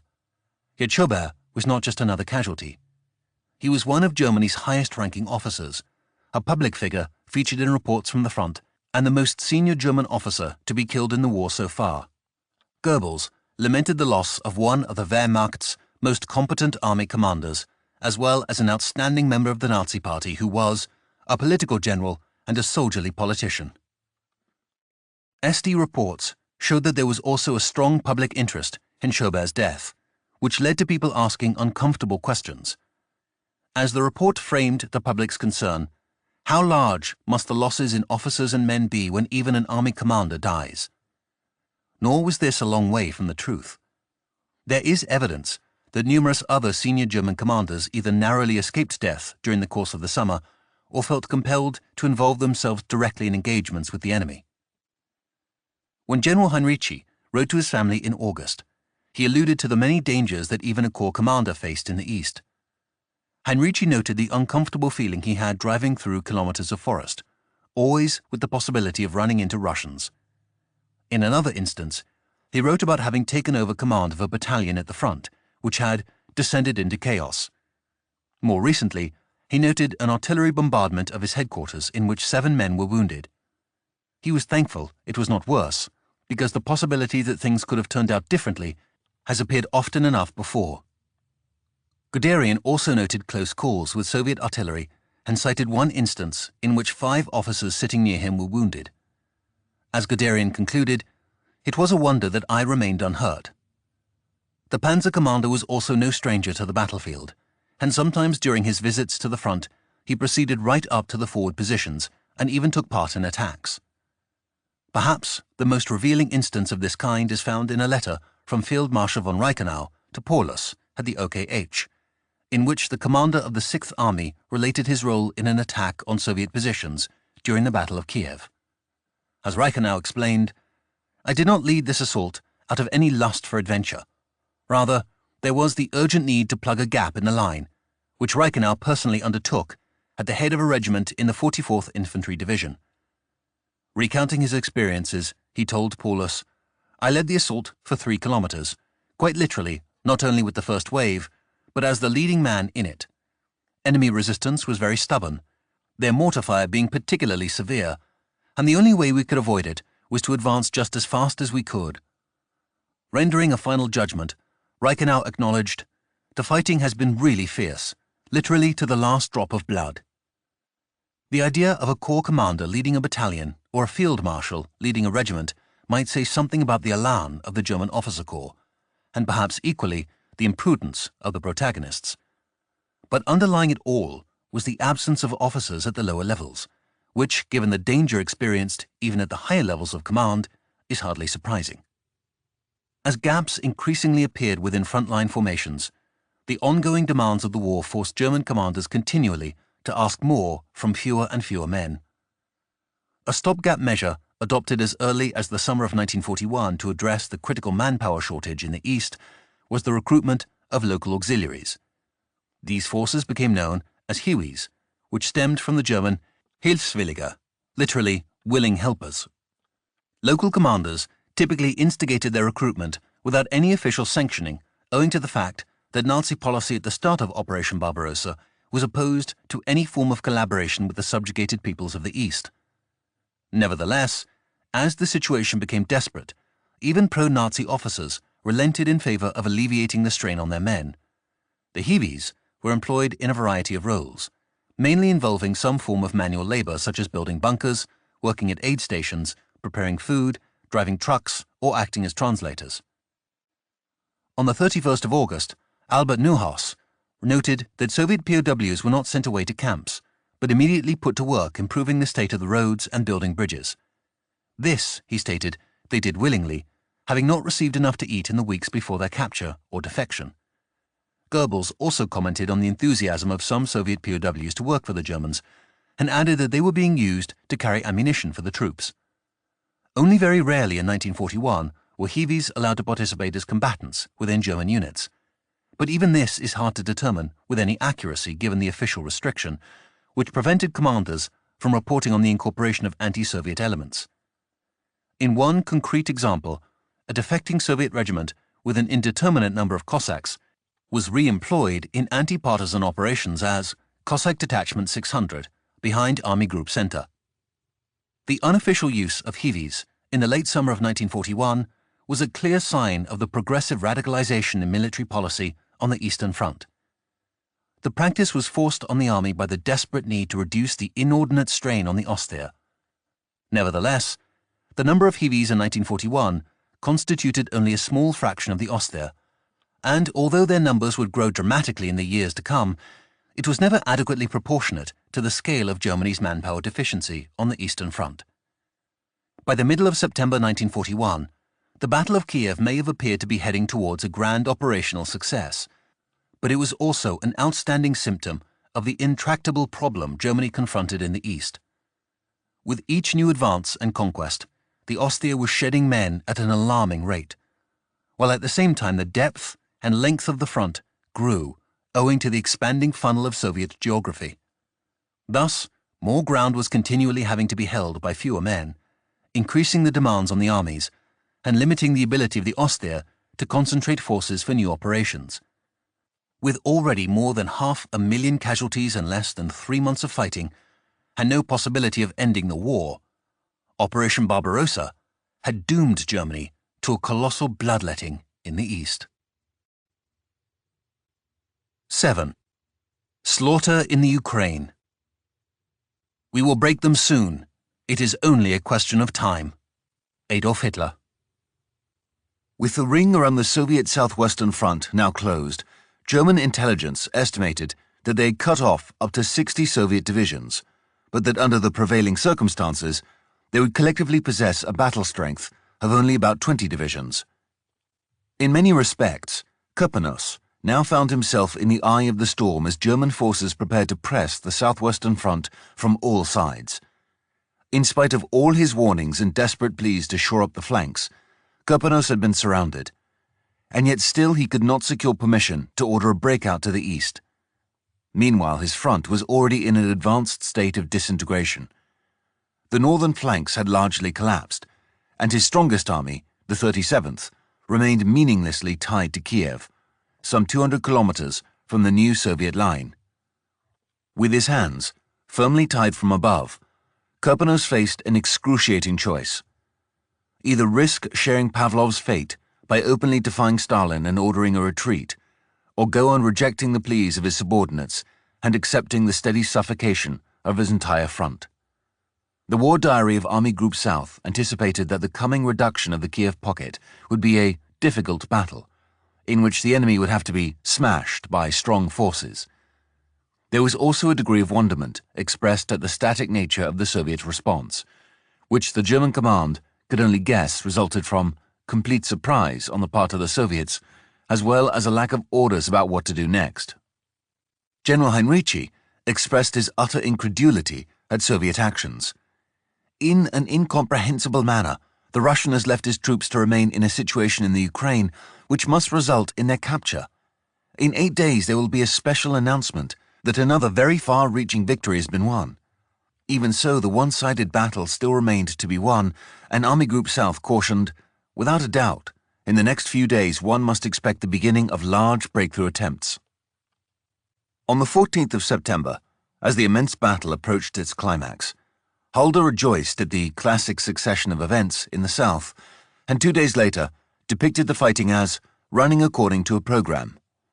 Indeed, already on the 16th of September, Halder anticipated being able to redirect most of the Second Army away from the encirclement front and subordinating the remaining divisions to the Sixth Army. As confusion and panic began to take hold inside the Soviet pocket, the Luftwaffe took full advantage. Grimes' 5th Air Corps from Lohr's Air Fleet 4 combined with Lohr's 2nd Air Corps, Kesselring's Air Fleet 2, to strafe and bomb at will. German dominance of the air was absolute. The few available Soviet aircraft were thrown into battle against the German armored ring, but the results were extremely meager. On the 13th of September, as Kempf's 48th Panzer Corps raced north of Kremenchug, it registered only 8 enemy attacks by a total of 23 aircraft. Over the pocket itself, German aircraft hounded Soviet movement on the roads, resulting in devastating losses. Already, by the 14th of September, Grimes' 5th Air Corps listed 560 enemy trucks, 3 tanks, and 44 Soviet planes as destroyed. In the same period, a further 267 trucks were estimated to have been damaged, and 17 trains were attacked, with total or significant degrees of destruction. Lohr's 2nd Air Corps also played a key role in the battle, as Kesselring noted in his memoir. "I would not be doing justice to the Luftwaffe if I omitted to mention the decisive performance of 2nd Air Group. The skill of our crews was evident from the fact that railway lines in the battle zone were permanently cut. In one short section of the line, 20 or 30 trains were held up, which were subsequently smashed to pieces by destroyer attacks. Moreover, when enemy formations appeared on the roads, Kesselring noted, they were relentlessly attacked with devastating results." While aerial operations proceeded apace in the early days of Army Group South's breakout from the Kremenchug bridgehead, the frantic tempo of operations could not be maintained. As was so often the case in Operation Barbarossa, logistics proved a greater obstacle than actual Soviet resistance, and Grimes' Air Corps suddenly ground to a halt, with only a handful of bomber sorties flown on the 16th and 17th of September. As 5th Air Corps' Chief of Staff, Lieutenant Colonel Hermann Plocher noted, "Repeated requests to the air fleet by the 5th Air Corps asking for timely and sufficient fuel supplies were futile. Even after the air fleet had begun to exert its influence in the matter, the tremendous distances and inadequate available transport space did not allow a smoothly functioning supply system." Likewise, Kesselring also cited the absence of supplies as a key factor hampering the operation of his air fleet at the Battle of Kiev. Yet the Field Marshal suggested that in Army Group Center, it was more than just long distances and limited transportation space which was causing the problem. Kesselring referred to an absence of rear combat formations, which he stated had become necessary because the Russians had learnt the lesson of previous engagements and almost completely throttled our communications. In principle, Kesselring was correct. The partisan war was a significant threat even as early as the summer of 1941, but suggesting that the Soviet leadership had learned the value of partisan operations and was already equipped to direct forces in a serious campaign was incorrect. The overwhelming bulk of what were described as partisan attacks in the summer and early autumn of 1941 were instigated by soldiers of the Red Army who had simply become trapped behind German lines and remained determined to carry on the fight. In any case, the result was clear. With the already faltering railway timetables, an alarming shortage of trucks and bad weather, the partisan menace was a further serious complication to maintaining German operations. On the 18th of September, Grimes' 5th Air Corps was able to resume operations and concentrated significant forces on the city of Kiev, with the stated aim of reducing the city to rubble and ashes and doing half the work of the army. With Soviet air bases inside the pocket inoperable, and the city so far from those that were, Kiev was effectively abandoned, allowing the Luftwaffe to operate with impunity. Inside the Ukrainian capital, German Stuka attacks led to panic and despair. Although Kiev had become a focal point of the German aerial assault, the remainder of Grimes' corps together with Lohr's Air Corps went on harrying Soviet forces inside the pocket, inducing turmoil and heavy losses among the scattered and increasingly leaderless formations. In total, Plocher stated that between the 12th and 21st of September, the 5th Air Corps alone flew 1,422 sorties and dropped 567,560 kilograms of bombs and 96 Type 36 incendiary bomb clusters, inflicting extraordinarily heavy destruction on the ground. Gabriel Temkin, a Jewish man assigned to a Russian labor battalion, observed, "The Luftwaffe's favorite places for dropping bombs, especially incendiary ones, were forested areas close to main roads, not seeing but expecting, and rightly so, that the woods were providing resting places for army units and their horses. German planes were bombing them, particularly at night." As forest fires swept the region, Temkin added, "For the first time I smelt burnt flesh." In addition to an unknown human toll, Plocker stated that his corps destroyed 2,171 motor vehicles, 107 planes, 52 trains, 28 locomotives, 23 tanks, 6 anti-aircraft batteries, and 1 bridge between the 12th and 21st of September. In addition, hundreds more motor vehicles, horse-drawn wagons, and rolling stock were reportedly damaged. Losses to the 5th Air Corps amounted to just 7 officers and 20 men killed or missing. 17 German planes were shot down, another 9 received damage to more than 30% of the aircraft, and 5 suffered less than 30% damage. Such comparatively light losses need to be viewed in perspective. Air Fleets 2 and 4 certainly capitalized on the Soviet disaster in the Ukraine and repeated many of the successes from the early days of Operation Barbarossa, when the Luftwaffe performed with such unprecedented destructiveness.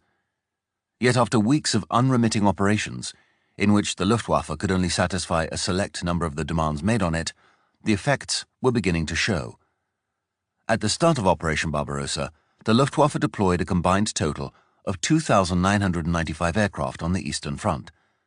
But by the 6th of September, the number of these still operational had shrunk to just 1,005 planes. In addition, personnel losses by the end of August amounted to 1,600 dead, 1,500 missing, and 3,200 wounded. Crews were exhausted.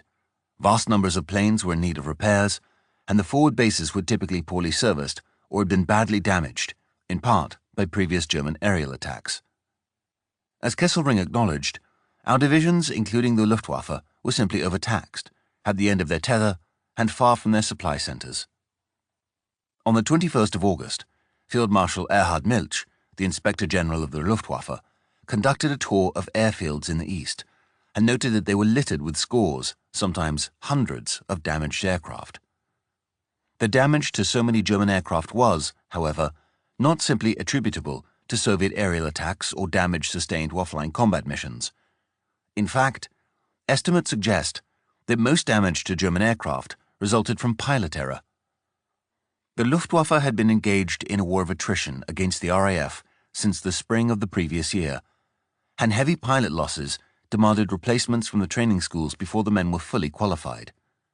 These young pilots were supposed to complete their training in the new squadrons by being eased into their roles with only progressive exposure to hazardous missions. Yet the heavy demands placed on the overextended Luftwaffe did not allow much time for training flights or exposure to non-hazardous missions. The flying conditions on the primitive eastern airfields also significantly added to the dangers, and with air safety standards within the Luftwaffe already dangerously lax, new pilots damaged and destroyed aircraft at an astonishing rate. Estimates suggest that for every 4 German aircraft destroyed in combat, another 3 were lost in non-combat related accidents.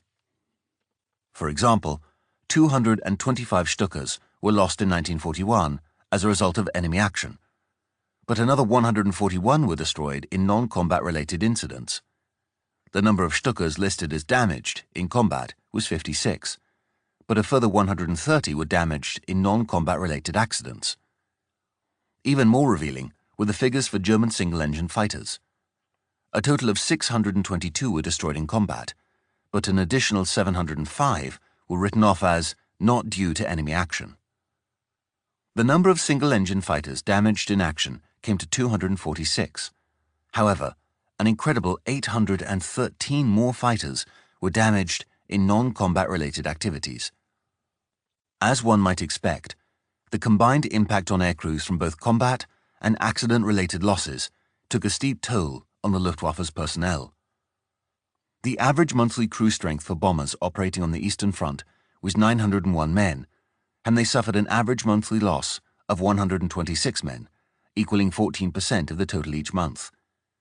Single-engine fighter and Stuka pilots suffered average monthly losses of 9% and 7%, respectively, which, after 4 months of warfare, totaled 36% and 28% of their starting totals.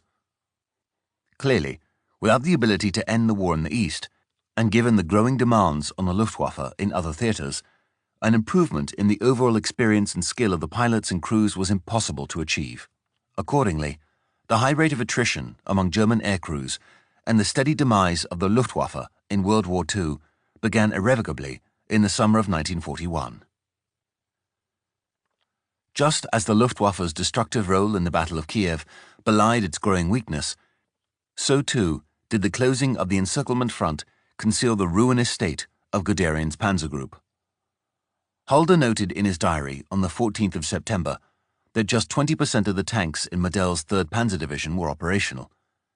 Given the division's initial strength of 198 tanks at the onset of Operation Barbarossa, Halder's figure would have indicated a remaining strength of about 40 serviceable tanks. Yet Halder's 20% figure probably took some time to work its way up to his desk because the following day, the 15th of September, Lieutenant Colonel Oskar Munzel, the commander of Model's Panzer Regiment 6, reported to Guderian an even more alarming figure.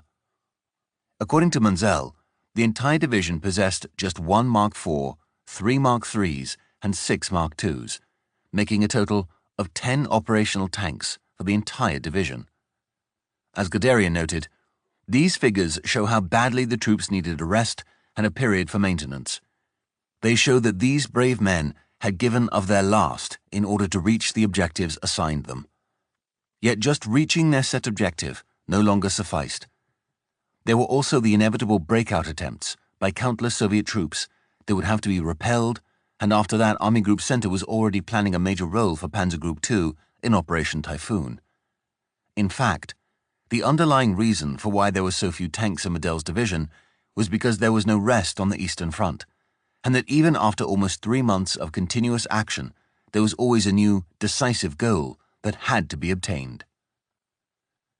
Beyond the relentless forward motion of the offensive, the German maintenance system for tanks was highly centralized in Germany and required that most major repairs be undertaken back at the home depots or one of the original production plants. Such a system had proved sufficient for the Wehrmacht's preceding campaigns, but the Soviet Union presented a vastly different challenge. And although some minor modifications to the system could be adapted, it was still an overwhelmingly centralized system. As one post-war study conducted by former German officers in the Ostheer noted, once the Russian campaign got underway, the need for tank maintenance installations and the demand for spare parts increased by leaps and bounds.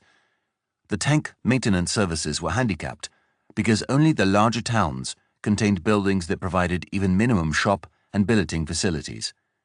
Despite strenuous efforts, the maintenance personnel were unable to cope with the ever-increasing volume of repair work. The German Army's requirements for all types of supplies, particularly ammunition, fuel, and medical supplies, exceeded all expectations. The inadequate road and rail nets made it impossible to support the rapidly advancing armored columns. The unsatisfactory rail transportation situation had a disastrous effect on the tank maintenance system at a time when the number of disabled tanks reached an all-time high. Although the deficiencies of the system soon became apparent, it took until the summer of 1942 before the maintenance system could be extensively decentralized, rendering the Ostheer's heavy losses irreversible in the pivotal year of 1941. While the heavy fallout rate in Model's Panzer Division was the worst in Panzer Group II, it was hardly an outstanding exception. According to Halder's diary on the 14th of September, Lieutenant General Hans-Jürgen von Arnim's 17th Panzer Division operated with a near identical 21% serviceability rate. While Model's and Arnim's Panzer Divisions were numerically the weakest, Guderian's remaining forces, according to Halder's information, were in only marginally better shape. Langemann Erlenkamp's 4th Panzer Division retained just 29% of its starting strength, and Nering's 18th Panzer Division 31%. Given the discrepancy in Model's numerical strength, it is hard to know whether Halder's information was not somewhat out of date.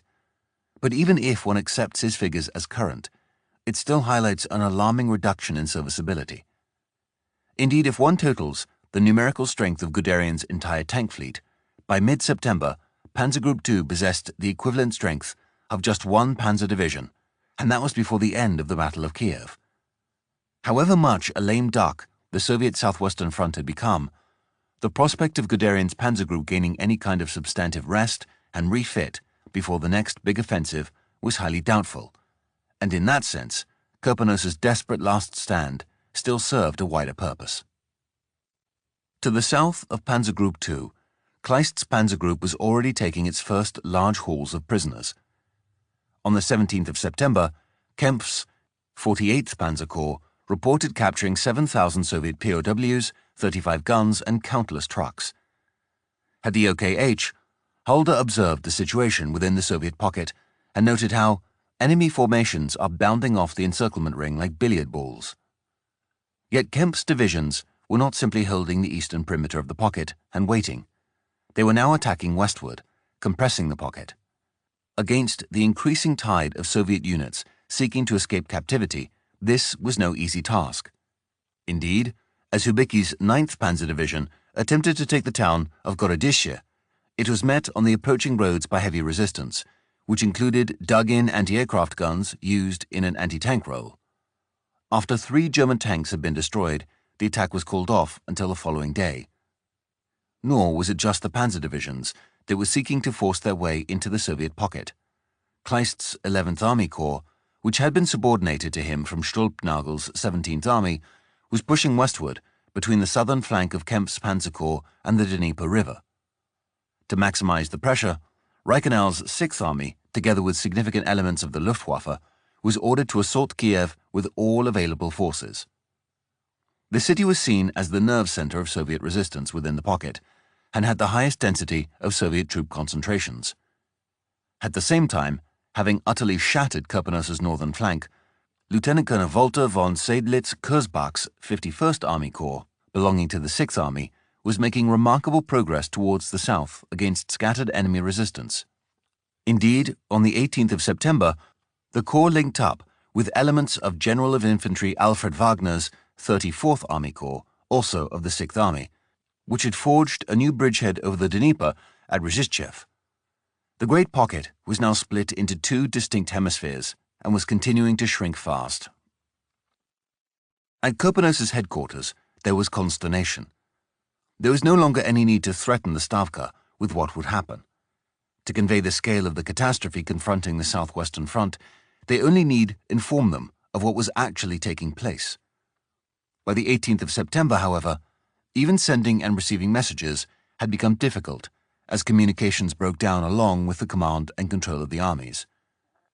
Redeployed Soviet units became cut off from their parent organizations, became lost, could not receive new orders, and had no idea of where the Germans were operating. It was chaos, and the more the turmoil spread, the greater the panic became. Watching events unfold, it was no surprise that Timoshenko, the new commander of the Soviet Southwest Direction, quickly lost his initial faith in restoring the situation. As he correctly assessed, soon after taking command, each fresh day of delay only increases the scale of the catastrophe. On the 16th of September, during a discussion with Major General I. Ho Bagramian, the Chief of Operations for the Southwestern Front, Timoshenko orally gave permission to withdraw Kirponos's forces to a new defensive position on the Psel River. In actual fact, forces from Stülpnagel's 17th Army, which had originally been deployed in the bridgehead at Kremenchug, had meanwhile undertaken another offensive towards the east, and had already crossed the proposed defensive line on the Psel. Even so, Timoshenko's order for retreat was stillborn. When Bagramian returned to the pocket, it took him most of the day to find Kirponos. And when he finally did, the commander of the Southwestern Front balked. Kirponos had received his instructions directly from Stalin and, fearing the consequences of defying him, he could not bring himself to order a retreat without at least some kind of written order from a higher authority. At the same time, Stülpnagel's eastward marching infantry divisions were approaching Timoshenko's headquarters at Poltava, and thus the command of the southwestern direction was out of contact while it was being evacuated to Kharkov. Kirponos therefore sent a signal directly to the Stavka, repeating Timoshenko's oral instructions and requesting clarification. Kirponos ended his transmission. "I consider that pulling troops back to the Psel is correct, which means immediate and complete withdrawal from Kiev and the river Dnieper. Urgently request your instructions." It took an entire day, until 23:40 hours on the 17th of September, for a reply from Shaposhnikov to be sent. It was as ambiguous as it was blunt. The Supreme Commander authorized withdrawal from Kiev. Yet nothing was said about authorizing a retreat over 200 kilometers to the Psel River. As the secretary of the Ukrainian Communist Party Central Committee, M.A. Bumistenko, commented on Shaposhnikov's reply, "He says A without wishing to say B." In any case, the matter had become redundant. A few hours before Shaposhnikov's communique arrived, Kirponos, despairing at the procrastination in the High Command and the plight of his forces, finally decided to act on his own volition and authorized all his forces to attack eastwards to escape the pocket. Yet Kirponos's belated order came too late to make any substantive difference. His forces were under attack from all sides as well as from the air. There was no possibility of obtaining new supplies, and communications everywhere were failing. Indeed, even before Kirponos had resolved to act on his own, scores of subordinate commanders, many in far more desperate circumstances, had already begun their own precarious attempts to flee the pocket with as many men as possible. By late on the 17th of September, as Kirponos's order went out to every unit with a functioning radio, the chaos within the remnants of the southwestern front became complete. The supposed retreat became the inevitable rout, in which the confusion was only surpassed by the level of destruction. For the men of the southwestern front, the Battle of Kiev was hardly a battle anymore, but rather a desperate attempt to survive against overwhelming odds. At the Wolfslayer, in East Prussia, Hitler was in a triumphant mood. When SS Sturmbannführer Otto Gunsche, who had served as a member of Hitler's bodyguard from 1936 to 1941 and was now fighting on the Eastern Front in the Leibstandarte Adolf Hitler, visited his former comrades at the Wolfslayer in mid-September, Hitler granted him a personal audience. Gunsche noted Hitler's affable demeanor and polite interest in the activities of the Leibstandarte. When Gunsche reported on the stubborn resistance of the Red Army, Hitler's reply evinced an unshakable faith in victory. "We will break them soon. It is only a question of time. I have ordered panzer armies with over 2,000 tanks to group before Moscow. Moscow will be attacked and will fall. Then we will have won the war." Yet Gunsche's account also provides evidence for Hitler's increasing departure from the strategic reality of the Eastern Front. According to Gunsche, after the conquest of Moscow, Hitler told him that the advance would only be halted when the Oster had reached the Ural Mountains. The remainder of the Soviet Union could starve to death. "As the reformer of Europe," Hitler concluded, "I shall make sure that a new order is imposed on this land according to my laws." As the German command observed events in the Ukraine with great satisfaction, attention within Army Group Center turned more and more to the preparations for Operation Typhoon. Planning had been underway since mid-July, when Army Group Center and the rest of the German command had believed they were on the last lap of their conquest of the Soviet Union. The long postponement, so often attributed to a self-imposed halt while the strategic dispute played out between Hitler and the generals, was actually an inevitable delay brought on by supply shortages, the need for an extension of railroads, and the almost unceasing Soviet counteroffensives. When Hitler decided on striking first towards Kiev, Army Group Center gained even more time to stockpile essential supplies, which still proved inadequate. There were also a number of outstanding strategic concerns. Bock was already deeply frustrated with the OKH's limited proposal and argued for a grand operation, promising sweeping strategic success. To that end, on the 14th of September, Bock sent a proposed map to the Army Command outlining his conception for the upcoming operation, which he claimed left all doors open. On the following day, the 15th of September, Holder studied Bock's proposition together with Hüsinger and came to the conclusion that Bock was still projecting himself too far to the east. Indeed, Holder wanted an even tighter encirclement of the opposing Soviet forces than the one he had previously proposed, and this only deepened the rift between them. As Bock wrote in his diary, "Holder gave me a verbal response to the map of the new operation submitted to the Army High Command.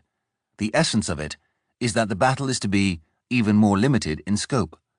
Narrow-mindedness is becoming an art, and after the battle, we will again be facing the enemy's reserves.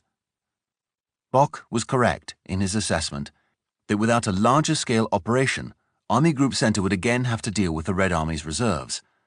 But what he failed to grasp was the limitation of his own forces, not to mention the seasonal difficulties, which, given the already heavy rainfalls of September, could only be expected to worsen in October. There was simply no possibility that Army Group Center could launch another operation of the depth initially achieved in June towards Minsk or in July towards Smolensk. The insufficient number of available motor vehicles, the diminutive stockpiles of fuel and munitions, the unreliability of the railways, which were persistently falling short of their promised daily quotas, and the stark decline in the fighting strength of all combat units, infantry, panzer and Luftwaffe, predetermined the failure of Bock's grand solution.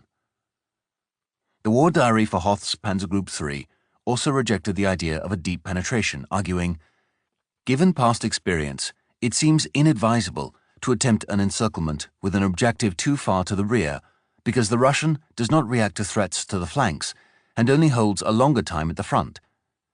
In comparison with Bock's proposal for a deep thrust, Holder's more modest plan, therefore, appears the more rational choice. But it actually contained the same fatal flaw. The dispute between Bock and Holder was largely confined to the first phase of the operation, the destruction of the Soviet Western and Bryansk fronts. Yet after this anticipated victory, Holder had lost none of his heedless ambition and intended to push Army Group Center well beyond its capabilities in a second phase of the campaign, aiming for the capture of Moscow. Indeed, given all the unlearned lessons of Operation Barbarossa's failure, Operation Typhoon was essentially preordained to miscarry. The ratio of space, time, and force was incongruent with the preconditions for operational success.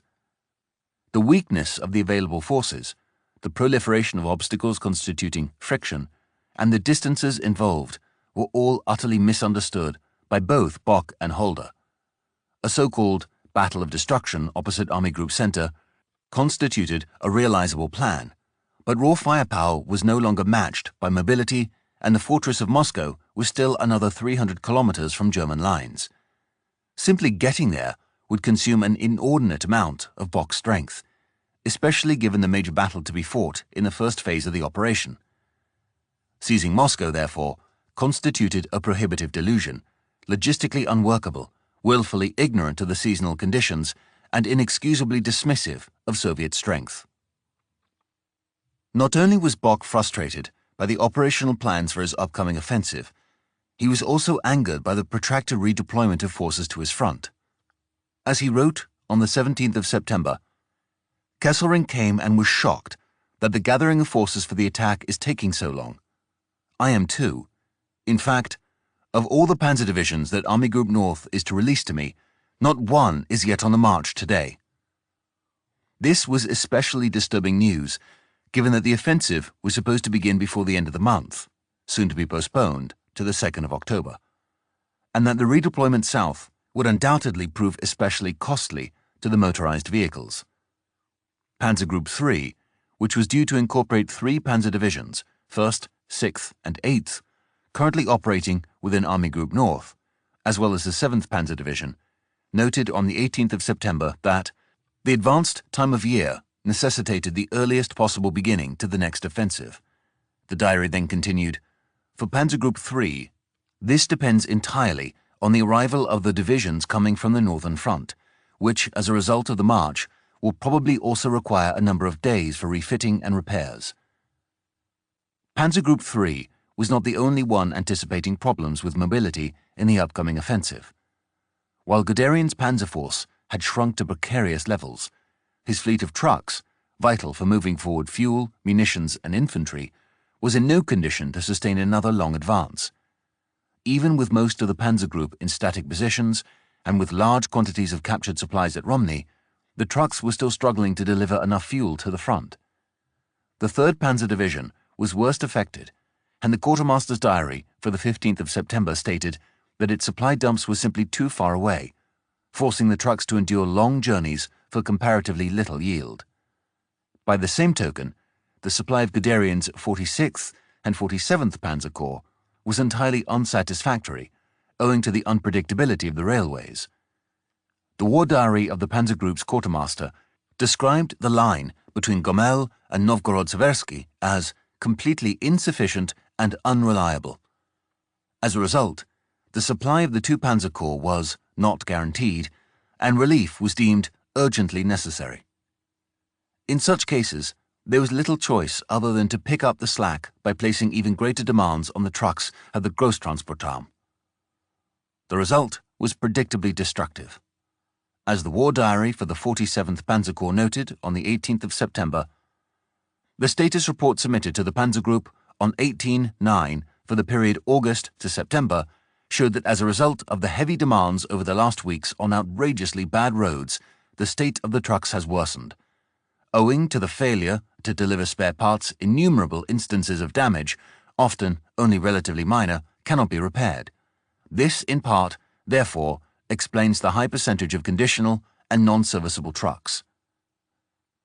The shortage of trucks within the Panzer Group was well known to Guderian, as was the lack of replacements and spare parts. But weeks of desperate pleas for relief had yielded very little help. Thus, the impetuous Guderian hit upon a new idea that once again reflected his obstinate determination to service his own needs irrespective of any other concerns. The main source for replacement trucks in many German units was captured Soviet war booty, which, as Gottlieb Bidermann explained, not only provided vital replacements, but proved far easier to maintain. The Russians possessed large numbers of robust Ford-heavy trucks, as well as those of Cis manufacture. Those two types seemed to make up the entire inventory of trucks possessed by the enemy, and we always chose the American-manufactured Ford whenever possible, as many replacement parts seemed to be always available. Yet incorporating Soviet and American model trucks into the Ostheer only added another element to the already chronic problem of standardization within the army. As Bidermann continued, due to this method of salvage in use, our army appeared to consist of vehicles of every type and description from half of Europe, sometimes making it impossible to obtain even the most simple replacement parts. We found ourselves growing envious of the uncomplicated Russian supply system. Although their inventory of weapons and equipment might not have been as varied or as specialized as our own, what they did have was reliable and could be logistically supported almost anywhere. Thus, in the absence of any meaningful replacements from Germany, securing captured Soviet trucks became a priority for German commanders, and Guderian was determined to have the lion's share of the booty in the Kiev pocket. Previously, in the aftermath of the Battle of Smolensk, the competition for the seizure of Soviet trucks became so intense that Guderian's requisition squads actually engaged in firefights with elements of the German 8th Army Corps. Now, with the need for replacement trucks as urgent as ever, Guderian's Panzer Group requested that Army Group Center intercede on its behalf and secure from Army Group South an order granting Guderian priority for all captured vehicles throughout the entire area of the Kiev pocket. The communique to Army Group Center first underlined the heavy losses of Schweppenberg's 24th Panzer Corps while closing the Kiev encirclement, and then continued, Panzer Group 2 urgently requests, therefore, an order from Army Group South allowing for the requisition squads from the divisions of Panzer Group 2 to secure and drive away captured vehicles from within the whole of the Kiev pocket. It is not certain what happened to this request, as no further details could be located, but more than likely Bock reacted with the same circumspection that greeted many of Guderian's requests, and, perhaps foreseeing a pointless furor with Army Group South, rejected the idea outright. While Guderian had no problem surreptitiously attempting to undercut Kleist's share of the captured motorized transport, he nevertheless wanted Panzer Group 1 to aid him in holding his long eastern flank. Even in his relations with his fellow Panzer Group commanders, Guderian proved a difficult personality. He had enjoyed a generally favorable relationship with Hoth during the encirclement at Minsk. However, this soured considerably during the Battle of Smolensk. Kleist and Guderian, on the other hand, began Operation Barbarossa with a turbulent past, which had come to a head during the French campaign when Kleist, as Guderian's superior, tried to have him dismissed from his command for disobeying orders. On the 18th of September, A Soviet thrust towards Romny from the east ruptured German defenses and approached to within only a kilometre of the town. Not only was Romny a vital storage and communication centre, but it had since become the command centre for Panzer Group II, which now found itself thrust onto the front line. Having observed the attacking Soviet forces converging on the town in 3 separate columns, Guderian later noted, "We found ourselves in the midst of a crisis." Recently seized Soviet POWs reported that 2 panzer brigades, each with 40 tanks, 2 infantry divisions, and 1 or 2 cavalry divisions, were driving the Soviet attack. Against this, Guderian could muster only 2 battalions of the 10th Motorized Infantry Division and a few anti-aircraft batteries. The Soviet Air Force also had local air superiority and subjected Romny to a raid by heavy bombers. Desperate for relief, Guderian urgently requested aid from the closest of Kleist's formations, the 14th Panzer Division. But even if this was authorized, it would still take some time to arrive. In the meantime, Guderian ordered a partial withdrawal of Das Reich and the 4th Panzer Division from the encirclement front. Das Reich arrived at Romny on the 19th of September and sufficed to hold the town, while the 4th Panzer Division concentrated for a counterattack from the south. On the same day, Guderian's headquarters were evacuated to the relative safety of Konotop. While the Soviets did not succeed in retaking Romny, the episode remains an instructive lesson in the regenerative qualities of the Red Army. Although the Soviet front had been shattered in the Ukraine, there were already new formations appearing in the east, which were capable of causing serious problems for the Germans, even in the midst of their most triumphant battle to date. Biting the bullet, the Soviet Southwestern Front's destruction. With the remnants of the Soviet Southwestern Front now split into 2 pockets, the collapse of organized resistance proceeded apace. On the 18th of September, most of the command staff of the Soviet 21st Army, including 3 generals, were captured by elements of Langemann-Erlenkamp's 4th Panzer Division. On the following day, the 19th of September, intelligence gathered by the 3rd Panzer Division indicated the whereabouts of Kirpenos and his command staff, which was said to include some 15 generals and 400 officers. There were also the first significant reports of Soviet POWs captured by Guderian's Panzer Group. In the period between the 13th and 19th of September, Schoppenberg's 24th Panzer Corps alone reported the capture of 31,000 POWs, 190 guns, 23 panzers, and a further 23 anti-tank guns. Similarly, in just one day, the 19th of September, Kleist's Panzer Group took 12,000 Soviet POWs while destroying or capturing 277 guns and 44 tanks. On the inside of the pockets, Soviet soldiers were granted little opportunity for rest, having constantly to keep moving east, all the while repelling or fleeing German attacks. One letter written on the 19th of September by a Soviet major who had not slept in 4 days captures the nervous tension of their situation. All around, wherever you look, there are German tanks, submachine guns, or machine gun nests. Our unit has already been defending on all sides for 4 days within this circle of fire. At night, the surrounding ring is clear to see, illuminated by fire that lights up the horizon, which here and there gives the sky a wondrous pink hue. Yet the final days of the battle were by no means a simple case of corralling the great mass of Soviet soldiers into German captivity. Soviet resistance was as tenacious as ever. The Russians' behavior in action is simply incomprehensible, noted a letter found on a German corpse, killed amidst the September fighting. The writer then continued, "They are incredibly stubborn, and refuse to budge even under the most powerful gunfire. Nor were the men of the Southwestern Front fighting simply to defend themselves from German attacks. These men knew that their only chance of escape was to break through the German ring, and they fought tooth and nail to do so. Soviet losses were consequently exorbitant, but against the tide of manpower surging eastwards, even major German formations suffered heavily, a fact made clear by German accounts. Whether they come in with tanks or whether the infantry comes in without support, whether their Cossacks charge in on horses, or whether they come rolling forward in motor lorries, the end is always the same. They are driven back with such losses that one wonders how they can find the courage and the men to keep coming on. Do they have any feeling of fear? It certainly seems not, for they attack regularly and charge forward without hesitation. Some of my comrades think that the Bolsheviks must be either drugged or drunk to keep coming in like that. The Soviet dead stretched for miles. Here there would be one or two, farther away a small group, some piled upon each other. We lost men too, for it must not be believed that this was an easy victory. But their dead, particularly where there had been a fierce battle, formed a carpet.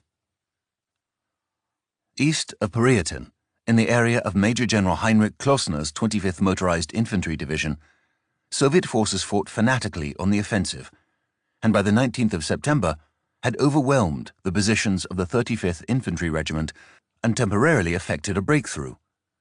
The nearby 9th Panzer Division rushed its Panzer Regiment to the area and retook the small town of Meliki on the 20th of September, but German bodies lay everywhere.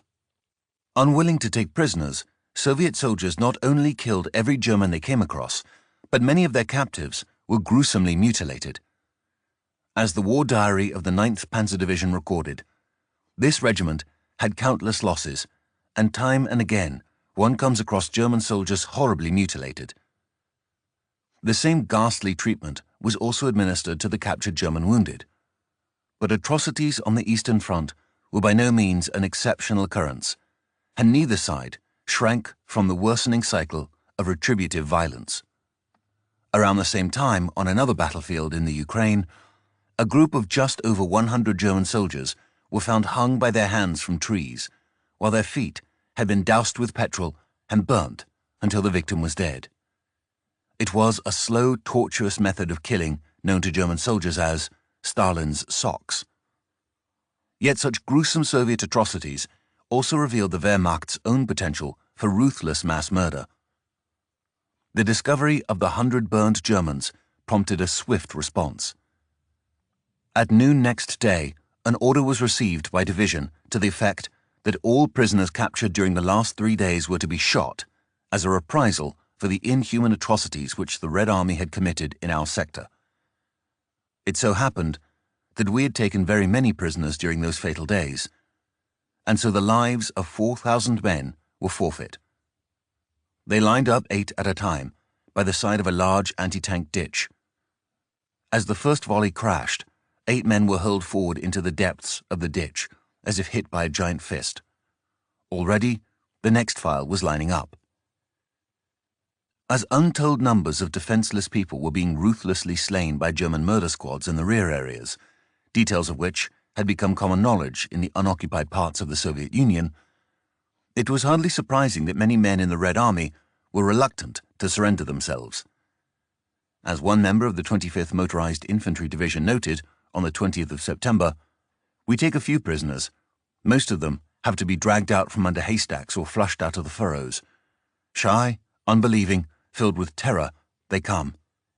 Many a Bolshevik has laid down his life here. His stupid pig-headedness and his fear, drilled into him, have to be paid for by his death." With Kurpenos's order for his entire front to flee eastwards and attempt to escape the encirclement, the pivotal hour had struck for the city of Kiev. The Ukrainian capital had been under siege since the second week of July, and, after days of relentless attacks by Reichenau's Sixth Army, the coup de grace finally fell shortly before midday on the 19th of September, when German troops broke into the city. By noon, the swastika was flying over Kiev's citadel. But the German conquest had not come without cost. In the course of the siege, the 71st Infantry Division had lost 46 officers and 916 men killed, with a further 108 officers and 3,150 men wounded. As one German soldier noted in his diary, "On the 19th of September, our division took the citadel of Kiev. I thank the Lord God for my life.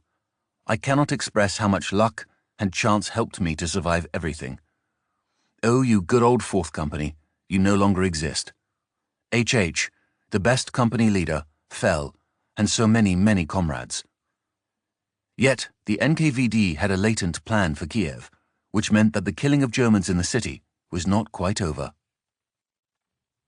Throughout the summer of 1941, the Soviets implemented a strict scorched earth policy in which anything of value that might be put to use by the Germans was to be systematically destroyed. Yet Kiev was captured largely intact. Its inner city had been spared the destruction of city fighting, and none of the most prominent buildings were burned or blown up. The German command and administrative staffs quickly set about occupying the best buildings, just as the retreating Soviets had anticipated they would. The NKVD had hidden hundreds of explosive devices set to detonate by remote control or time-delayed fuses.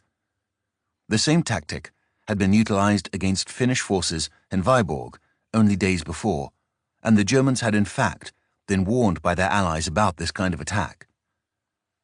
Another anonymous tip, possibly by anti-Soviet Ukrainian nationalists, led to the discovery and removal of some explosives. However, the Germans were utterly unsuspecting of what was to come. The first detonation took place on the 20th of September in a former arsenal next to the Monastery of the Caves, killing the occupying couplement of German artillery officers and men. Jews were immediately implicated in the bombing, but the explosion proved only a prelude to the main attack. On the 24th of September, 5 days after the Germans had captured the city and firmly established themselves in its many buildings, a huge explosion ripped through a depot for captured equipment and ammunition, located next to the main post office. Nearby, thousands of Ukrainians were following orders to register themselves and hand in any prohibited equipment, such as hunting rifles and radios. They were all gathered at a German administrative center located on Prorizna Street. Suddenly, the first floor exploded, followed by an even bigger blast on the third floor. 15 minutes later, the Grand Hotel, where numerous high-ranking German officers were quartered, blew up. This was followed by explosions at the Arcade and Hotel Continental. More blasts would rock the city that night and the following day, but even more dangerous was the raging fire that had been started by the initial explosions. With no functioning water mains in the city, almost no firefighting equipment, and high winds to fan the flames, the fires spread uncontrollably. In desperation, German military engineers demolished more buildings to create fire breaks. But at the same time, Soviet agents were surreptitiously throwing Molotov cocktails to spur the blaze. An estimated 200 Germans were killed in either the initial explosions or the resulting fires, including Colonel Freiherr von Seidlitz und Gulau of the Army General Staff. Civilian losses were much harder to estimate, as tens of thousands of people had fled the city with the Red Army, but anywhere between 10,000 and 25,000 people were left homeless. It was only on the 29th of September, 5 days after the fires had begun, that the last blaze was finally extinguished. In the aftermath, both Germans and Ukrainians were outraged at the scale of the destruction. The indignation grew when even more unexploded devices were found in the Opera House, the former building of the Central Rada, the Central Bank, and the headquarters of the Communist Party and NKVD. In total, another 670 explosive devices were removed from around the city. But in October, still more buildings were to explode: the former Duma and the Supreme Soviet. For the incensed German occupation authorities, the city's large Jewish population was the obvious culprit, which they concluded despite the fact that many Jews had also been victims of the fires. Posters were plastered all around the city. At 8 o'clock in the morning, on the 29th of September, all Jews in the city and its environs were to report to the corners of Melnikovskaya and Dokturovskaya streets. Any Jews failing to appear would be shot. More than 33,000 Jews crammed into the streets near the assembly point, and from there were led to the Babi Yar ravine just outside the city. Here the Jews were made to undress in groups and leave behind all their belongings. They were then channeled in small groups to the unseen ravine, where they could finally witness what awaited them. Kurt Werner, one of the German executioners, described what happened next. "I still recall today the complete terror of the Jews when they first caught sight of the bodies as they reached the top edge of the ravine. Many Jews cried out in terror. There were 3 groups of marksmen down at the bottom of the ravine, each made up of about 12 men. Groups of Jews were sent down to each of these execution squads simultaneously. Each successive group of Jews had to lie down on top of the bodies of those that had already been shot. The marksmen stood behind the Jews and killed them with a shot in the neck. The killing of Kiev's Jews continued for 2 days until 33,771 men, women, and children were dead. It was Germany's largest single massacre to date, and an unmistakable symbol of what the new era of Nazi rule would mean for the Ukraine. Yet in spite of the NKVD's bombing campaign in Kiev, it is important to note that the mass murder of Soviet Jews required no pretext, however feeble, for German action. By the late summer of 1941, the Einsatzgruppen were already roaming the rear areas of the Eastern Front with instructions to wipe out whole Jewish communities simply because they were Jewish.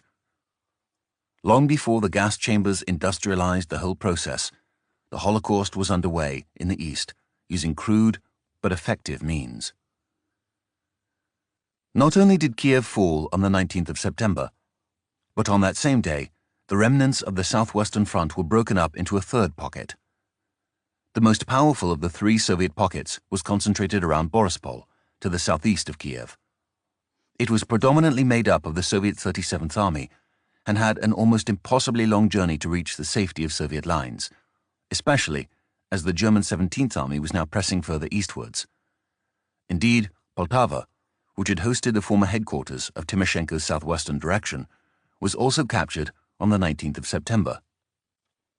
The other 2 major groupings of Soviet forces were located further east. One extended in a bubble to the west of Orzitsa, near the Sula River, and contained the remainder of the Soviet 26th Army. It was being compressed by the German 11th Army Corps while attempting to break through towards the northeast against Huber's 16th Panzer Division. On the 21st of September, the Stavka received a frantic appeal from the 26th Army's commander, Lieutenant General F. Kostenko. All efforts to cross the Sula River are futile. No ammunition left. Help required from the Air Force. The third grouping, comprising the remaining forces of the Soviet 5th and 21st Armies, was concentrated to the south of the road between Peryatyn and Lochvitsa. It was noted to have already suffered tremendous losses attempting to break out to the east. Indeed, the destruction in the town of Peryatyn shocked even battle-hardened German soldiers. Wilhelm Prüller wrote in his diary on the 19th of September, "I can't describe how the enemy vehicles in the town look, and how many there are, at least 2,000. In a curve they were standing, 4 abreast, apparently locked out by our Stukas. Hundreds of skeleton vehicles were sitting there, burned out right down to the iron frame." Similarly, the war diary of Kempf's 48th Panzer Corps noted that the masses of Soviet equipment found in and around Peryatyn brought to mind the picture of Dunkirk at the conclusion of the British withdrawal. Another account from a medical officer in the 3rd Panzer Division noted on the 21st of September, "It is a picture of horror, corpses of men and horses scattered among vehicles and equipment of all types. Ambulances are turned over, heavy air defense guns, cannons, howitzers, tanks, trucks. Some are stuck in the marshes, some were driven into the houses or trees. It is chaos." Amidst the chaos, hiding out in a small wood near the Shumikovo State Farm, about 11 kilometers southwest of Lochvitsa, was Kurpanos, together with 800 of his men. He had started out from his command post in the village of Verkhoyarovka, near Peryatyn, with some 3,000 men. On the 19th of September, Bagramian, Kurpanos' chief of operations, led an advanced combat group to force a breakthrough in the German lines. This, it was intended, would clear the way for Kurpanos and his staff. Bagramian's attack was initially successful in breaking through the German positions. However, reinforcements quickly sealed the breach before Kurpanos and his men could join the combat group. Cut off from his main force, and on the wrong side of the German encirclement, Kurpanos led his 800-strong force into a small wood. It was dawn on the 20th of September, and with little natural cover, there was no hope of avoiding the Germans until nightfall. In addition to their small arms and machine guns, Kopenosa's force included 4 anti-tank guns and 6 or 7 armored cars. The Germans soon became aware of the group and, acting on intelligence, probably gathered from the many POWs taken in the area, they were alerted to Kopenosa's presence. The wood was surrounded, and the Germans prepared to close in. Kopenos led his men on the perimeter of their defensive line until he was seriously wounded in the left leg. He was carried deeper into the wood, but a mortar shell landed nearby and shrapnel struck him in the head and chest. He died within minutes. Tupikov, the Southwestern Front's chief of staff, was also killed in the fighting, as was Major General D.S. Pisarevsky, the chief of staff of the Fifth Army. Lieutenant General M.I. Poropov, the commander of the Soviet Fifth Army, was badly wounded and captured by elements of Medel's 3rd Panzer Division. Few Soviet prisoners were taken.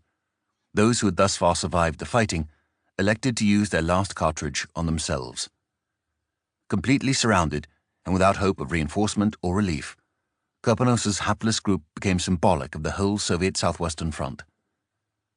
By the same token, Kopenosa's death represented its fate. Stalin's insistence on holding Kiev and overruling all military council was now being paid for by the blood of tens of thousands. It was a military calamity with few parallels in history, which handed Hitler his greatest battlefield victory of the war. Although Kopenosa's small group was extinguished, the main pockets continued their abject struggle towards the safety of Soviet lines. A Soviet major, Yuri Krymov, who was trapped in one of the pockets, noted how the men continued to form new combat groups to throw against the tightening German noose. "The pocket," Krymov wrote, "is constricted to an appalling degree. There was nowhere for one to move. Under such conditions, it is easy to see how destructive German aircraft and artillery could be, and, by the same token, where Krymov and his men knew that breaking out of the pocket was their only chance of survival. But how, Krymov wondered as he wrote, at what price? This is what consumes the thoughts of the unit commanders." While the Germans could clearly identify the 3 main enemy pockets that accounted for the bulk of the Soviet Southwestern Front, the countryside beyond these was nonetheless alive with countless bands of fugitive Soviet soldiers. Larger bands, typically hid by day and moved by night, but there were also many smaller groups, even individual soldiers, who could hide themselves quickly at short notice. The War Diary of Kempf's 48th Panzer Corps noted on the 20th of September, "As in the last few days and again today, aerial reconnaissance and ground troops constantly find new enemy groups in areas that have already been cleared many times." The diary then went on to explain the diverse tactics employed by these groups. The enemy attempts to escape using every means, in plain clothes or uniform, with or without weapons, in groups or alone, and in battle, most flee using the vast terrain and various stream beds. As a result of the wide area that has to be covered, it is simply impossible to seal it against individual people. Soviet troops who threw away their uniforms and tried to pass out of the contested areas as civilians undertook a dangerous gamble. The War Diary of Kuhn's 14th Panzer Division noted a report from the divisional commander in which he reported that everywhere in the forward positions they were seizing Russian soldiers in civilian clothes. On the same day, the War Diary also noted clearing actions against reported or suspected partisan detachments throughout the whole area of the division. Here, the difference in dress blurred the line between partisans and regular soldiers of the Red Army. The distinction was important because partisans were put to death, while Soviet soldiers were interned as captives. Yet even without a difference in dress, the distinction between men of the Red Army and bona fide partisans had been blurred since the first days of the war, when large Soviet formations were cut off behind the rapidly advancing German front. In the Battle of Kiev, this now also became manifest as a serious problem for the Germans, which in practice meant there was little security in the rear areas. On the 20th of September, a transport of captured Soviet soldiers under guard by men of the 3rd Panzer Division was attacked by 40 Russians with machine guns and rifles.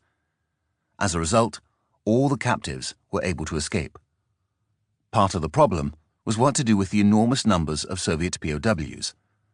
German units that needed every man at the front could not repeatedly dispatch guard details for the hundreds and sometimes thousands of captives arriving every few hours. It was therefore not exceptional for groups of Soviet POWs to be dispatched along the road in the direction of rear area assembly points, completely unguarded. As Gottlob Biedermann recalled, during the attack on Kiev, prisoners were simply sent to the rear unguarded, as every available man was desperately needed at the front. However, I maintain the belief that from the masses of prisoners sent to the rear in this manner, many communists and Russian patriots used the opportunity to slip into the undergrowth and eventually make contact with the ever-growing bands of partisans.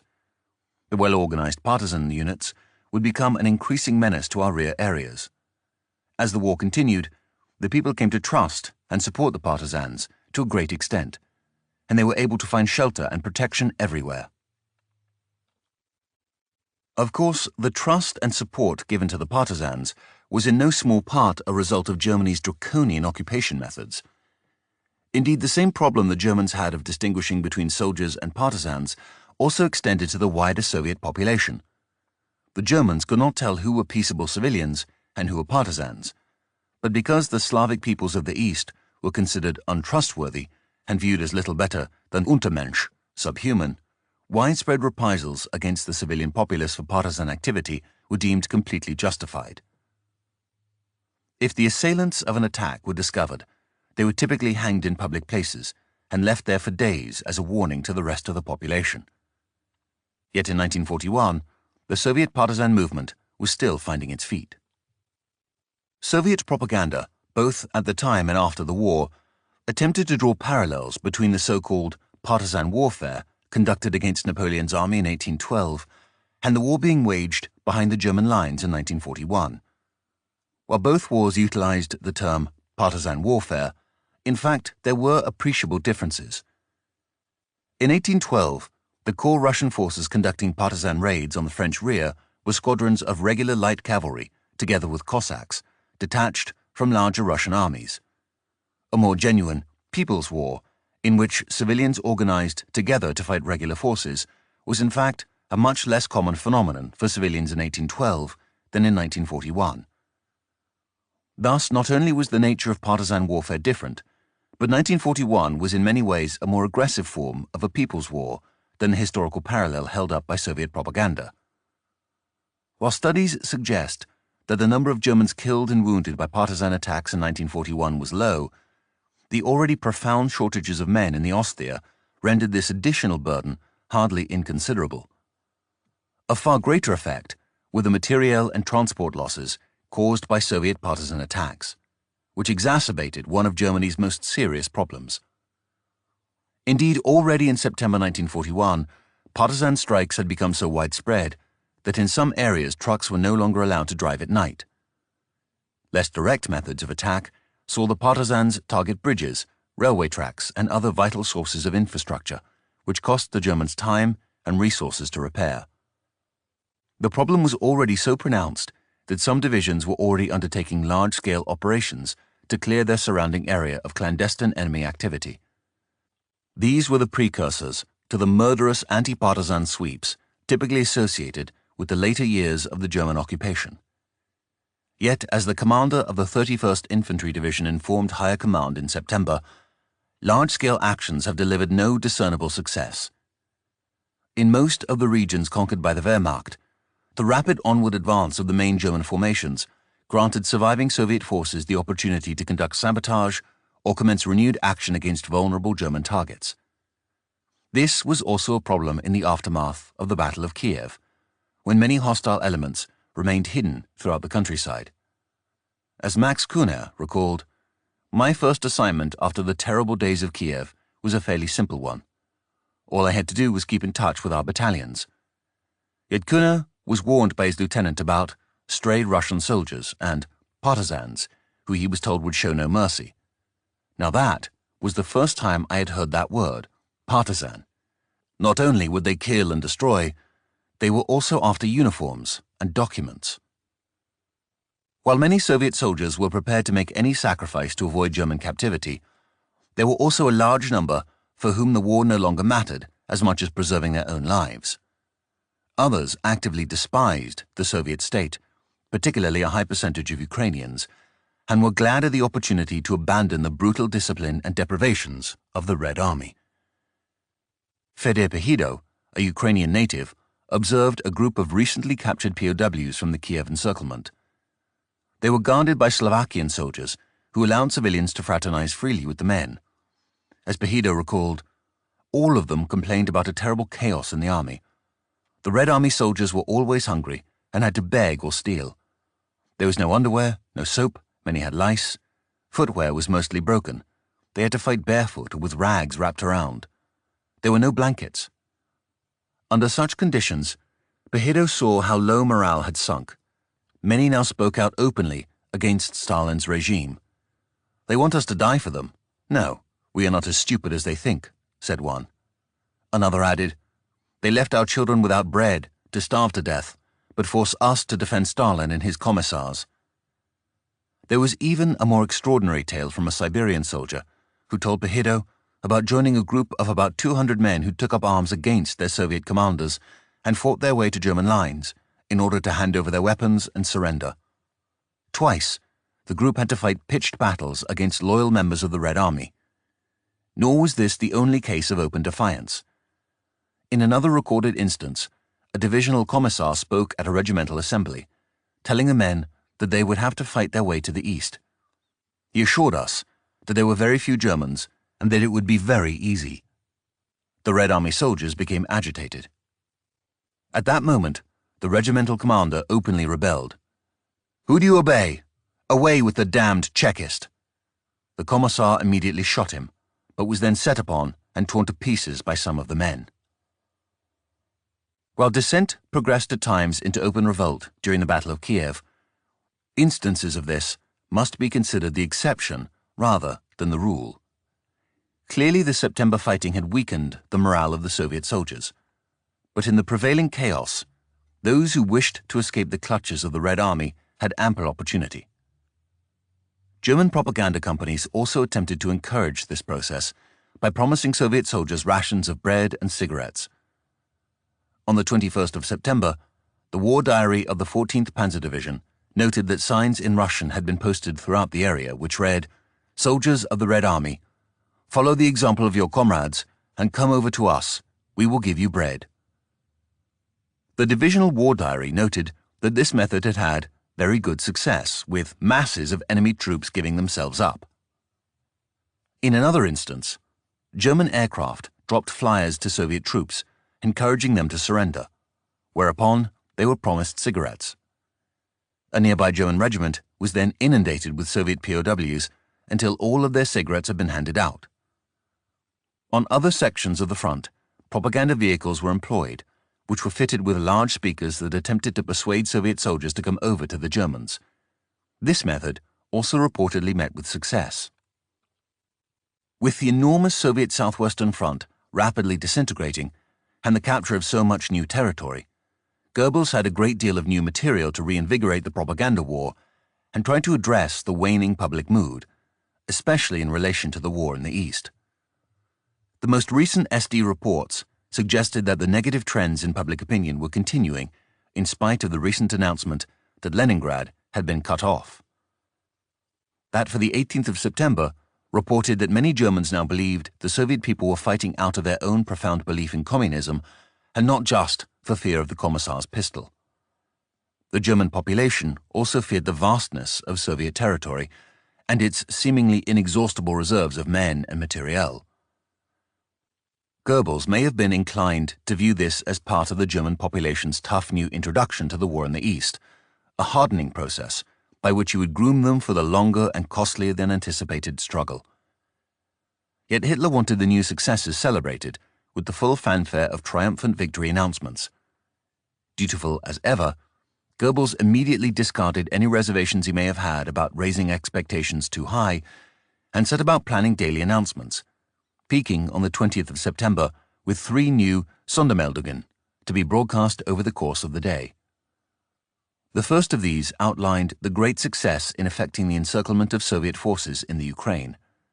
The second declared the capture of Poltava, and the third, in the evening, announced that Kiev was now in German hands. The effect was immediate, giving many Germans fresh hope of an end to the war in the East. Goebbels noted on the following day, the 21st of September, a complete change in the mood. Everyone feels as if he has been born again. In Romania, the jubilation of expectant victory was also in evidence. On the 21st of September, Universul led with the headline, "Collapse of Soviet Armies Inevitable." At the same time, a German woman writing a letter to her husband in the East noted, "Maybe the war against Russia is in fact soon to be over because our forces are advancing faster. For 3 days, Sondermeldungen have been reported. So and so many divisions or armies encircled. That must surely soon mean the end of the Russian soldiers. Yet the best Sondermeldungen would be that Russia is finished." This, however, was precisely the danger. German morale was not improving simply because another battle had been won, but rather because there was a deliberate intimation that the elusive end to the war was again suddenly within reach. It was exactly what Goebbels had earlier criticized and wanted to avoid in the future. But in his slavish devotion to Hitler's infallibility, all this was now forgotten. The next SD report appeared on the 22nd of September and noted the considerable improvement in morale. It also specifically alluded to the renewed hope many now had for an end to the war in 1941, some even suggesting it would come in only 4 to 6 weeks. Many people also believed that Leningrad would be the next major triumph, and predicted its fall in the coming days. Yet Goebbels did not desist, and in fact continued the stream of special announcements, which, because he read the SD reports, he should have known were actively propagating an untenable degree of optimism. On the 22nd of September, 2 new Sondermeldungen were broadcast. The first reported the current total of 150,000 Soviet POWs captured so far in the Battle of Kiev. The second announced the capture of Ursel and Moon, 2 Estonian islands in the Baltic Sea. The second announcement was hardly of such great significance as to warrant another Sondermeldung. But in the fever-pitched atmosphere it is doubtful many people even noticed. What mattered was the sense of victory, which had become palpable and would be concluded with a final drive to Moscow. After following the announcements of the past few days, one soldier wrote home on the 24th of September, "The war here in the East will also one day be over, maybe much sooner than we think. I personally do not believe that this will be stretched out into the winter. It is not part of the plan. And apart from that, we have the strength at the moment to be victorious." Yet more discerning and better informed elements within the Ostheer were not so easily swayed. Indeed, they saw Goebbels' ruse for what it was, and knew it was the German leadership who had been deluded, largely by themselves, about the Soviet Union. On the 24th of September, General Heinrici wrote in his diary, "The decisive success has not yet been achieved. With regard to Russia, those above are greatly deceived." At the same time, others within the Nazi state were drawing a very different conclusion from Germany's strategic circumstances. The well-connected former diplomat Ulrich von Hassel poignantly wrote in his diary on the 20th of September, "The last weeks have brought a very low barometer reading, not only among the people but also, according to news from headquarters, in high places. There is strong Russian resistance, meager success in the Battle of the Atlantic. Iran is occupied by the English and the Russians. Considerable English success in the Mediterranean against the supply lines to North Africa. Open rebellion in Serbia. Grotesque conditions in Croatia. Hunger and poor morale in Greece. High tension in occupied France, also in Norway." Hassel also added that the USA was looming more and more as an actual military opponent, and that there was great concern about Italy. Nor was Hassel alone in his view. Later in September, his diary mentions a Bulgarian minister, for whom Hassel noted, "It is quite obvious that he sees no prospect of a German victory." Yet it was not only in Germany that self-deception had reached such incongruous heights. The Italian foreign minister, Galeazzo Ciano, noted Mussolini's detached understanding of events. On the 22nd of September, Ciano wrote in his diary, he, Mussolini, says that the uneasiness of the Italian people is due to the fact that they are not participating in the war on the Russian front on a larger scale. I cannot agree with him. The people are not interested in this Russian war, and the real misery of our people is due to the lack of food, fats, eggs, etc. But this aspect of the situation is not one that disturbs the Duce. As the Battle of Kiev drew to a close, Goebbels made sure that no one underestimated Germany's achievement in the Ukraine. The battle's scale shared very few precedents in history, and, having had to overrule almost all his senior generals to fight it, Hitler now wanted the appropriate recognition of what had been accomplished. The battle was not only Hitler's own resounding personal triumph, it also acted as an important symbol to the wider world, showing that Germany's much maligned campaign in the East was not in fact bogged down, and that the Wehrmacht was still capable of great successes. Most importantly, the German people were able to balance out their toils and sacrifices with the pride of more great conquests, as well as the future promise of a rich Lebensraum. Yet all of this was of course predicated on the idea that the immense war in the East would soon be over, which Germany was propagating as though belief alone could instill the end result. The Nazi mythology of will was therefore raising expectations that the Ostseer could simply not deliver. However, for the time being, Germany basked in its own delusional visions of battlefield glory and future victory. Operation Typhoon would simply have to deliver what Operation Barbarossa had not, and, with all the ignorance and oversight that plagued the initial invasion, final victory was still judged entirely feasible. With winter looming, massive losses, reduced motorization, and powerful enemies remaining in both the East and the West, Germany's faith in victory was a bubble destined to burst. What remains remarkable is not that it did burst, but that much of the historiography charting Germany's first failure in the East dates only from the Battle of Moscow in late 1941. 8. Visions of Victory. Circling the wagons, the siege of Leningrad begins. While the Battle of Kiev proceeded with the bulk of Army Group Center and Army Group South's motorized forces, it was not the only German offensive underway in September. The thrust towards Leningrad had earlier attained precedence over Moscow as one of the supposedly decisive objectives in deciding the Eastern campaign. Yet, just as the Battle of Kiev was not the effortless blitzkrieg sometimes portrayed, so too achieving the blockade of Leningrad was no pushover. Indeed, much of the historical argument about whether the Germans should have pressed for the capture of Leningrad in September 1941 seems devoid of an understanding of the difficulties involved, which had to be considered on top of what the 2.5 months' drive to the city had cost Army Group North. The difficulties of Guderian's long drive to Romny or Kleist's far-flung battle at Dnipropetrovsk were by no means exceptional, and with Hoepner's Panzer Group 4 assigned a vital role in Operation Typhoon, its condition by the end of September was vital to Bock's much-anticipated success. Lieb's under-resourced Army Group North had been struggling to reach Leningrad since the beginning of the campaign. After advancing 450 kilometers in only the first 2 weeks of the campaign, there seemed little doubt that the remaining 250 kilometers to Leningrad could be covered in a roughly similar time. Yet the same problems hampering operations further south also plagued Lieb's advance. Roads, when available, were potholed and sandy. There were not enough forces to fill the expanding area of operations. Supplies at the spearheads ran short, combat losses mounted, and Soviet resistance stiffened. Already by early July, Lieb's army group was overextended.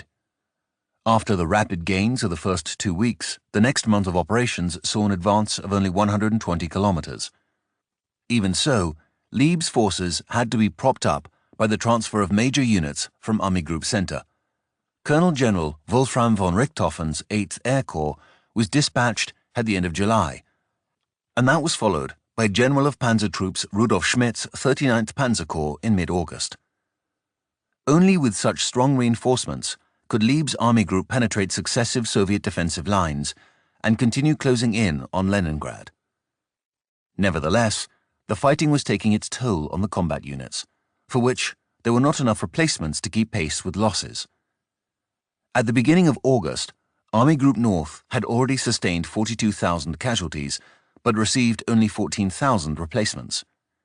nor did the situation improve, and by the end of the month, Lieb wrote in his diary, "Unfortunately, the replacement situation reveals itself to be more and more catastrophic." For those who had survived the fighting unscathed, the strain was becoming all too apparent. Alba Newhouse wrote home on the 20th of August, "The first 4 weeks of the advance seemed to us almost like a strength through joy trip, until we arrived up here and met horrendous resistance. And what the next 4 weeks meant for us only we know, we who have experienced it. I was a few days at the end of my nerves, so that my heart was in my throat when I only heard a grenade whistle." It was at this point, towards the end of August, that Lieb's forces at last managed to penetrate the Soviet Luga line and open the road to Leningrad. Colonel General Erich Hoppner's Panzer Group 4 led the attack, and on the 8th of September, Leningrad's last land link was cut when Schlisselburg on Lake Ladoga was seized. It was a momentous day, which was to herald the beginning of the deadliest siege in history. Yet even after closing the last road and rail exits to the beleaguered city, Lieb complained in his diary about having to fight a poor man's war. The problem was that to cut the city off effectively, Lieb needed to link up with Finnish forces to the east of Lake Ladoga. Otherwise, the effects of the blockade could be somewhat circumvented by boat. Reaching the Finnish lines, however, meant scraping together fresh forces from his already overtaxed and depleted army group, while in the meantime, the Soviets could be expected to prepare new defensive lines and gather their own reinforcements. The Finnish forces had reached the Svir River in eastern Karelia on the 7th of September, but from here they refused to advance any further. It was against this backdrop that Bock lamented the delay in the transfer of panzer forces back to his army group for Operation Typhoon. Yet even before the difficulties of linking up with the Finnish army became fully apparent, the weaknesses of Army Group North had already persuaded Hitler to instruct Lieb not to attempt to seize Leningrad in a direct assault. "The Führer is not concerned with occupying particular cities," Goebbels recorded after a visit to the Wolf Slayer in August. "He wants to avoid casualties among our soldiers. Therefore, he no longer intends to take Petersburg by force of arms, but rather to starve it into submission." Hitler's decision evoked much hostility among the field commanders, who believed they were being denied victory at the last possible moment. On the 12th of September, the commander of the 18th Army, Colonel General Georg von Kuckler, referred to the bitter feeling a commander must have after leading troops who gave their all until their long-desired goal was before their eyes, and then telling them, "Now you may go no further." On the same day, the 12th of September, Hoppner wrote to his wife that his panzer group had, once again, been fobbed off at the appearance of victory. Similarly, General of Panzer Troops Georg Hans Reinhardt, who commanded the 41st Panzer Corps, wrote to his wife expressing his bitter disappointment. Much in the same way as Hitler's decision to attack into the Ukraine was later portrayed as the decisive factor in the failure to seize Moscow, the decision not to attack into Leningrad has likewise been misconstrued as one of the preeminent lost opportunities of the war. Blumentritt even told Liddell Hart after the war, "Leningrad could have been taken, probably with little difficulty." But after his experience at Warsaw in 1939, Hitler was always nervous about tackling big cities, because of the losses he had suffered there. The tanks had already started on the last lap of the advance when Hitler ordered them to stop, as he'd done at Dunkirk in 1940.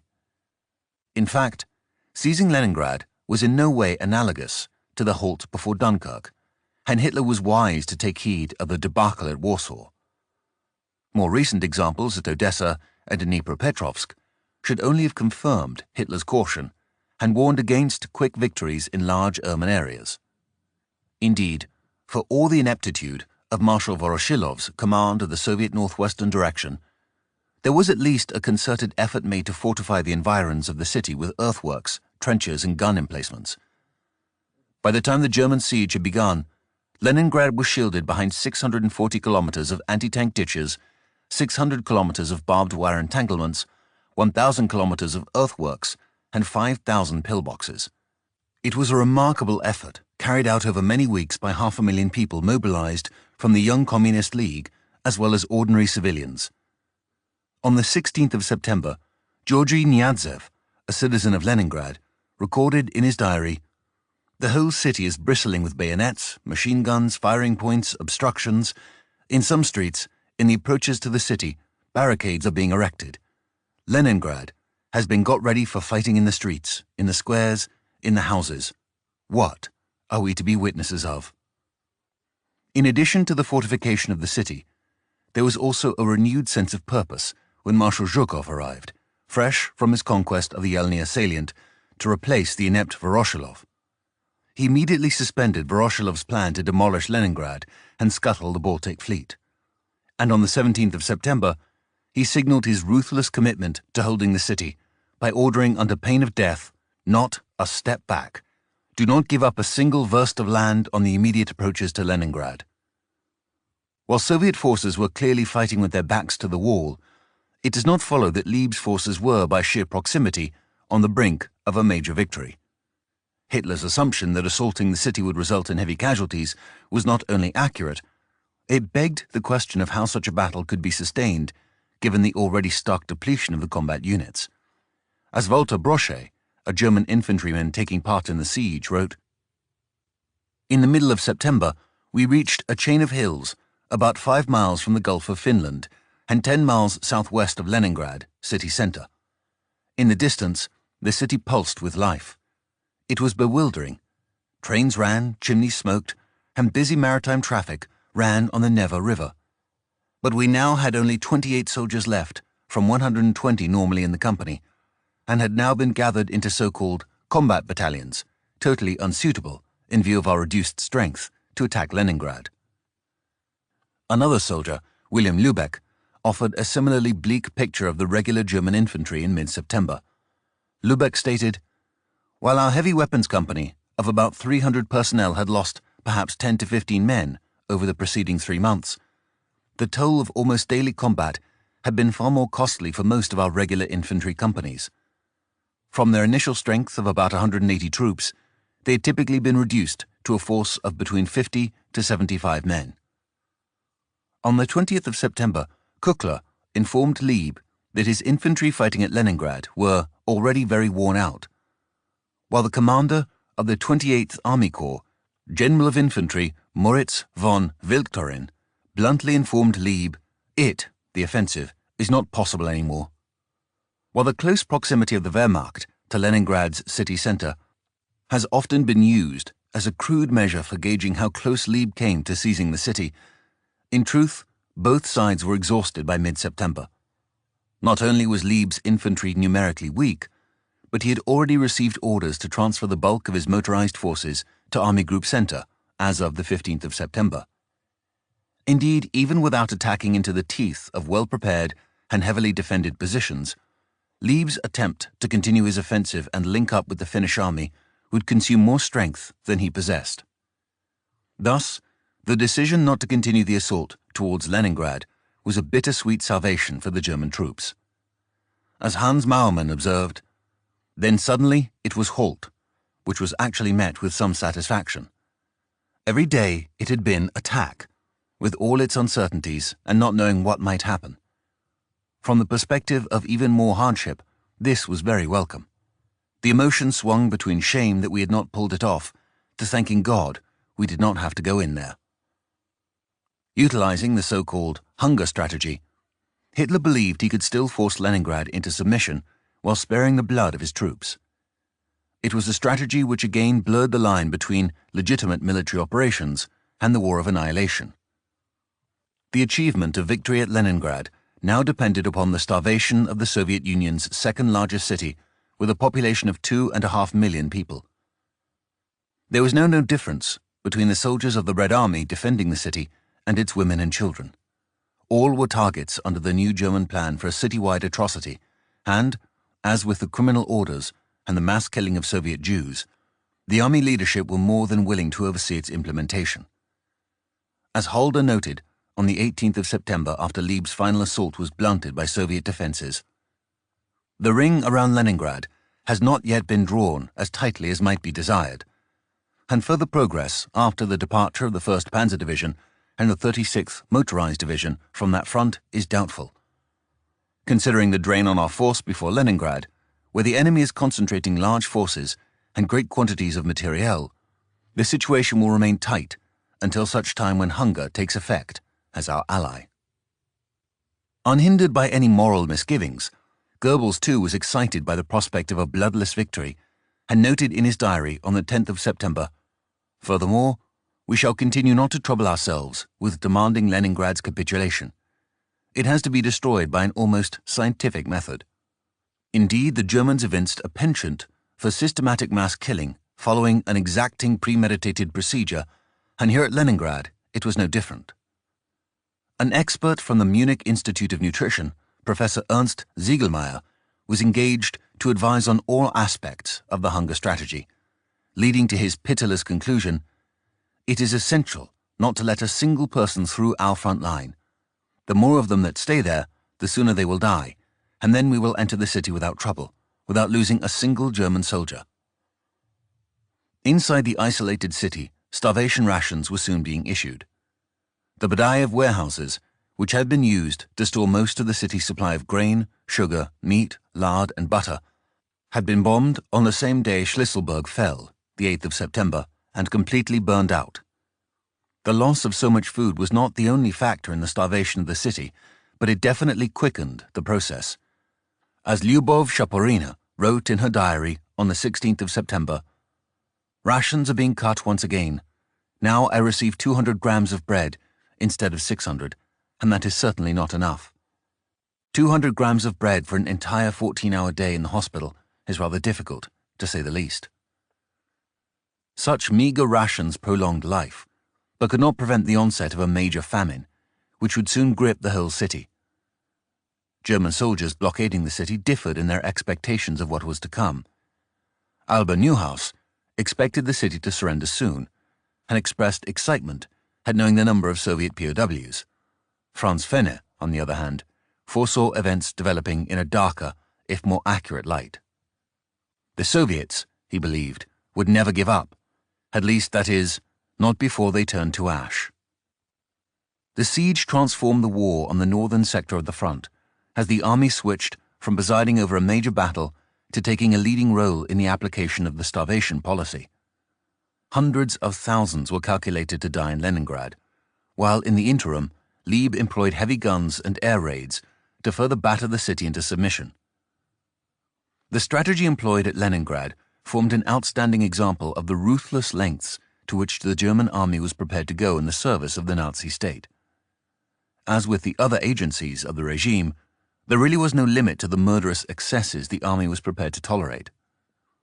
On the 29th of September, a letter of instruction relating Hitler's macabre intentions for Leningrad reached Army Group North. It read, "After the defeat of the Soviet Union, no one will be interested in the continued existence of this population center. It is intended to encircle the city tightly and to level it to the ground with artillery fire of all calibers and continuous air raids. Requests for a surrender resulting from the situation of the city will be declined, since the problems of housing and feeding the population cannot and should not be solved by us. We are not interested in sustaining in existence even a part of the population of this metropolis in this war." Not a word of protest was raised by the army command. Indeed, they dutifully implemented Hitler's orders to the best of their ability, and in the months ahead, Leningrad did indeed starve. The only concern expressed at Army Group North was whether the troops would be able to gun down masses of women and children in the event of a mass breakout by starving civilians. The matter was ultimately resolved by determining that the artillery would be employed, preferably by opening fire on the civilians at an early stage of their departure from the city, so that the infantry is spared the task of having to shoot the civilians themselves. Ultimately, Leningrad became a battleground in Hitler's war both against an enemy state and against an enemy people whom he felt no compulsion to spare.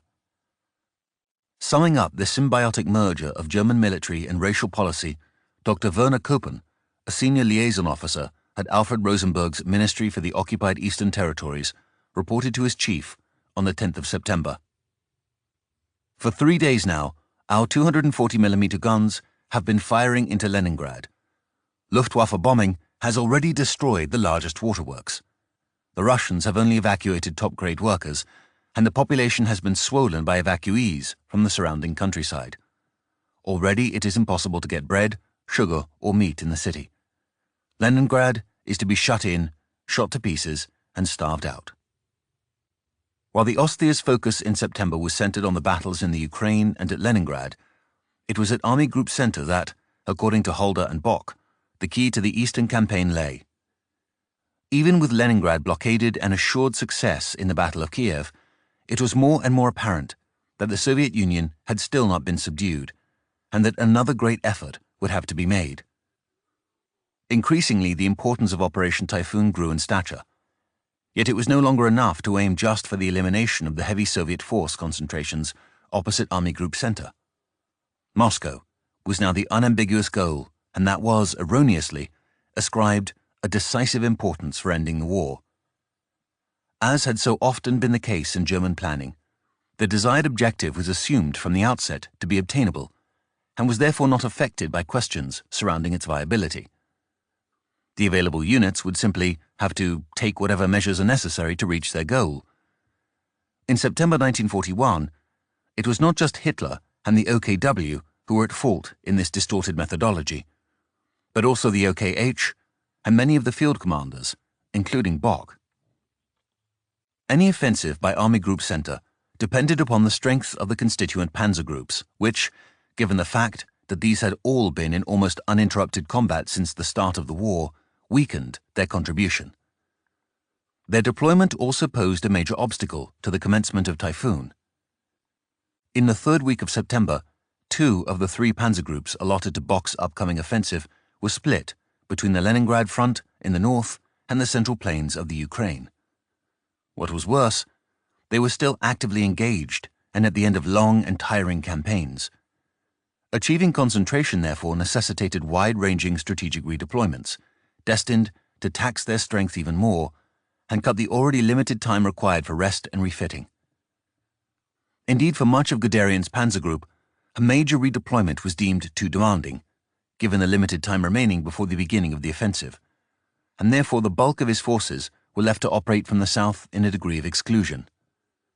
By contrast, Höppner's panzer group had to redeploy to the area of Kluge's 4th Army operating south of Smolensk, and this required a relocation of some 700 kilometers. Most of Höppner's units, however, did not follow all the way to the 4th Army. The exception was the 3rd Motorized Infantry Division. Höppner's units instead transferred to Hoth's more northerly Panzer Group 3 operating in the area of Strauss's 9th Army. But this still required a transfer of about 600 kilometers for the 41st Panzer Corps. It was much less for the 56th Panzer Corps. One of Hoth's panzer divisions, the 20th, was then in turn transferred to Höppner's new staging area, while another division came up from Guderian's panzer group, Das Reich. Given the paucity of north-south rail connections along the Eastern Front, the transfer of so many vehicles had largely to be completed under their own power over appalling roads with predictable results. Even before this regrouping could begin, Lieb had to release Höppner's panzer group, which he was proving reluctant to do as he was still engaged in achieving the close encirclement of Leningrad.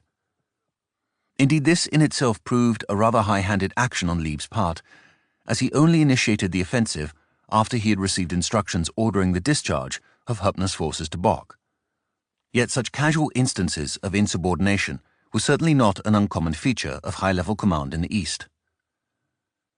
Lieb was allowed to retain Schmidt's 39th Panzer Corps with the 12th Panzer Division and 2 motorized infantry divisions, the 18th and 20th. However, on the 13th of September, Major General Joseph Harper's 12th Panzer Division reported fielding only 27 operational tanks, with no Mark IIIs and only 3 Mark IVs, and subsequent reports made clear the division's lack of suitability for major offensive action. Lieb decried the removal of so much offensive strength, which also included the loss of Richthofen's 8th Air Corps, and in his diary, he equated the decision to the loss of a battle. Yet Lieb was not just blustering for the sake of prestige. In addition to manning Leningrad's siege lines with Kukler's 18th Army, Busch's 16th Army had to defend a long section of front facing east.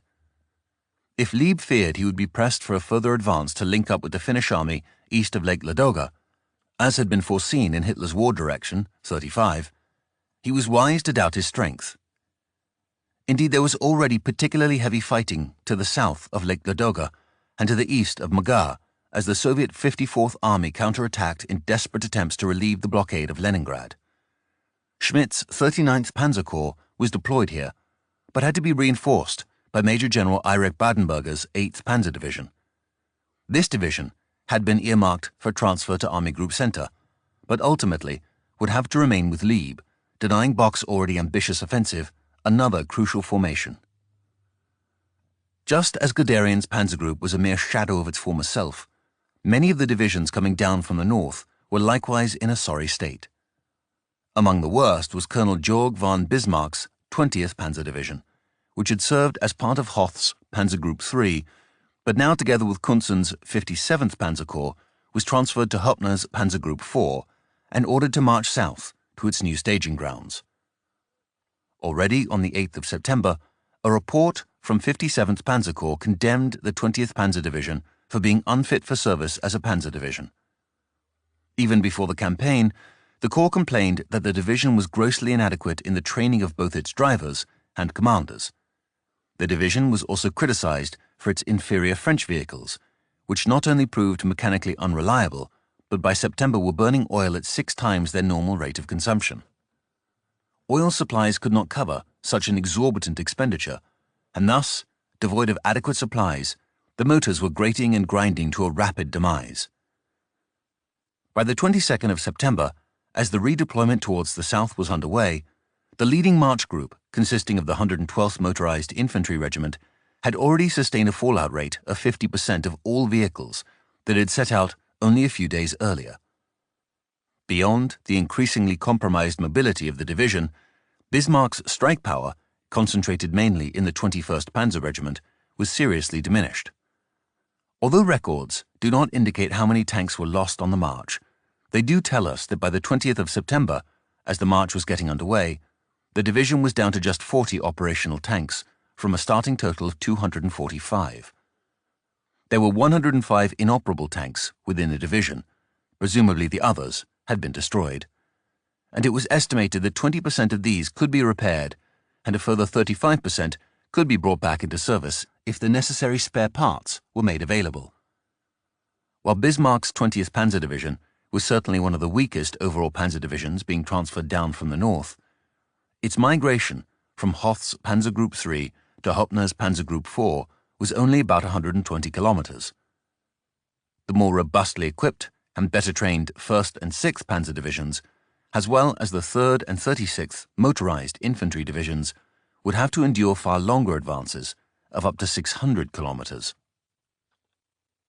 In addition to the exacting demands of the summer campaign, the required redeployment of the Panzer and Motorized Divisions before Operation Typhoon was yet another encumbrance to Bock's already precarious plans. He was still not happy about the strategic plans being drawn up for his operation, and on the 17th of September, he wrote to Holder again to complain about the very narrow scope of attack imposed on me. Bock again set out the case for a larger-scale operation seeking to bite deeper into the Soviet front and carve out an irremediable hole. Yet Bock also ignored pertinent questions pertaining to the weaknesses of his attacking armies, as well as their overburdened logistics system. Indeed, it was perhaps with these questions in mind that Bock concluded, "The bigger solution involves having to ride out crises, which is now part and parcel of big decisions."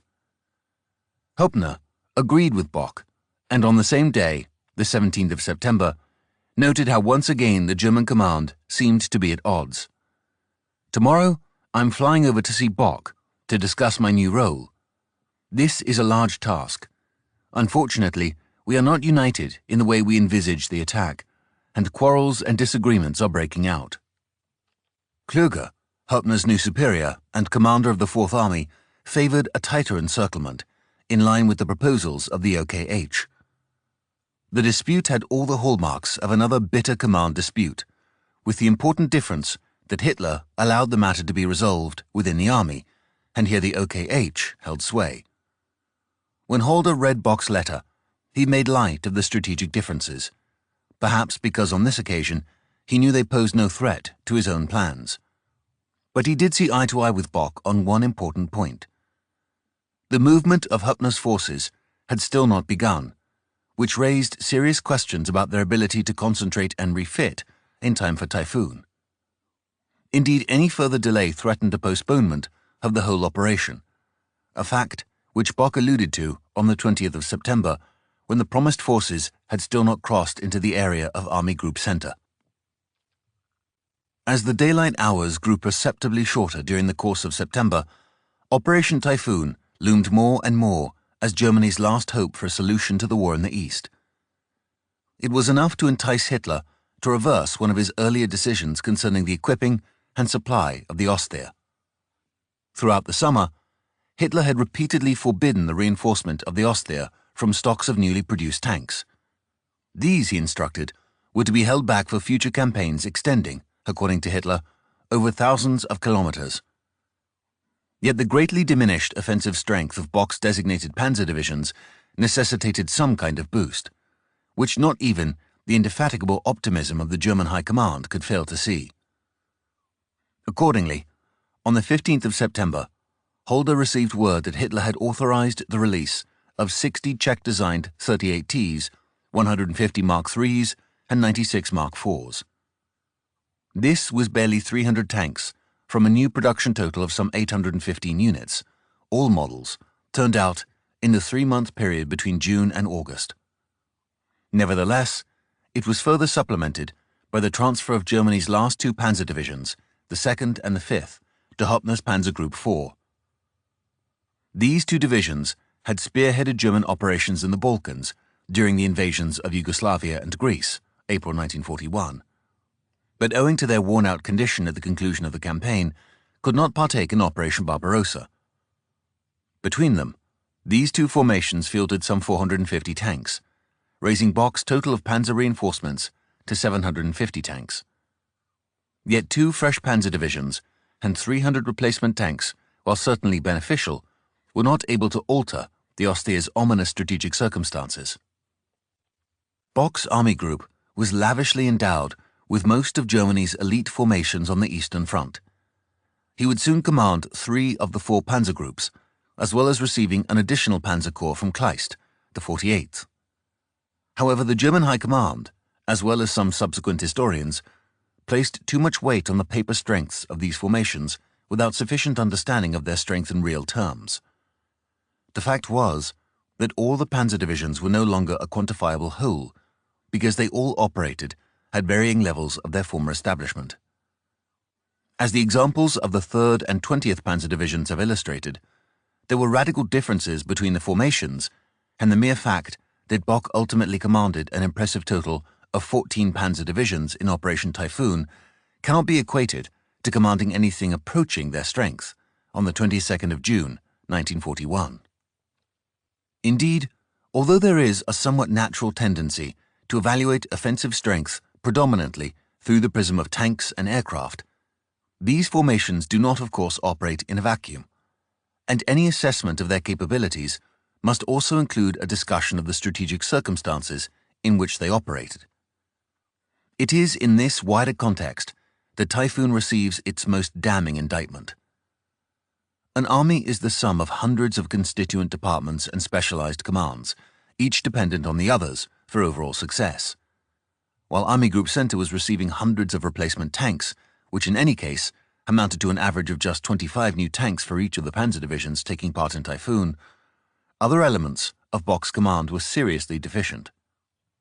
The Ostseer invaded the Soviet Union with some 600,000 motor vehicles, concentrated heavily within the 4 panzer groups. Although an exact figure for overall losses by late September is not available, Panzer Group 2 reported a loss of 30 to 40% of its wheeled transport by the 20th of September. If that figure may be extrapolated to the whole Ostseer, then anywhere between 180,000 and 240,000 vehicles had been written off during the summer campaign, and a sizable number of those remaining may be considered functional, but in a highly provisional state of repair. To view this level of attrition in perspective, at the same time that Hitler was releasing tanks for Operation Typhoon, he also authorized a consignment of replacement trucks numbering 3,500 vehicles. The disparity in the figures reflects the yawning discrepancy between the Austria's rate of loss and access to resupply. Nor was this attributable simply to Hitler's fanciful notion of withholding supply for future campaigns. The fact remains that German industrial capacity, as well as access to raw materials, was in no way equal to the staggering losses of the Eastern Front, not to mention the additional losses of the other theatres. Across the board, from the highly technical panzer groups and air fleets to the more rudimentary infantry divisions, there was an appreciable and rapid demodernization of the army, which new supplies could ameliorate but never rectify. As Holder noted after the war, when the Battle of Kiev ended, after ruthless demands on the already seriously worn motors, Hitler ordered the attack in the direction of Moscow, which first required that strong elements be pulled back out of the Ukraine. Now, it was too late. The motors were at the end of their strength.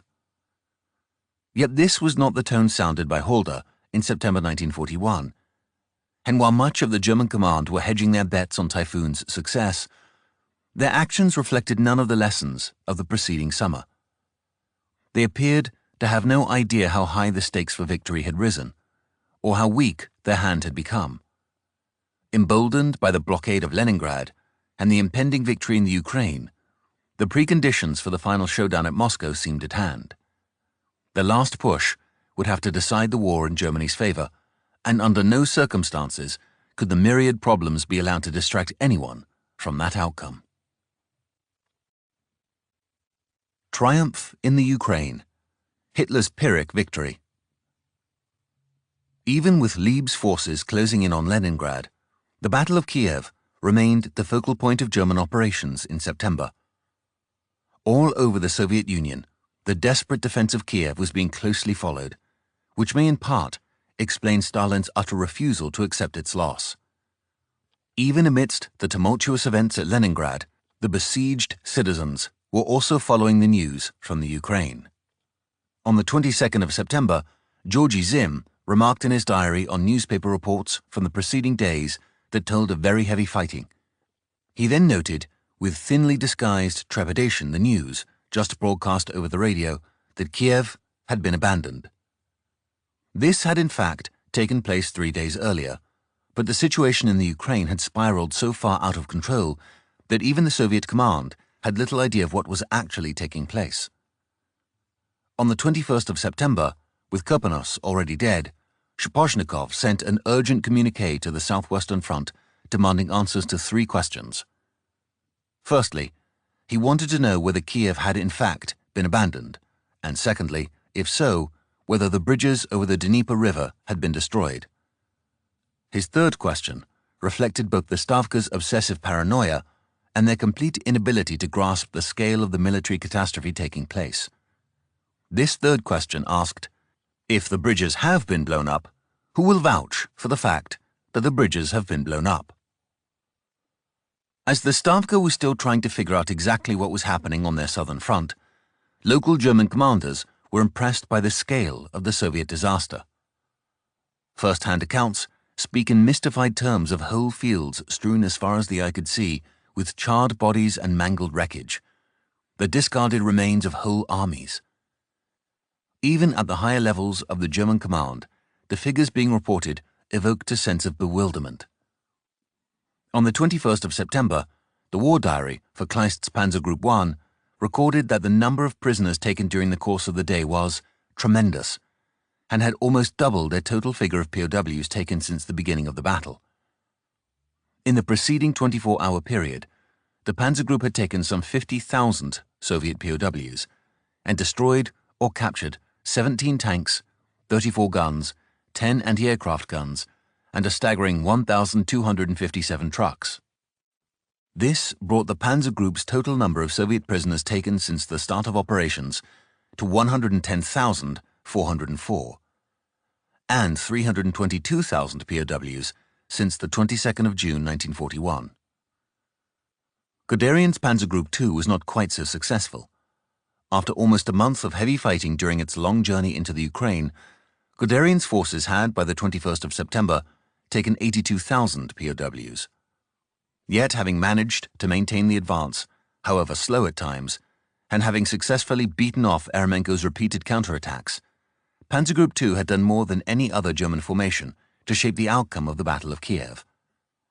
In addition to his tally of POWs, Guderian also counted some 220 enemy tanks and 850 guns destroyed or captured.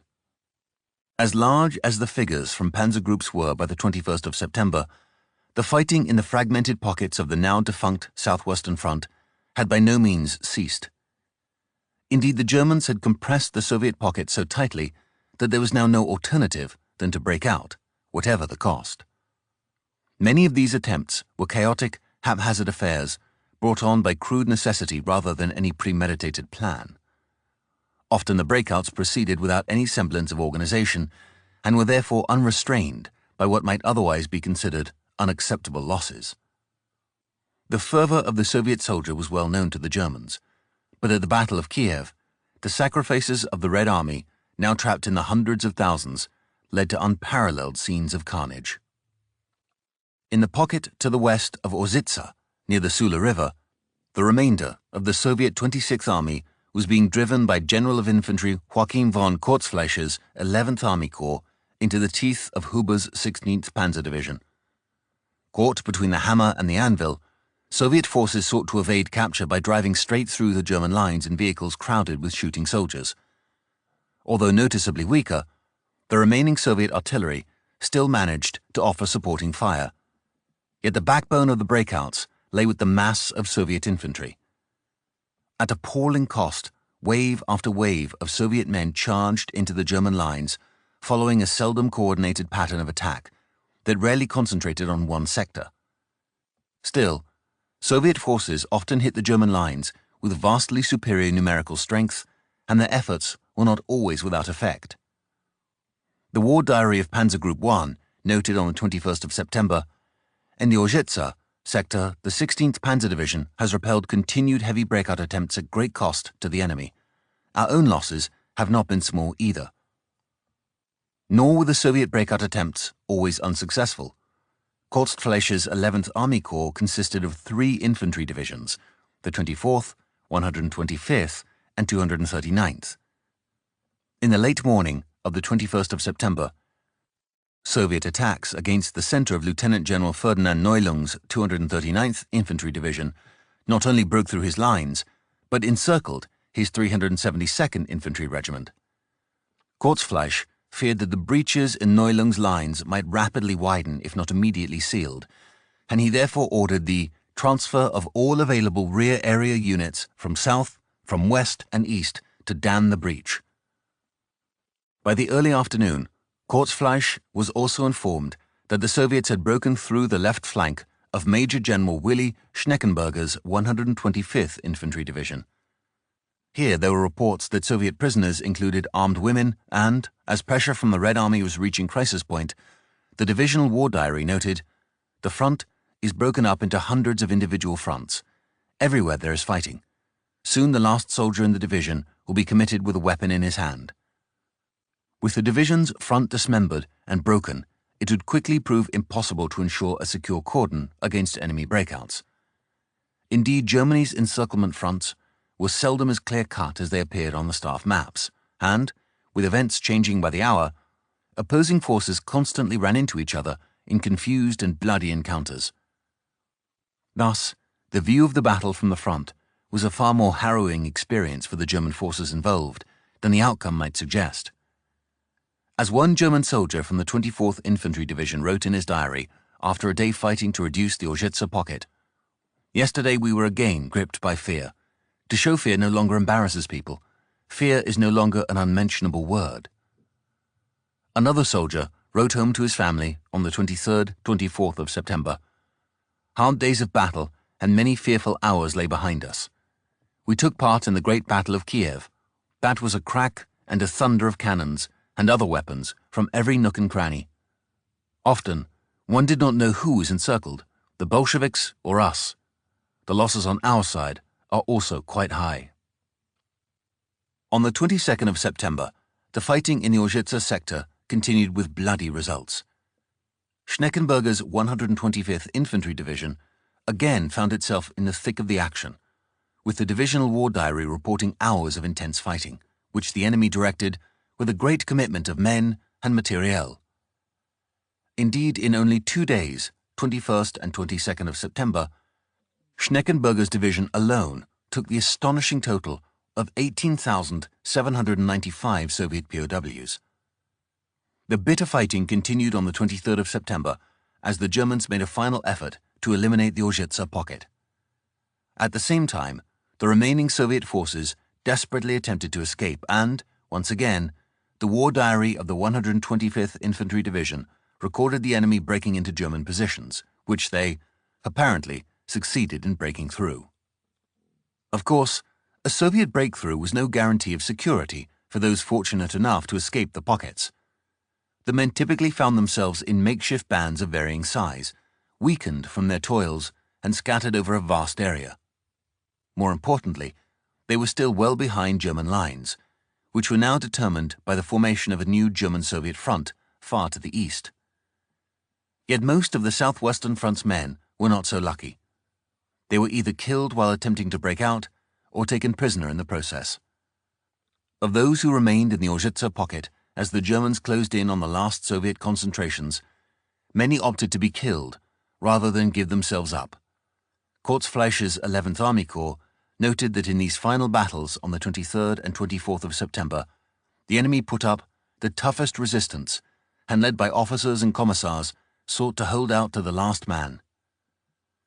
The last Soviet positions were finally extinguished around evening on the 24th of September by the 24th and 125th Infantry Divisions, leaving behind further scenes of unparalleled destruction.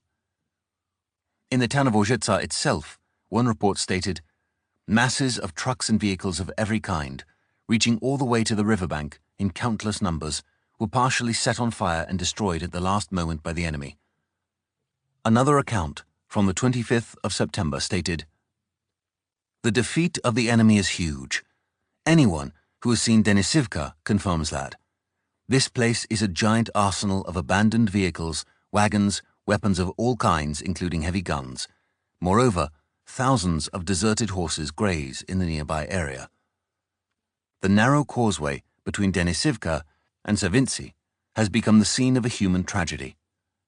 In the attempt to break out towards the north, hundreds of Russians were mown down by the machine guns of the 419th and the 420th Infantry Regiments, and the 16th Panzer Division, which were aiming at the northern bank of the Ojitsa. Left and right are swamps. Without enough cover on the causeway lay man against man, pressed together, dead." To the north of the Ojitsa pocket, another grouping of Soviet forces, comprising the remaining vestiges of the Soviet 5th and 21st Armies, was concentrated to the south of the Pereyatin-Lokvitsa road. It was here that Kirponos and Tupikov had been killed, and many of their men were soon to follow.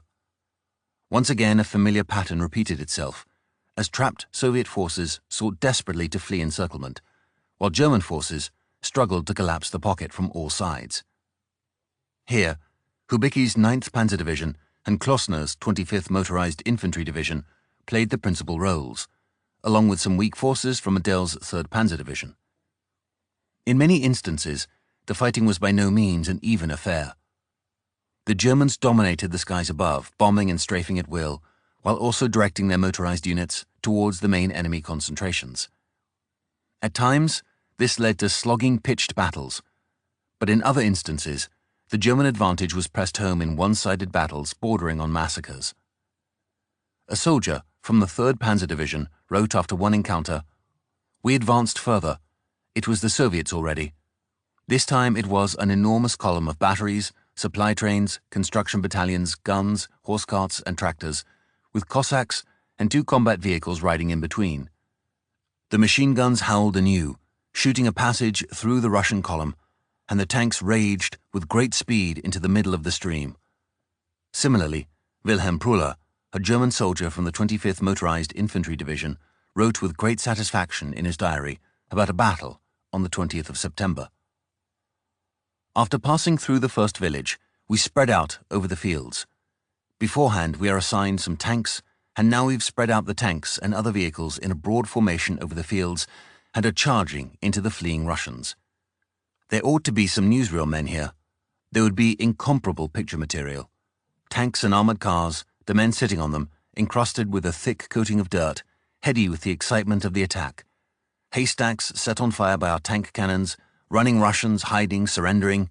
It's a marvelous sight. Yet the fighting was not always so one-sided, or even successful. On the same day that Prula was relishing his unit's success, Guderian notes that in another sector of the 25th Motorized Infantry Division, the Soviets appeared to have forced a breakthrough. Reports from Hubicki's 9th Panzer Division spoke of vast hauls of POWs and captured materiel, but also fanatical Soviet resistance, which continued in spite of the hopeless situation.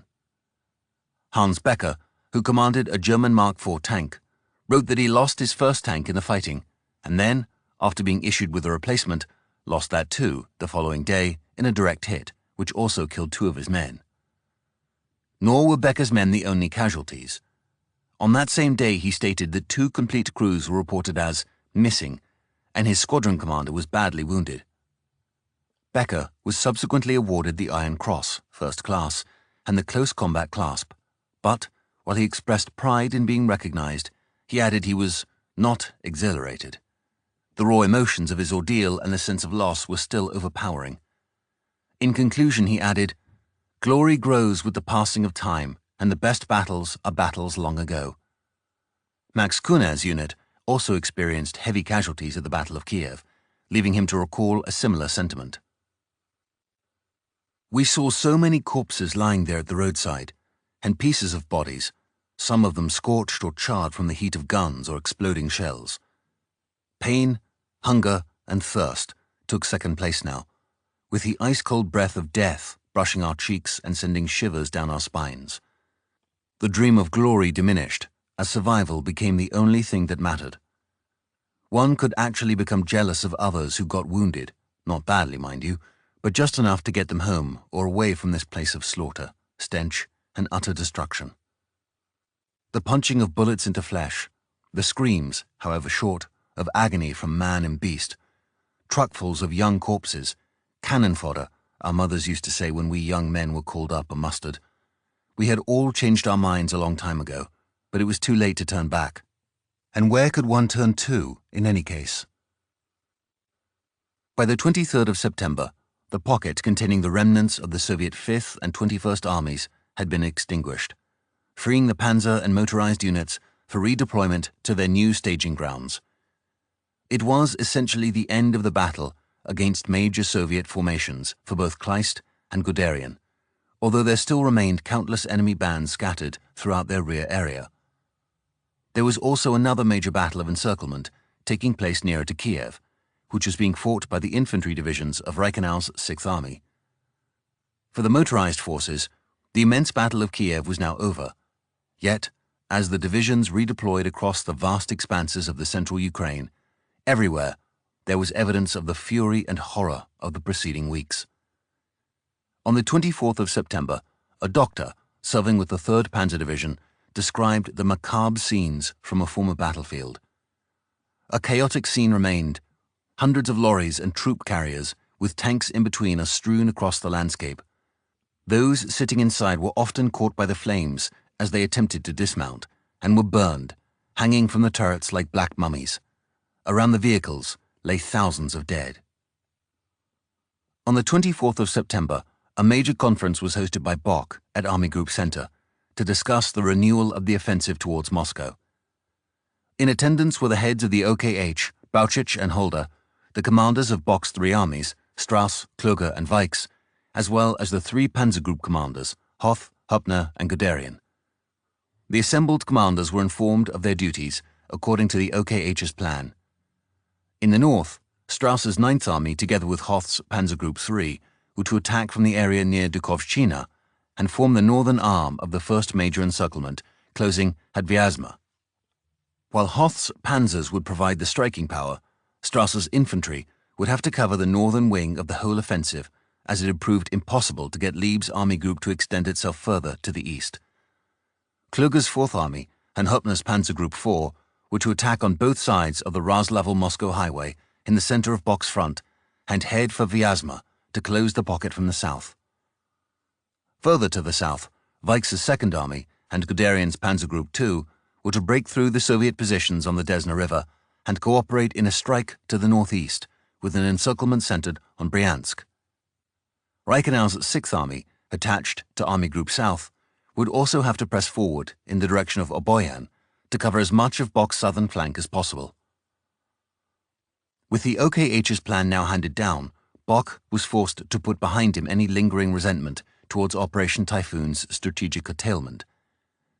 At the conclusion of the conference, it was decided that the new offensive should begin on the 2nd of October. Hoth had argued for the 3rd of October, but was overruled. Guderian, on the other hand, requested and received permission for his panzer group to begin 2 days earlier, on the 30th of September. Guderian claimed his request was motivated by two factors. First was the absence of good roads in the area in which he was going to be operating, and therefore the desire to make full use of the short period remaining before the autumn Rasputitsa. The second reason he gave was his expectation of additional air support prior to the opening of the rest of Army Group Center's offensive. These factors were not, however, what persuaded Bock to authorize Guderian's early start. He was concerned that Guderian was operating so far to the south that his offensive could not have any influence on the main attack for the first 4 or 5 days. While Bock had been forced to accept the OKH's strategic conception, he at least expected their support in securing the promised reinforcement from Army Group North. Already on the morning of the conference, Bock heard from Kesselring that Richthofen's 8th Air Corps was still at Leningrad, news which Bock then took to Brauchitsch with the warning that he did not consider the attack by 9th Army feasible without the support of 8th Air Corps. 2 days earlier, on the 22nd of September, Bock had learned that the 8th Panzer Division would most likely be retained by Lieb, which caused him to proclaim that Hoth's panzer group was now significantly weaker. The next day, the 23rd of September, Bock lamented the enduring delays in the transfer of forces from the north, which he stated are beginning to become uncomfortable. Yet only after Bock had heard about the postponement of the transfer of Richthofen's 8th Air Corps did the situation really deteriorate, causing Bock to fume with frustration. While Army Group Center's command conference was taking place, Lieb was dealing with a new crisis in the sector of his 2nd Army Corps belonging to the 16th Army. The result was that the 19th Panzer Division was redirected to deal with the situation, while Bock was forced to give up an infantry division, the 253rd, to strengthen Lieb's line. At the same time, another problem for Lieb at Leningrad caused Hitler to intervene and halt the movement of the 36th Motorized Infantry Division. With the start of operations now only a week away, there would be precious little time, if any, to rest and restore many of the divisions upon which Typhoon's tremendous expectations depended. As Bock summarized the situation on the 24th of September, the sum total of the day is that I, on the eve of the attack, have to do without the 8th Panzer Division, that the arrival of the 19th Panzer and 36th Motorized Divisions is unforeseeable, and that I must give up the 253rd Division to Army Group North. The arrival of 8th Air Corps is also questionable.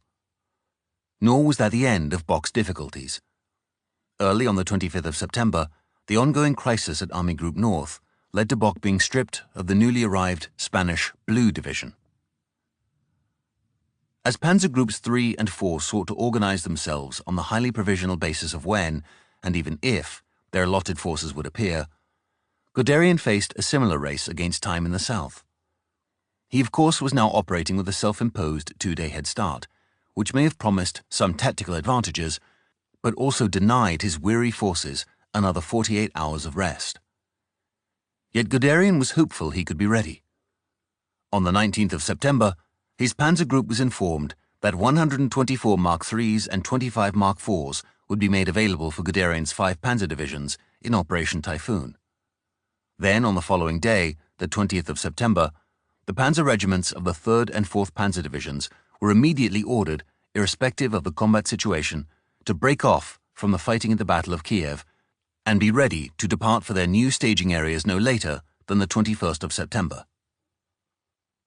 While Guderian was actively seeking to disengage and use whatever time remained to him to prepare for the next great offensive, his panzer group was hampered by the repetition of Soviet attacks from the east.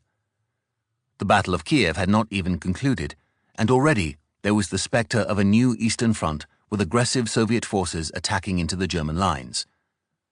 This is not to suggest that the Soviet Union had not been badly crippled in the south.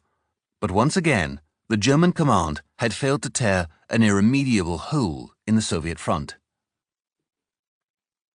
Although elements of Guderian's 24th Panzer Corps fought in the closing stages of the Battle of Kiev, his other two Panzer Corps, the 46th and 47th, were detailed to hold his long left flank.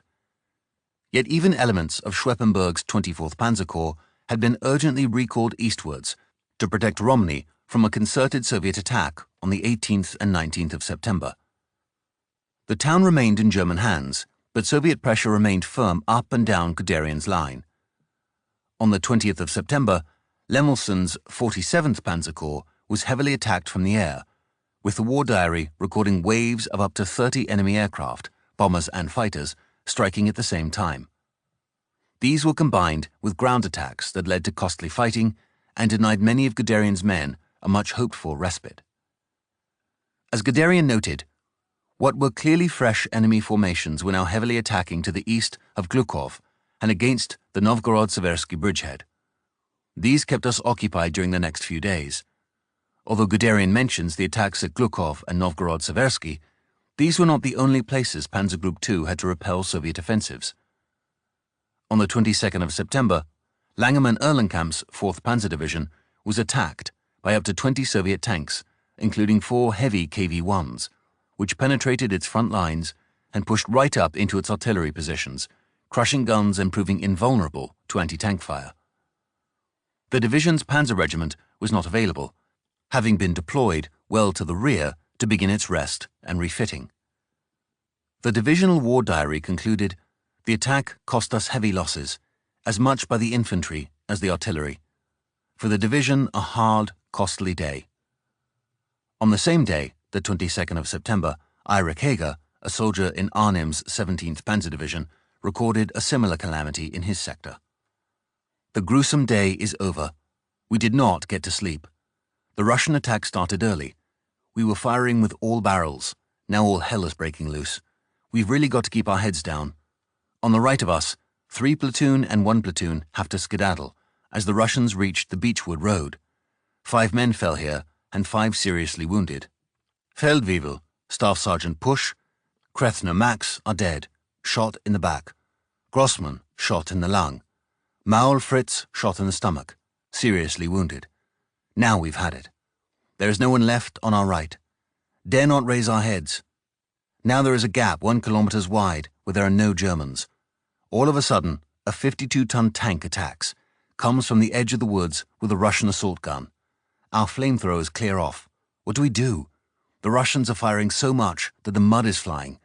We run for our lives as never before. Right, left, behind us, in front of us, MG, machine gun strikes. Up, down, that's how it went, always on open ground. Sweat runs down us, we run for our lives. Everyone runs. The Gefreite Lieutenant, Meyer, the whole of 2nd Platoon, further and further, just get away from here. The tank behind us, we get out. In our village of Slout, there are 8 of us. What will we do?"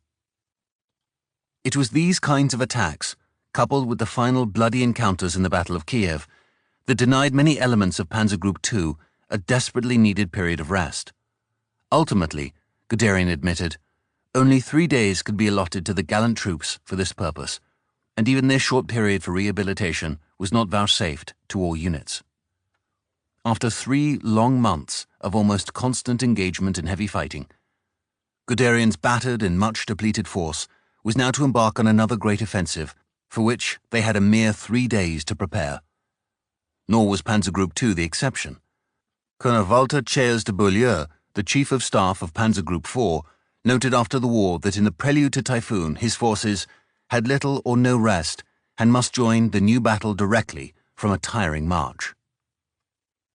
While Germany certainly retained the strategic initiative on the Eastern Front, the prospect of defeating the Soviet Western, Reserve and Bryansk fronts, advancing 300 kilometers to Moscow, capturing the city, and ending the war against the Soviet Union was surely impractical. Yet to Hitler, as well as many of his senior commanders, the will to succeed, even against the growing Allied materiel dominance, was paramount. As Hitler stated on the 25th of September, the myth of our vulnerability, in the event of the war becoming prolonged, must be resolutely discarded. It's impermissible to believe that time is working against us. Such self-deceiving ignorance of the prevailing strategic and economic circumstances provided the basis for Nazi Germany's enduring optimism in the war. Before the invasion of France, grave doubts had been expressed in many quarters, but Hitler's victory, supposedly born of his iron will, had defied as many detractors as well as the formidable Allied armies. Now, with the Ostheer having just enacted the greatest encirclement battle in military history, there seemed no reason to doubt Germany's ultimate success. The finer details of how this might be achieved were not what mattered. Hitler had led Germany to one triumph after another, and the German people, as well as the great majority of the Wehrmacht, still trusted in their leader to do the same against the Soviet Union. On the 22nd of September, Rundstedt wrote home to his wife, "Our battle is nearing its conclusion. We are counting on about 300,000 prisoners of war. Then the journey east starts again." Even as Army Group South's grand victory was being cemented, it was clear that more, indeed a great deal more, would be required. Another letter written on the same day, the 22nd of September, by one of Rundstedt's soldiers, reflected the Battle of Kiev less as a mark of Germany's achievement than as a warning about Soviet potential. 3 months ago today, the campaign against Russia began. Everybody supposed at the time that the Bolsheviks would be ripe for capitulation within no more than 8 to 10 weeks. That assumption, however, was based on a widespread ignorance of the Russian war material. Just this morning, we happened to hear that, for example, near Kiev, 600 guns and 150,000 men were captured. What kind of figures are those? Russia is almost inexhaustible. Of course, the Soviet Union's capacity to manage losses was impressive, even remarkable, but, unlike the myth that would soon be accepted as dogma throughout the Ostheer, the Red Army did not benefit from an endless stream of men and materiel. Shortages of both were in fact ubiquitous, especially in 1941, and major defeats, like the one at Kiev, seriously exacerbated the situation. Yet the Red Army did manage to scrape together enough forces to restore and repair their shattered front. In some respects, as Churchill would later comment, it did not matter so much where the Eastern Front found itself on the map in 1941, so long as it continued to exist and devour German strength. On the 26th of September, the last of the 3 major Soviet pockets was eliminated near Borispol, to the east of Kiev, by 8 German infantry divisions.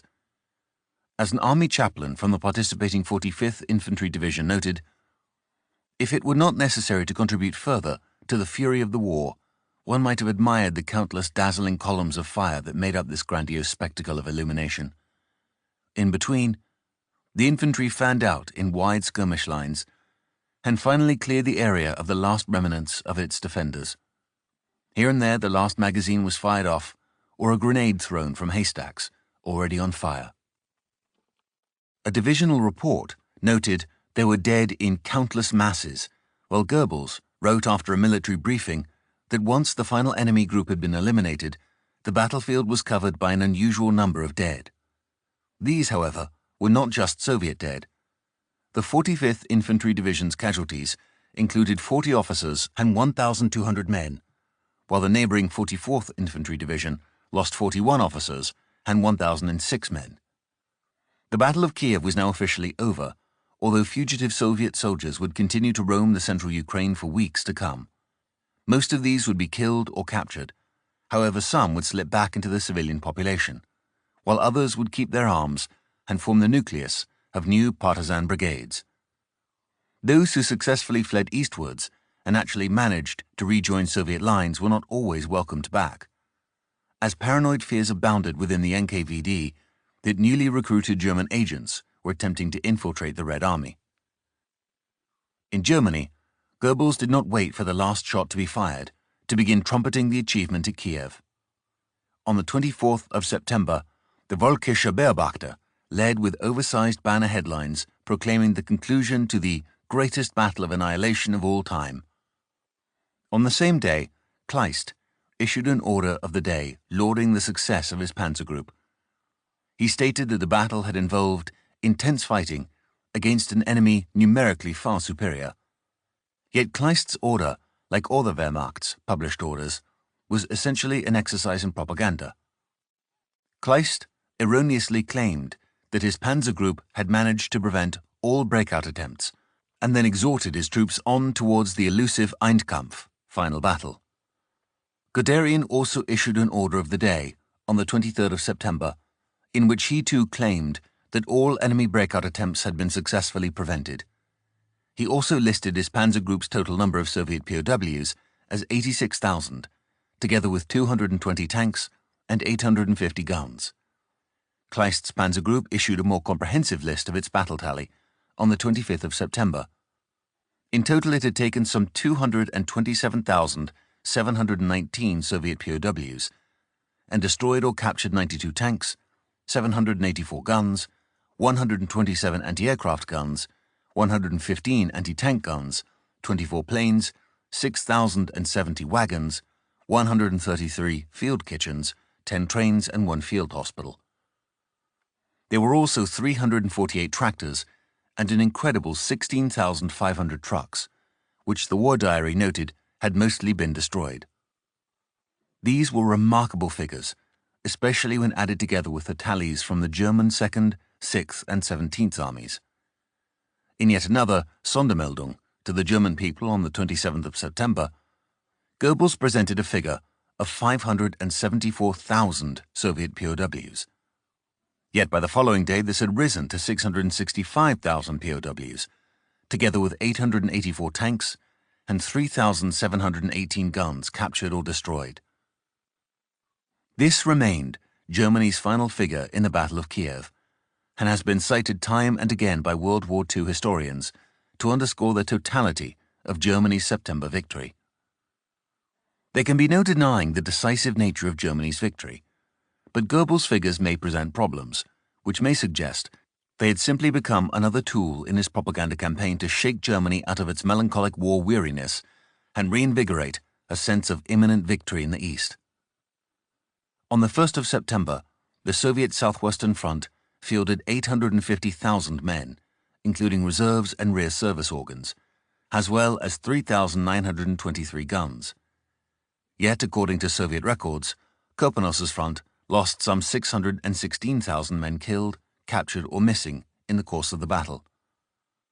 The remainder may be accounted for as either wounded and therefore evacuated before the ring closed, escaping the ring before the panzer groups united, or being caught inside the encirclement and successfully evading capture as partisans or civilians, or finding a way back to Soviet lines.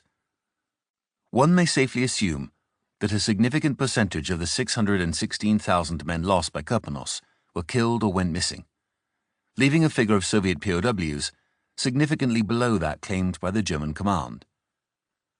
The disparity in the figures is nevertheless difficult to resolve with any certainty, as the accuracy of Soviet figures may also be called into question. But one may at least regard the German figure of 665,000 Soviet POWs as, at best, a high-end estimate, and at worst, a deliberate manipulation of the facts. British radio claimed the Germans were simply including the local population in their newly won areas to inflate the numbers of POWs. There are, however, other explanations which may provide more simplistic reasons for Germany's high-end figure. Counting the flood of Soviet prisoners, a system based largely on estimates may simply have overestimated the numbers or suffered from significant duplication.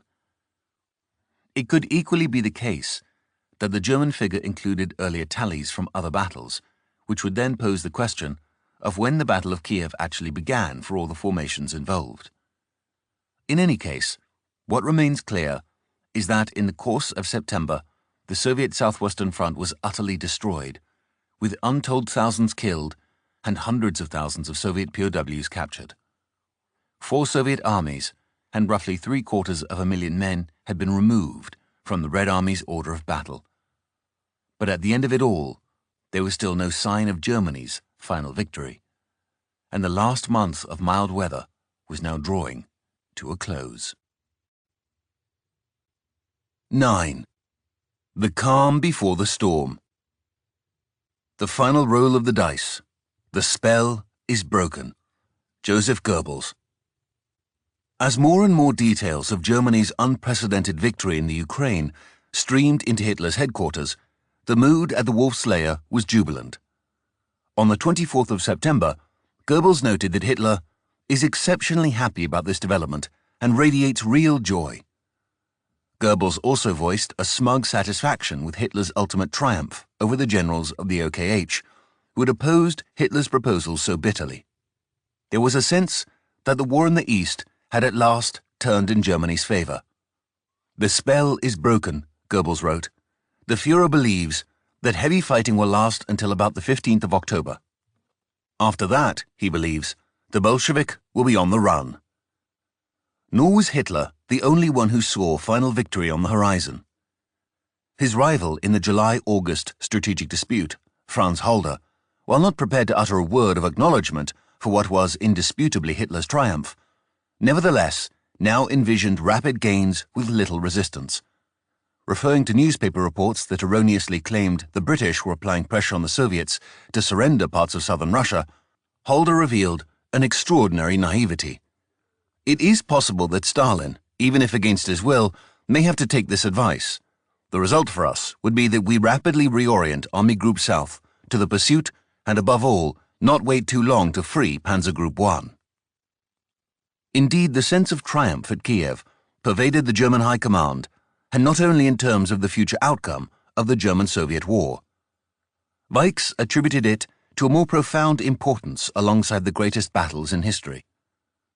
I believe this victory was one of the most outstanding operations in the history of warfare, and for the skill in which its strategy was executed, it can take proud place alongside other great encirclement battles of the past at Cannae and Tannenberg. It might well have been prudent to point out to Weichs that while Hannibal certainly won a crushing victory at Cannae, Carthage went on to lose the Second Punic War against the Romans. By the same token, Hindenburg may have humiliated the Russians at Tannenberg, but Imperial Germany likewise lost World War I. Yet almost no one in Germany at the time considered the prospect of an eventual Soviet victory. Instead, the focus was squarely on how long Germany's own conquest in the East would take. To that end, Goebbels' propaganda campaign had certainly achieved a remarkable reversal in public opinion. Exploiting the Battle of Kiev and the placing of Leningrad under siege, Goebbels won back public enthusiasm for the war by presenting the final victory as imminent. The classified SD reports gauging German public opinion reported on the 25th of September that fears of positional warfare in the East, or the prospect of a winter campaign, had now receded. The next SD report, on the 29th of September, confirmed that more and more people were becoming convinced of a German victory before the onset of winter. Reflecting on his success, Goebbels noted in his diary on the 27th of September that the depression is now completely gone. At times, the mood of the people goes far beyond the real possibilities. Once again, one hopes that this winter the war will be over and we will have very much to do in the next weeks to pull back the now extreme optimism to a normal level. Even at the front, hopes were buoyed by the turn of events. Ernst Gwicking wrote home to his wife in a letter, "Kiev is over. Now the Army Group Center is due again. The great final chord will soon be played in the East. All our hopes are on the coming 4 weeks." Erdmann Schonbeck, an officer in the 11th Panzer Division, stated, "The victory at Kiev made a deep impression on me. When they said, 'We've done it,' I felt an incredible sense of triumph. It was an overwhelming experience, seeing the long lines of enemy prisoners going past." Without doubt, it was the sheer number of Soviet POWs that more than anything else represented the scale of Germany's victory in the Ukraine. Newsreels avidly relayed to the German public the images of endless columns of Soviet POWs, but, with rations already tight on the home front, many people, according to the SD reports, were already questioning the impact of this new burden on Germany's food reserves. The Nazi authorities, as well as the army, held the same fears, and with all manner of supplies already extremely limited in the occupied Soviet Union, there was no intention of unduly burdening themselves with any notion of providing for Soviet POWs. Accordingly, their fate was heavily bound to Germany's concurrent war of annihilation and led to what one historian described as a forgotten Holocaust.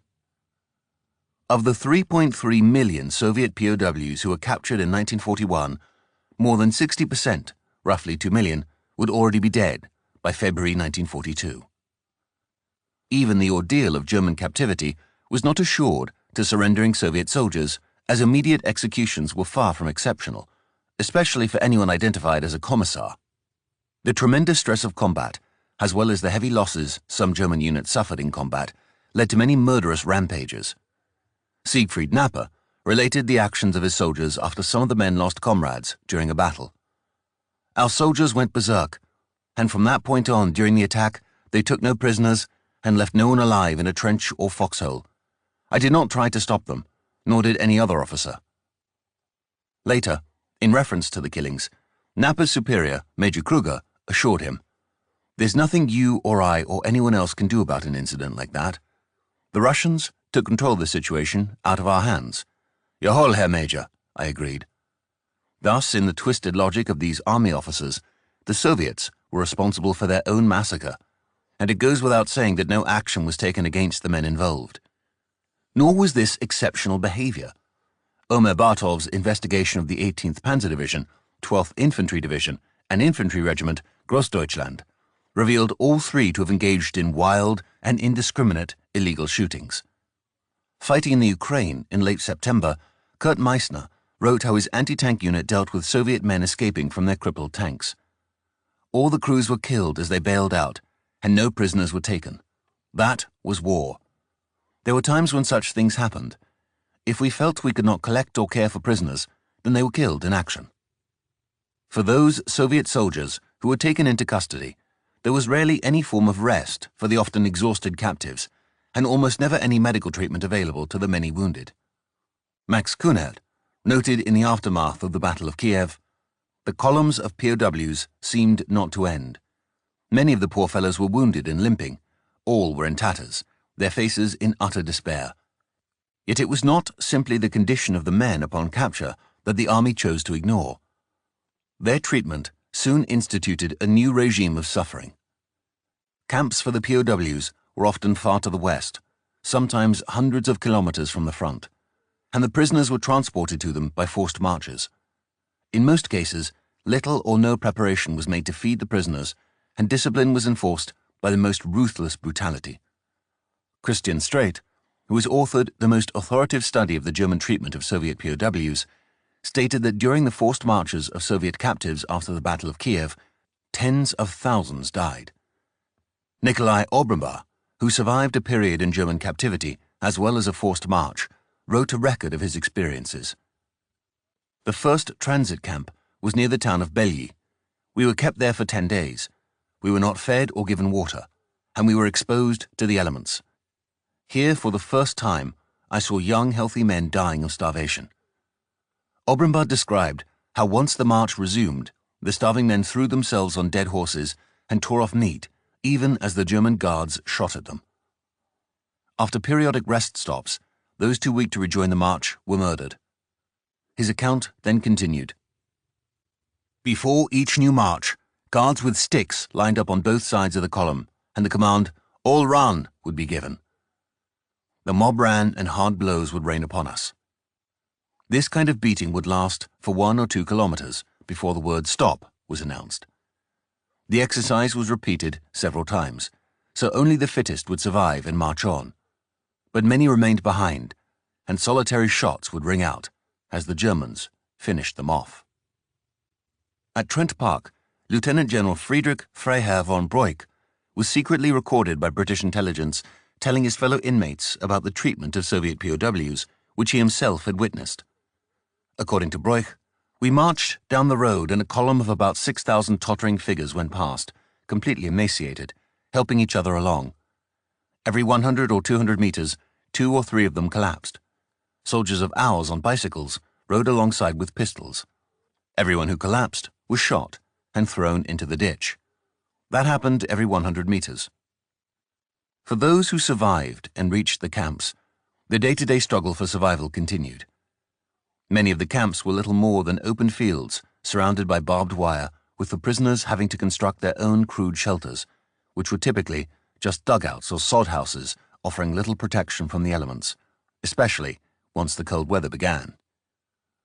Already by August 1941, the conditions gave rise to numerous epidemics, particularly dysentery and typhus, which soon ravaged the camps, killing thousands. One camp had only 2 latrines for the 11,000 prisoners, ensuring the most squalid conditions.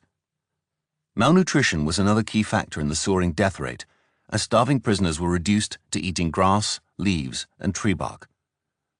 Towards the end of 1941, there would be instances of cannibalism. One camp already held 74,000 men by mid-August, but its cooking facilities could only cater for 2,000. Every day, dozens would be killed in the frantic scramble for food. At another camp, a German inspection tour concluded in its report, "The prisoners received nothing to drink, washing facilities are also not available. When the water carrier brings the water for the kitchen, a ferocious brawl always breaks out, which can only be ended by shooting. Hunger revolts, with incessant shooting, are also the order of the day." At Trent Park, Broich related his experience at a camp for Soviet POWs holding about 20,000 men. "At night, they howled like wild beasts," he told the other generals. "They hadn't got anything to eat." Deaths in the camps soared in October as the colder weather, frequent epidemics, and the weakening effects of starvation combined to decimate camp populations. A report from the 17th Army at the end of November gave a stark indication of the fate suffered by the soldiers of the Soviet Southwestern Front. During the transportation of the enormous number of prisoners from the battle eastwards of Kiev, where under the worst weather conditions only a part of the prisoners could be housed in barns, 1% died daily. If one assumed a total of about 500,000 POWs from the Battle of Kiev, then by the end of November, 5,000 men were dying every day. Not surprisingly, the appalling conditions, which soon became known, served both to strengthen the Red Army's will to resist and to radicalize the treatment of German POWs. For the men of the Soviet Southwestern Front who surrendered in September 1941, the horrors of the war did not end with their capture. In many ways, they entered into a far more brutal world of torment with no possibility to defend themselves. Although no figures are available, one may surmise that only a small minority of those captured in the Battle of Kiev ever lived to see liberation. With the elimination of the large pockets east of Kiev, the danger for German soldiers in what was now a rear area, scores of kilometers from the front, remained ever present. It was simply impossible to clear such a vast area of all enemy forces, and unknown thousands of Soviet soldiers remained at large, making it dangerous for isolated German outposts or individual vehicles. Schneckenburger's 125th Infantry Division noted, "Reports constantly arrive of attacks from scattered enemy groups." The War Diary then cited numerous examples, which ranged from an individual soldier being shot dead while out searching for food to more brazen attacks involving the shooting of German soldiers through the window of their barracks. Kuhn's 14th Panzer Division conducted sweeps through its area of operations to eliminate rogue enemy bands, yet it was not always easy to locate men hiding in the countryside, and its success sometimes came from simply checking houses for groups of sleeping men. Another method used by the Germans was to place non-smoking soldiers at the front of their patrols, literally to sniff out hiding Soviet soldiers. Many men in the Red Army smoked the pungent Makhorka tobacco, which gave off a powerful odor that was absorbed into their uniforms, making it possible to smell them from some distance. By contrast, Soviet soldiers employed unorthodox methods of their own. In one instance, a wooden bridge was found in ruins, but next to it had been placed a convenient supply of fresh wood in the correct assumption that the Germans would use this to repair the bridge. The woodpile was laden with mines. In another instance, a large bomb blast had created a sizable crater in the road, and while rounding the edge of the pit, German vehicles ran into carefully placed mines. At the same time, one German report noted a high percentage of Soviet troops who were trying to evade capture in the Kiev pocket, attempting to cross back into Soviet-controlled territory by throwing away their weapons, and presumably also their uniforms, and endeavoring to pass themselves off as civilians. The majority of Kurpanos's men headed east in an attempt to reach the new Soviet front. In past encirclements at Minsk and Smolensk, fleeing east had led to significant numbers breaking out. At Kiev, however, German mobile forces were much stronger at the eastern edge of the ring and prevented large enemy groups from forcing a way out. Nevertheless, the Germans could not completely seal their front, and an estimated 15,000 men from the southwestern front made it back to Soviet lines. As Blumentritt wrote after the war, "The barricading line was often penetrated by night. The motorized troops, especially the tanks, were then off the road at night and in forest or marsh were less capable of hermetically sealing. In such cases, in the east, the infantry divisions could do this better. But our old infantry divisions of that time, on foot and on horseback, were not maneuverable enough, and they also lacked materiel defensive strength. Above all, their own tanks for counterattacks. In all pockets in 1941, therefore, it was difficult to carry out the encirclement hermetically." Among those who escaped the encirclement was Lieutenant General A. Vlasov, the commander of the Soviet 37th Army, which had been encircled not far to the east of Kiev. Not only was his escape over such a great distance a remarkable achievement, but it was already the second time that Vlasov had been caught in a German encirclement and successfully managed to escape, the first time being at Lvov. Kostenko and Kuznetsov, the respective commanders of the 26th and 21st Armies, also found a way out of the encirclement, as did Kurpanos's chief of operations, Bagramian, who would go on to become a marshal of the Soviet Union. Although the Germans clearly dominated the battlefield during the September fighting in the Ukraine and inflicted greatly disproportionate losses on the Red Army, their own losses were by no means inconsiderable. In the 12-month period from the beginning of August 1941 to the end of July 1942, September 1941 was the costliest month on the Eastern Front, with more than 51,000 men killed. Indeed, the first 3 months of Operation Barbarossa proved the costliest quarter on the Eastern Front until the first quarter of 1943, when the Germans suffered disaster at Stalingrad. In these opening months of the war, the Ostler suffered an estimated 185,198 dead, which comes to 14,420 men a week, or the equivalent of having one division eliminated to the last man every week, and this does not count German wounded.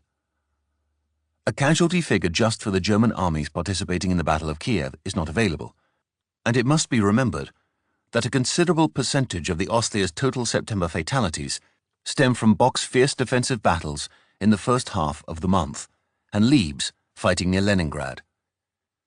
Yet first-hand accounts give some impression of the bloody nature of the encounter for the Germans. Max Kuhner, who fought in the battle with the 1st Cavalry Division, wrote, "It was nearly the end of September now, and Kiev had fallen. After counting the losses in men, horses, and equipment, we realized that we in our rider unit had to change our arrangements. The regimental rider troop had lost not only men, but also horses, and had shrunk to a mere 2 squads that were usable. Erich Helm explained to me, with tears in his eyes, what had happened. Mind you, he said, our losses are nothing like the poor devils of the battalions. Replacements were out of the question at the moment. Many motorcycles with sidecars were standing or lying on the primitive track, and there were bodies everywhere." In a similar vein, a Soviet soldier who survived the fighting recalled after the war, "The Germans outnumbered us. Their munitions were practically inexhaustible, their equipment without fault, and their daring and courage beyond reproach. But German corpses strewed the ground side by side with our own. The battle was merciless on both sides." The casualties for Guderian's Panzer Group II between the 27th of August and the 30th of September came to 12,239 men and increased his total casualties in Operation Barbarossa to 41,243 men. Among Guderian's elite formations, Das Reich's Deutschland Regiment alone suffered a total of 1,519 casualties, all ranks, by the end of September, and the losses of the Der Führer Regiment were comparable. Such heavy losses produced a melancholic fatalism about the course of the war, which even in the Waffen-SS induced a sense of morose resignation that the war could drag on for a lot longer than many had hoped.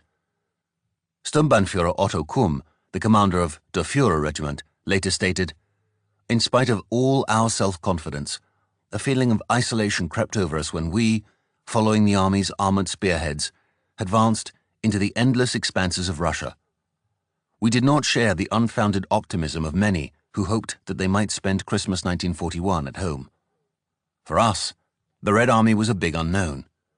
The goal of this struggle lay in the unforeseeable future. With no end in sight and such heavy losses, it becomes clear that the best elements of the Ostseer were being bled white on the Eastern Front, which, with no more reserves available from the home army, presented a clear and present danger for Germany. Hitler, however, was more focused on the victory he felt sure he was about to win.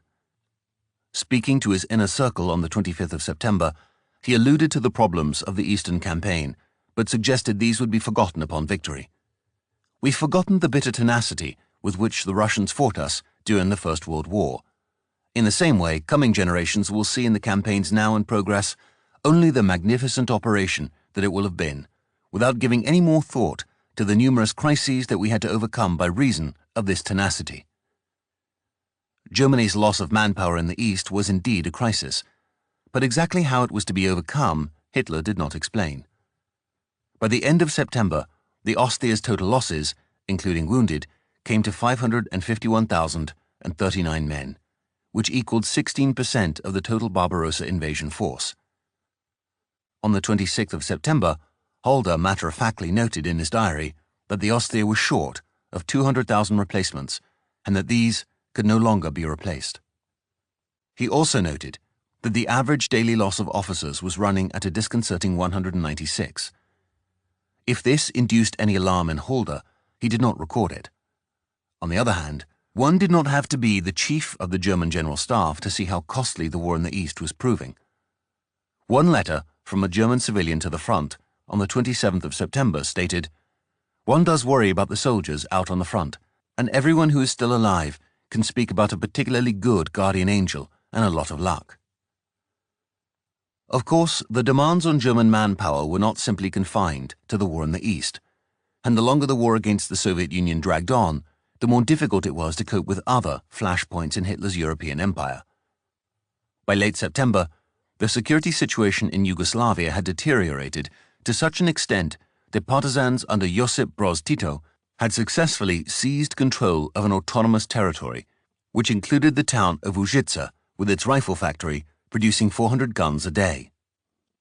With local German occupation forces unable to cope, and almost every major combat formation committed against the Soviet Union, the only option was to transfer forces away from the Eastern Front.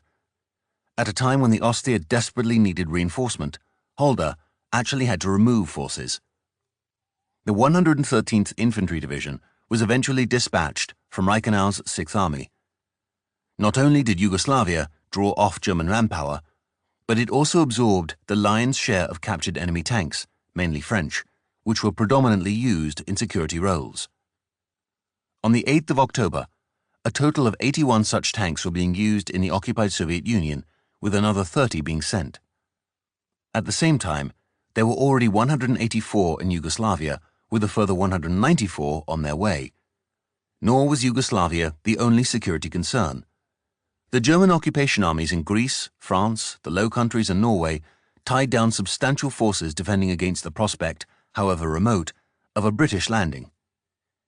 Here too, captured tanks were deployed in significant numbers, with France receiving 140, Norway 100, and the island of Crete 17. Of course, the greatest drain on Germany's potential reinforcements for the East came not from internal threats, but from the external role played by Britain. The war in North Africa, although marginal by comparison with the Eastern Front, still absorbed two vital panzer divisions, the 15th and 21st, as well as thousands of vehicles, guns and planes. Furthermore, the ongoing effects of the British bombing campaign, as well as the Battle of the Atlantic, demanded further precious resources. Yet the British were also involving themselves directly on the Eastern Front. As previously noted, there was a minor contribution in the form of the 151st Fighter Wing deployed near Murmansk, but their real input stemmed from Lend-Lease aid. On the 23rd of September, Holder noted the concern expressed by Hitler in his new War Directive 36, issued the 22nd of September, which was limited solely to Finland and Norway, and spoke specifically about the new danger posed by the British presence. Hitler expressed strong concern about Germany's continuing access to the Finnish nickel mines, as well as the expected flow of war materiel through Murmansk. He even foresaw the prospect of the British landing Canadian and Norwegian troops in the area. Yet it was the tangible contribution of British support for the Soviet Union that mattered most, and the war materiel that had only recently begun to arrive at Murmansk were already being expected by Army Group Center.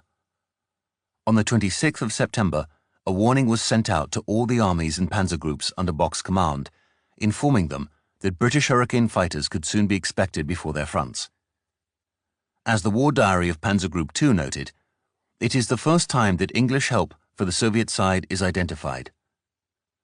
Meanwhile, only days after Operation Typhoon began, Major Carl Wegener, the IA of Panzer Group 3, reported encountering the first American-made quarter-ton army jeeps. At the end of September, Lord Beaverbrook and Averell Harriman, representing Britain and the United States, flew to Moscow for what became known as the Three-Power Conference. The negotiations resulted in the first protocol signed on the 1st of October 1941. This set out the vast scope of future Allied aid to the Soviet Union and, in addition to the recent cooperation in Iran, proved a major step in solidifying the Grand Alliance. At the top of the list of agreed items were 400 aircraft and 500 tanks a month. But these were followed by a remarkably long list of other war supplies, many of which testified to the tremendous scale and bloody nature of the German-Soviet War. The Allies, for example, agreed to send 20,000 amputation knives, 15,000 amputation saws, 800,000 forceps, 4 tons of local anesthetics, 100 portable X-ray sets, and 1 million meters of oilcloth for covering wounds. Infantry weapons, trucks, ships, foodstuffs, clothing, petroleum products, and raw materials were also on the list, acutely binding the Allied production effort to the Eastern Front. It was clear to Churchill that by far the best weapon against Nazi Germany was the Red Army, and he was determined to spare no effort in aiding it. Even the highly secretive British intelligence program at Bletchley Park, which was successfully decoding German military transmissions, was instructed to pass on all its information pertaining to Operation Typhoon to the Soviets. In the summer and autumn of 1941, Britain's direct and indirect role in the war against Germany only underlined, once again, the dire implications of Hitler's failure to defeat the Soviet Union in a rapid campaign. While Germany had no shortage of enemies in Europe, by September 1941, Hitler's network of European alliances had already entered its long but steady decline, and the demands of the war in the East were providing the main cause of the difficulties. Having already unsuccessfully attempted to extract their Mobile Corps from offensive operations, the Hungarians were perhaps understandably lacking what Rundstedt referred to as the proper enthusiasm. Nevertheless, they continued to fight on as part of Army Group South. In the ensuing advance to Izium, on the Donets River, the Hungarian Mobile Corps' losses increased to some 10% of its total manpower, and almost all its tanks and trucks were disabled or destroyed. As one Hungarian soldier remarked, "At first we made fun of the Romanians, who used oxen to pull their cannon, but not after the sub-zero temperatures shut down our modern motorized transport." Towards the end of 1941, when little real combat strength was left to the Hungarians, the Germans acquiesced, and the Hungarian Mobile Corps began redeploying back home. Finland was also reconsidering its contribution to the war after Mannerheim's summer campaign regained all of Finland's territory lost in the Winter War. There were also dire domestic pressures as, like Germany, Finland had only prepared for a short war. There was no labor for the economy, a critical food shortage, and prices were rising sharply because the war was being funded mainly by printing money. Casualties were also high for the country's small population base, 75,000 losses by the end of 1941. Under German pressure, Mannerheim agreed to a limited autumn offensive. But with the seizure of the Soviet naval base of Hanko on the southern coast of Finland, 3rd of December, and the capture of Medvedjegorsk in eastern Karelia, the 6th of December, Finland's offensive war ended and rapid demobilization began. While the cost of contributing to Germany's war in the East caused some of Hitler's allies to work towards extracting themselves, others drew the opposite conclusion. Mussolini's Italian Expeditionary Corps had arrived on the Eastern Front only in August, but its lack of full motorization delayed its arrival on the left flank of the Dnipropetrovsk bridgehead until the 15th of September. At this point, Wittersheim's 14th Panzer Corps, now operating on the northern bank of the Dnieper, thrust southeast towards the exposed rear of the Soviet position at Dnipropetrovsk, finally relieving the pressure on Mackensen's bottled-up 3rd Panzer Corps. As part of this developing maneuver, the Italian Expeditionary Corps crossed the river and, in the so-called Petrokovka operation, encircled a Soviet force numbering in excess of 10,000 men. Mussolini was euphoric, as Ciano noted in his diary on the 30th of September. Mussolini is elated at the successes of the expeditionary force to Russia. The prisoners captured on the Eastern Front have cheered the Duce's heart, who now sees a rosy future even from the military point of view. But this is typical of the ups and downs of his nature. As Ciano implied, Italy's military situation was far from bright. There were dangerous shortages on the home front and a serious overextension of Italy's deficient armed forces. To that end, the Expeditionary Corps sent to the Soviet Union was a further harmful distraction. But Mussolini was not capable of seeing the danger. Indeed, he planned to increase his commitment greatly. Mussolini did not lack an example of the dangers that the Eastern Front represented to an under-resourced and inadequately prepared force. Antonescu's siege of Odessa was a quintessential example. During August and September 1941, the Romanian army represented about 12% of the total Axis forces on the Eastern Front, including German forces. Yet during the same period, they suffered more than 30% of all casualties. Indeed, as Mark Axworthy points out, each of the 3 assaults on Odessa cost the Romanian Fourth Army more men than the much-lauded final assault of the 11th Army at Sevastopol in 1942, which the Germans regarded as an epic of endurance and sacrifice. Nor was Odessa the end for the Romanian forces. As the year wore on, the Romanian Third Army was to take part in the fighting along the Nogai Steppe, often referred to as the Battle on the Sea of Azov, and the Crimean Campaign. In addition to the staggering 98,000 Romanian casualties sustained by the Fourth Army at Odessa, the Third Army lost a further 10,000 men by the beginning of November.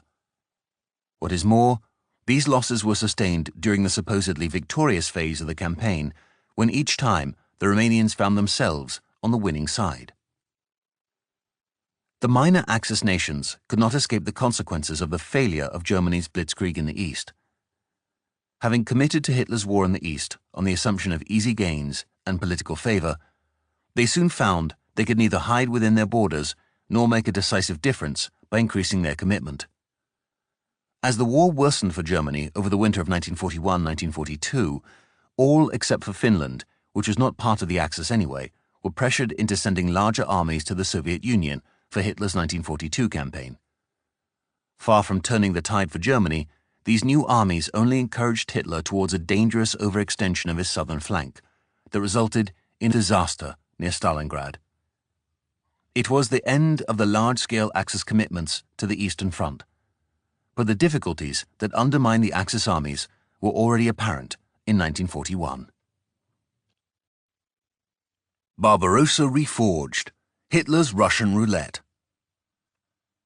In his 1812 campaign, Napoleon invaded Russia 2 days after the date chosen by Hitler, the 24th of June, and entered Moscow on the 15th of September. In 84 days, with no motorization or railways, the French Emperor had reached and taken Russia's largest city. On the 26th of September 1941, as the vast Battle of Kiev came to an end, Hitler's campaign was on its 97th day, and he was still 300 kilometers from Moscow. The nights were also growing uncomfortably cold, the days were shortening, and the first morning frosts were appearing. As one Romanian Jew observed, with evident satisfaction, Hitler is lagging behind the 1812 schedule. Bock's Army Group Center needed more time to gather its forces for the final offensive, but it was not just the distance and the time of year that boded ill for Germany. The Soviet capital was guarded by some of the largest concentrations of the Red Army, some 1,250,000 men, which, despite having been weakened by the recent fighting, the Germans would still require time to overcome. In spite of the unfavorable parallels with Napoleon's 1812 campaign, preparations at Army Group Center continued with little overt concern for where the campaign seemed to be heading. The idea of Typhoon as the deciding battle, entscheidenden Schlacht, might not have appeared quite so imprudent if the notion had not already been used to preface most of the major battles in the campaign so far. Throughout Operation Barbarossa, the German generals proved exceptional at the operational level of command, but when time and again their battles failed to deliver the decisive strategic victory, they could do no more than suggest more of the same and seemingly had little concept of the difficulties their operations would encounter. Accordingly, in late September, Bock's biggest concern was the concentration of the motorized forces for Typhoon. On the 17th of September, Holder stated that Reinhardt's 41st Panzer Corps, 1st and 6th Panzer Divisions, plus the 36th Motorized Infantry Division, was to be transferred from the Leningrad front to Hoth's Panzer Group 3, a distance of some 600 kilometers, in just 5 to 7 days. It was a huge undertaking, given that the Corps was quite literally being pulled directly out of the front lines after a long and costly advance. Not surprisingly, Colonel Hans Rottiger, the Chief of Staff of the 41st Panzer Corps, noted that this far-reaching movement placed a heavy strain on troops and materiel. He then stated that during the preceding advance to Leningrad, the Corps had already been overtaxed, but that his men submitted to the new exertion with the utmost devotion. Rottiger's Corps was not the only one to be making a long journey. Major General Hans Karl Freiherr von Essebeck's 11th Panzer Division, which had been in reserve at Reichenau's 6th Army, had to redeploy to Hoppner's Panzer Group 4 more than 700 kilometers away.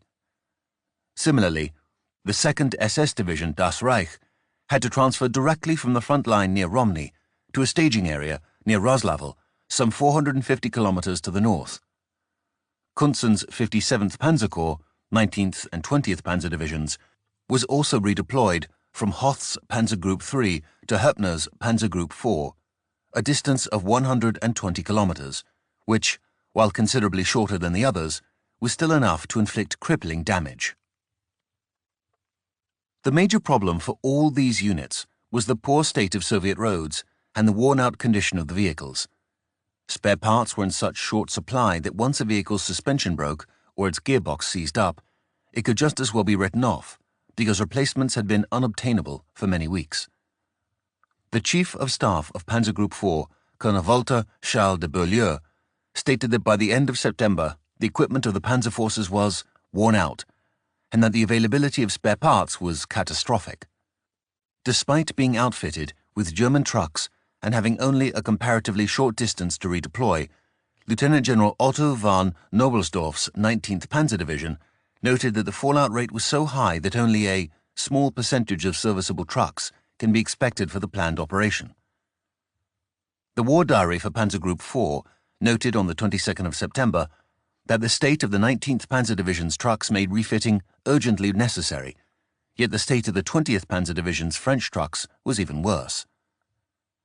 The Panzer Group determined that this division will no longer be mobile in about 3 or 4 weeks. Yet even this dire assessment may have reflected too much optimism. According to Kunzen's 57th Panzer Corps on the 28th of September, the last march group of Bismarck's 20th Panzer Division had just arrived at the assembly point. The diary then observed, "As far as one can tell, only 50% of all vehicles have arrived. The fallouts are exceedingly high." On the same day, the 28th of September, it was reported that the division could transport only 2/3 of its infantry in the coming operation. To make matters worse, on the 29th of September, only 2 days before the start of Typhoon, a report on the 20th Panzer Division's artillery revealed that no less than 80% of all its tractors were out of commission, making it impossible to tow the great majority of its guns. Huppner's Panzer Group 4 was a good example of the disparity between what appeared on paper and what in fact actually existed. Already for some time on the Eastern Front, a panzer division could no longer be accepted as such just because of its designation. The assembly of forces in Huppner's Panzer Group was a case in point. It included both the 2nd and 5th Panzer Divisions, fresh from Germany, but at the other extreme there was the 20th Panzer Division, which had already lost a good deal of its mobility and retained only a fraction of its former strength in tanks. Between the competing extremes were many shades of grey, although it is not always easy to reconstruct exact strengths owing to the incomplete nature of the records. Knobelsdorff's 19th Panzer Division had only 65 tanks, from a starting total of 239, before it began its transfer from Hoth's to Huppner's Panzer Group. Given the heavy toll the redeployment took on the division's wheeled transport, one may surmise that the division's combat strength was therefore only marginally better than that of the 20th Panzer Division. Indeed, Knobelsdorff's division was initially not assigned a combat role in Operation Typhoon, and instead held back in box reserve.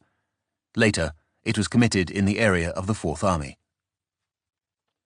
Figures for Essebeck's 11th Panzer Division in late September are not available.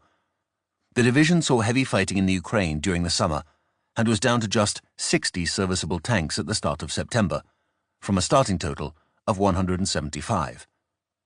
But the division was granted 2 weeks for rest and refitting in September before undertaking the 700-kilometer redeployment to Panzer Group 4. The state of the Panzer Regiment and the division's vehicles upon arrival are unknown, but given previous advances over that distance, it may be assumed Essebeck's division incurred significant losses. Lieutenant General Kurt Jahn's 3rd Motorized Infantry Division was the only element of Panzer Group 4 to remain under Huppner's command after his relocation to Army Group Center, but this required a transfer of at least 400 kilometers from Demyansk to its staging area north of Roslavel. The redeployment exacted an enormous toll on the division's French trucks, many of which consumed so much oil, 6 times the normal quantity, that the quartermaster requested that these vehicles be temporarily removed from service. This, however, had to be refused, as otherwise 50% of all remaining vehicles would be lost. Even with this refusal, losses were such that 20% of the infantry could not be transported in the coming operation. Likewise, Das Reich's 450-kilometer transfer to Huppner's Panzer Group resulted in so many trucks being lost that only 75% of the division's infantry could be transported in Operation Typhoon.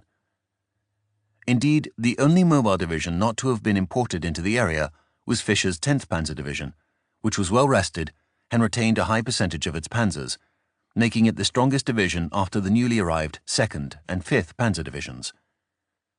Clearly, it is only upon closer inspection of the component divisions that the true strength of a Panzer Group's order of battle can be assessed.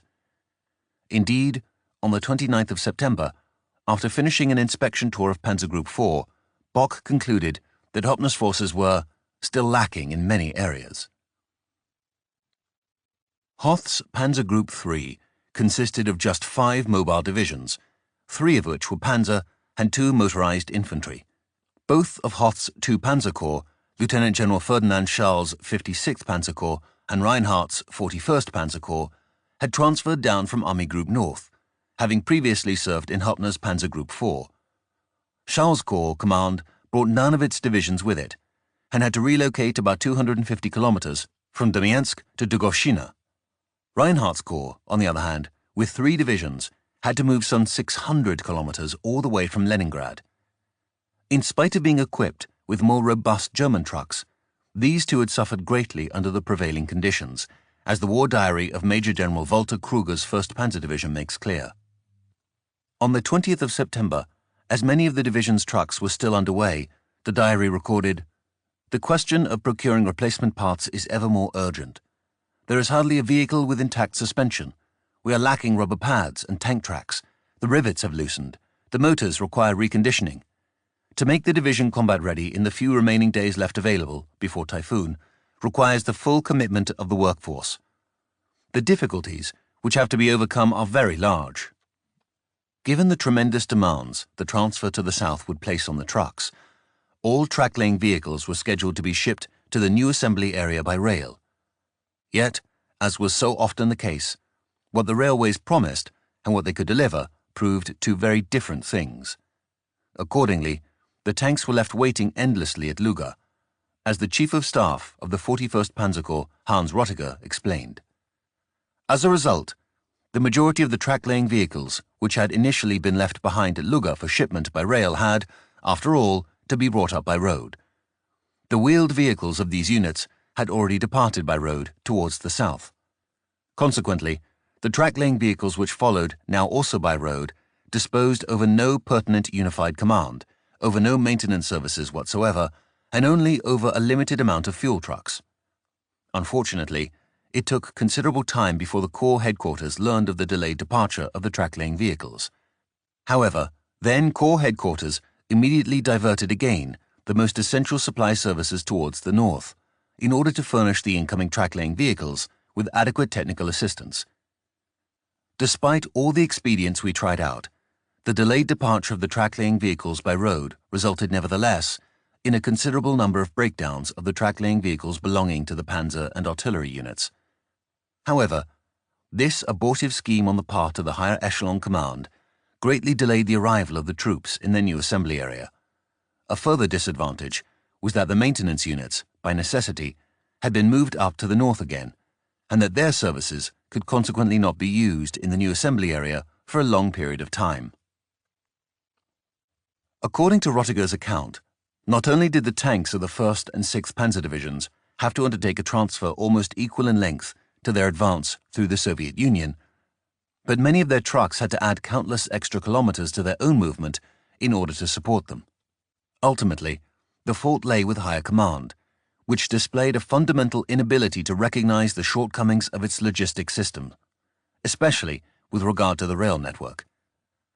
On the 17th of September, Halder indicated in his diary that Kruger's 1st Panzer Division would reach its assembly area on the 22nd of September, with Lieutenant General Franz Landgraf's 6th Panzer Division arriving the following day. Yet according to Rottiger, even by the start of Typhoon on the 2nd of October, the Corps was still not yet fully assembled, which in practice meant, next to tanks, there was also a particular shortage of artillery pieces.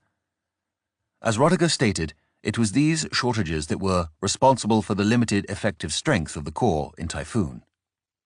Not only did the transfer of the Corps take so long, but as Bock had repeatedly complained, it was constantly delayed. Alba Neuhaus, a soldier who took part in the 41st Panzer Corps' redeployment to the south, wrote that his unit only began the march south on the evening of the 22nd of September, the same evening that Halder had anticipated Kruger's 1st Panzer Division would be arriving at his designated assembly area. Neuhaus's unit began the march at night to avoid the danger of Soviet aerial attacks on their column, but this also meant driving without lights, which made it hard to distinguish between the road and the drainage ditches that had been dug in parallel. As Neuhaus recounted his experiences in a letter home to his wife, "So the trucks lumber along, one after the other, through the dark night. Hopefully everything goes well, that's what we still think. The truck jolts over stick and stone, we are forcefully shaken about. Then suddenly the front of the truck does a powerful hop. The driver turns sharply, but it does no good. The front left wheel no longer touches the ground. The whole weight of the truck presses, and then we feel the truck lean to the left side and turn over." Neuhaus's truck had to wait until the following day before it could be pulled upright, and then, in spite of a hole in the fuel tank and broken springs, it continued on its way. In the course of its long journey, Neuhaus's truck was also attacked by 2 Soviet planes, but neither was successful in hitting it. When at last they arrived at their assembly point, Operation Typhoon had already begun.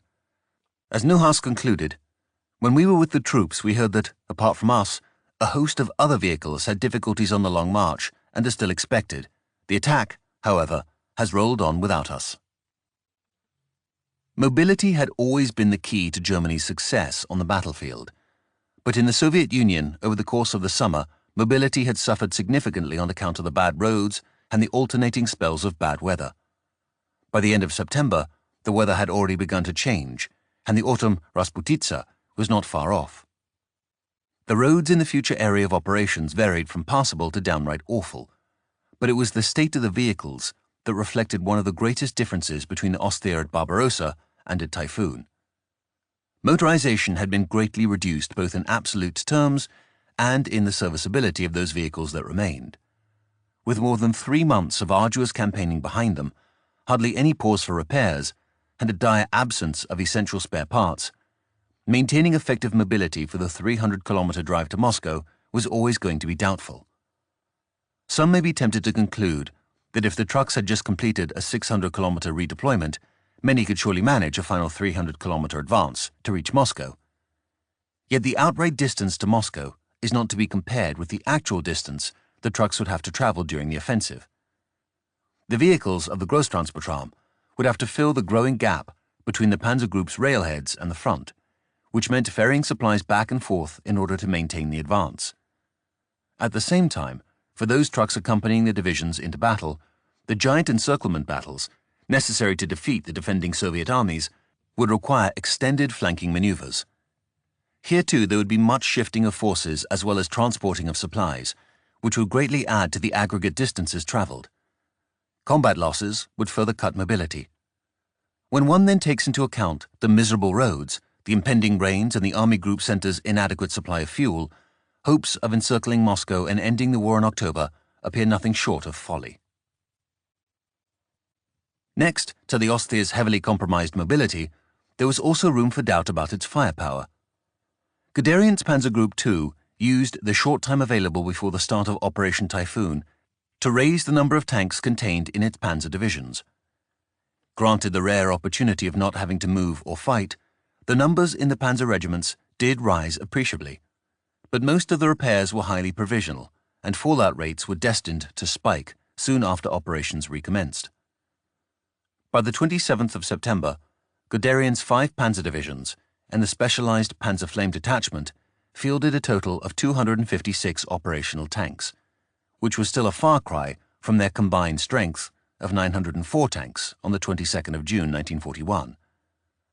Yet Panzer Group II was issued half of the new production released by Hitler, which amounted to 149 tanks, 124 Mark IIIs and 25 Mark IVs, raising Guderian's combat strength to 405 tanks. This, however, was only his strength on paper, and not what was available to Guderian on the 30th of September, the start date for Panzer Group II's renewed offensive. The reason for this was that some 44% of the new tanks being transported from Germany were mistakenly sent via Orsha instead of Gommel. Even the 56% that were correctly dispatched via Gommel were, at best, due on the evening before the offensive, so the Panzer Group estimated at least a 2-day delay for the remainder. Yet this was not the only complication with the new tanks. The Panzer Group's war diary noted that a large part will be inadequately equipped and arrive without time for maintenance.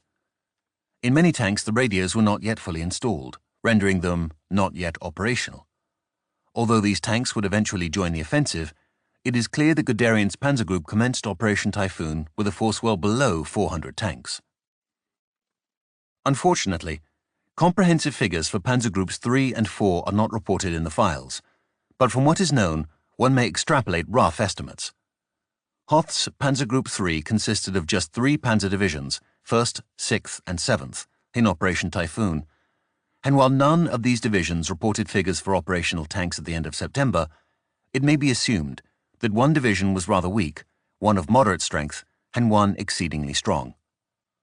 On the 4th of October, 2 days after the beginning of Operation Typhoon, Kruger's 1st Panzer Division reported having just 40 operational tanks, 33 Mark IIIs and 7 Mark IVs.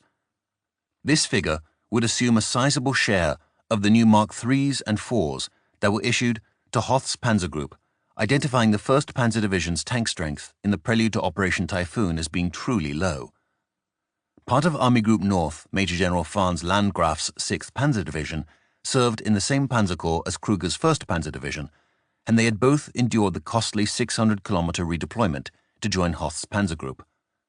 Thus, one could assume that they had suffered roughly equal losses.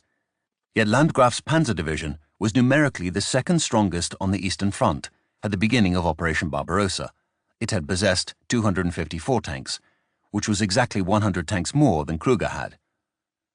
When one considers a share of the 70 new tanks issued to Hoth's Panzer Group, 50 Czech 38Ts, 5 Mark IIIs and 15 Mark IVs, it is reasonable to assume that Landgraf's 6th Panzer Division had anywhere between 100 and 150 tanks.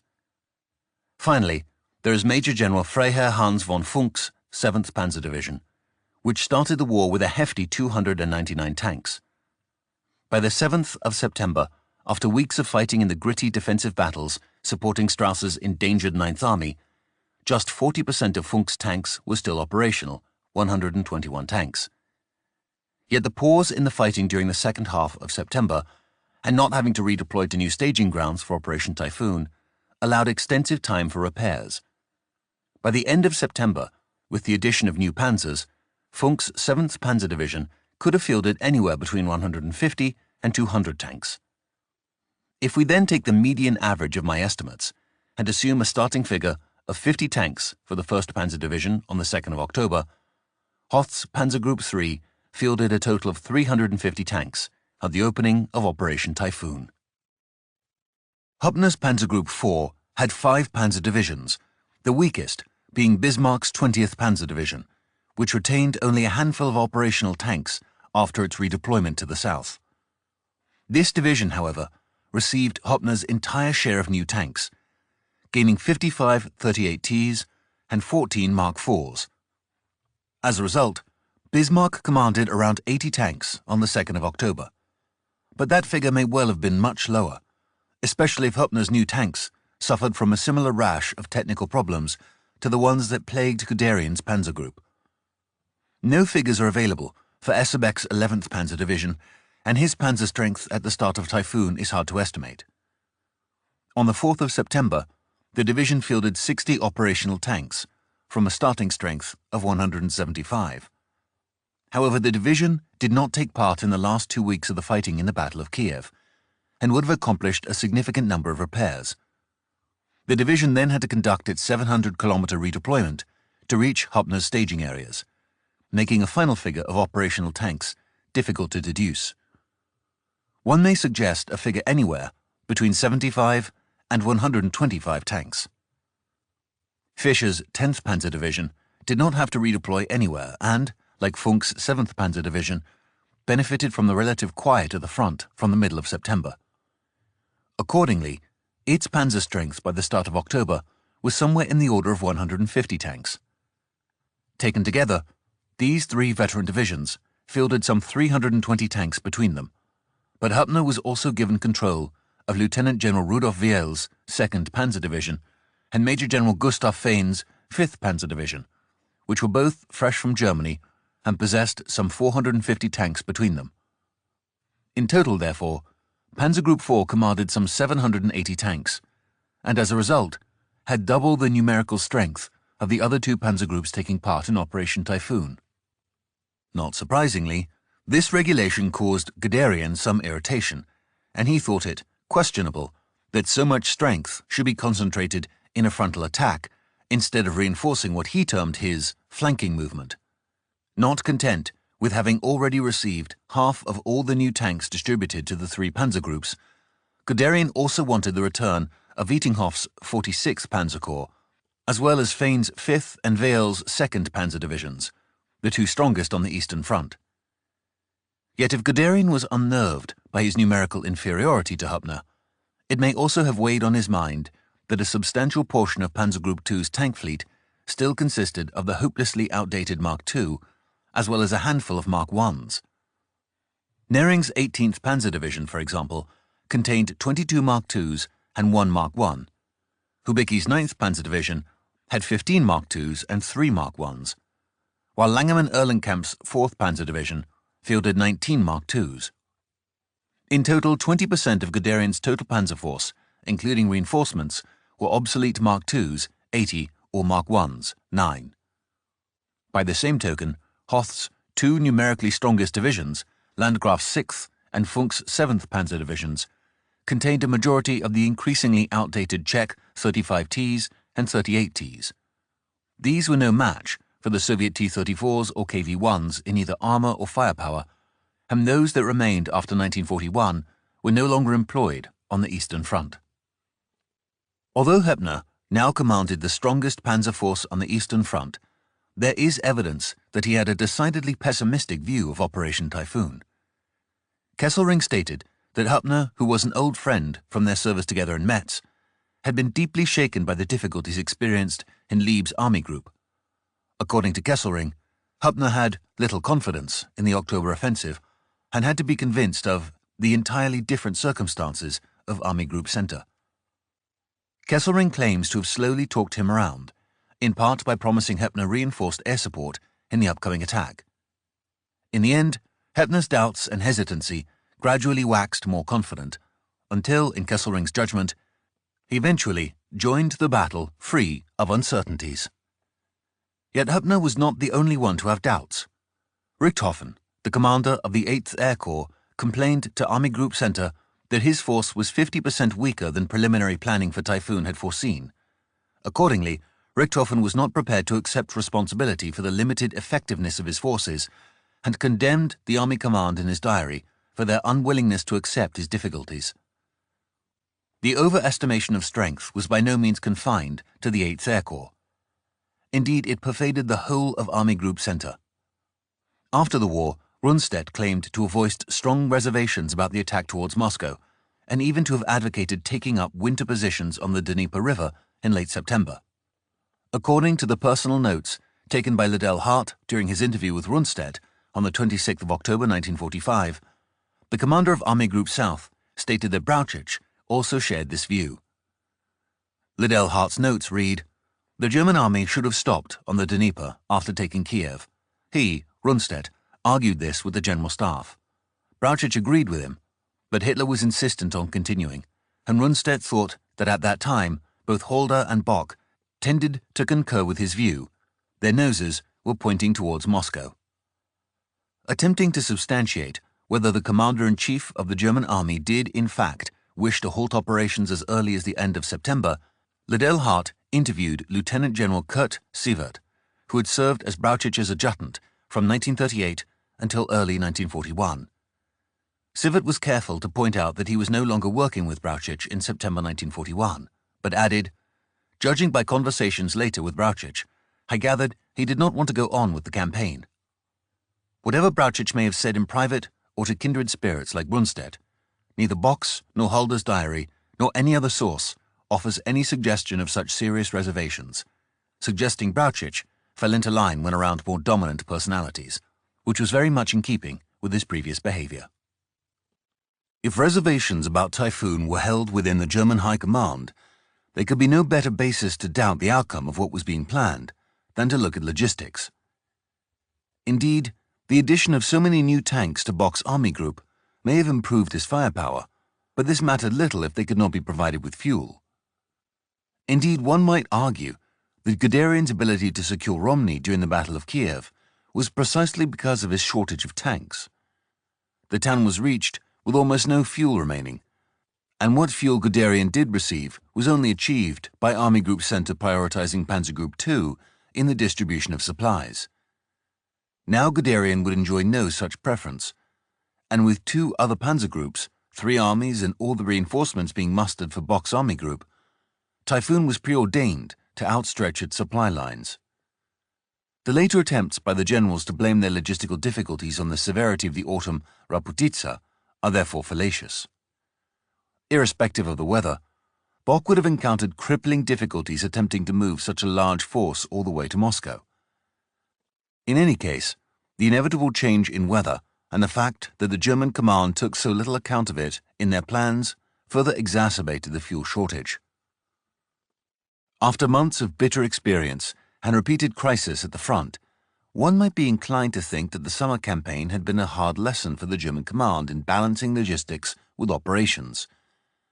Yet despite all the problems of maintaining mobility and supply, the German command exhibited the steadfast conviction that they could continue major operations further eastward.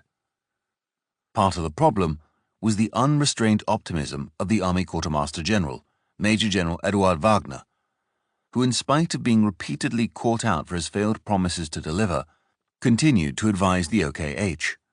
On the 11th of September, Halder reported in his diary a meeting with Wagner, in which it was estimated that 27 fuel trains a day would be needed to support the build-up for Typhoon. This request had been approved by the OKW, and Wagner believed he could supply Bock with precisely this number of trains every day between the 17th and 30th of September. Until the 17th of September, however, Wagner estimated he could provide just 22 trains a day.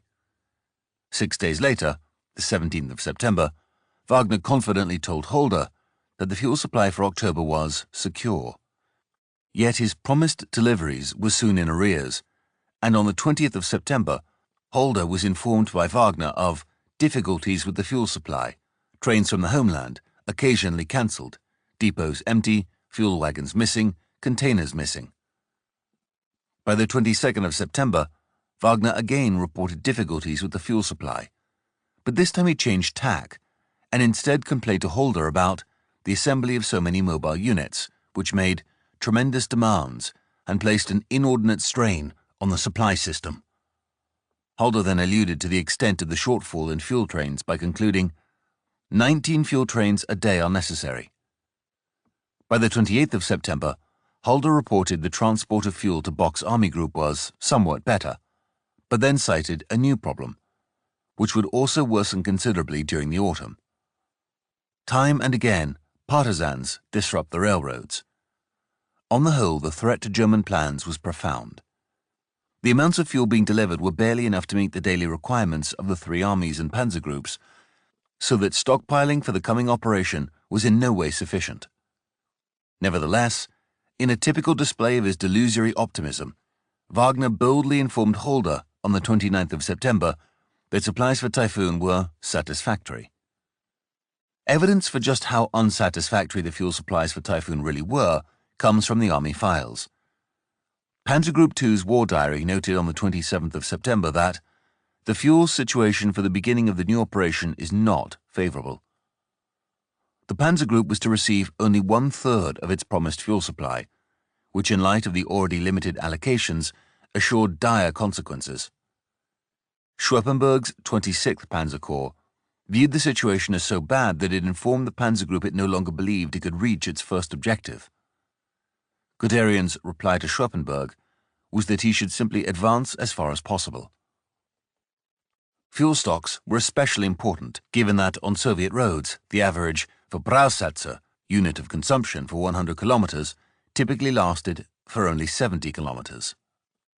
The war diary of the 4th Panzer Division provides a vivid illustration of the problem.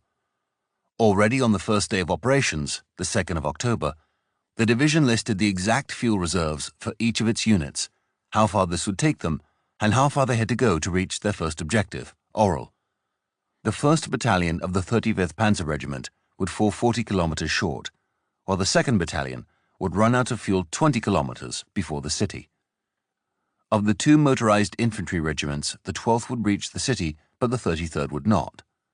1/3 of the artillery would also fall short. That operations were conducted in the east on the back of a threadbare logistical apparatus was nothing new, but the fact that this was only the first day of an operation destined to end in Moscow boded extremely ill for the future.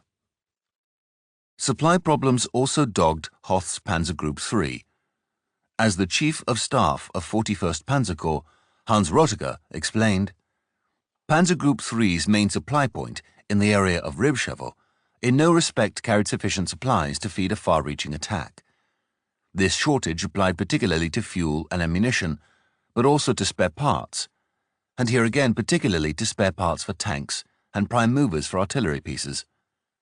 Strauss's 9th Army, under which Hoth's Panzer Group served, also reported shortages, as did Kluge's 4th Army, to which Hoepner's Panzer Group was subordinated. There were simply not enough supplies arriving to meet the needs of nearly 2 million men, as well as provide additional stocks for a new operation in depth. Part of the problem was that previously the soldiers had lived off the land by foraging for food. But while occupying static positions, there was no way the local area could sustain so many men. With ominous implications for the future advance, Kluge noted in a report from the 13th of September, with the growing distances, the army is almost completely dependent on the railways. At the moment, the latter meet current consumption only. The transport situation did not allow the establishment of depots sufficiently large to enable the troops to receive what they need in accordance with the tactical situation. The army lives from hand to mouth, especially as regards the fuel situation. While the shortage of fuel was the most glaring deficiency confronting Operation Typhoon, it was by no means the only insufficiency. Munitions were generally adequate for the planned envelopment of the Soviet fronts, but, unless the army commanders believed that Moscow would simply capitulate, there is no conceivable way that munitions, even if the requisite transport capacity had existed, would suffice for such a distant and costly battle.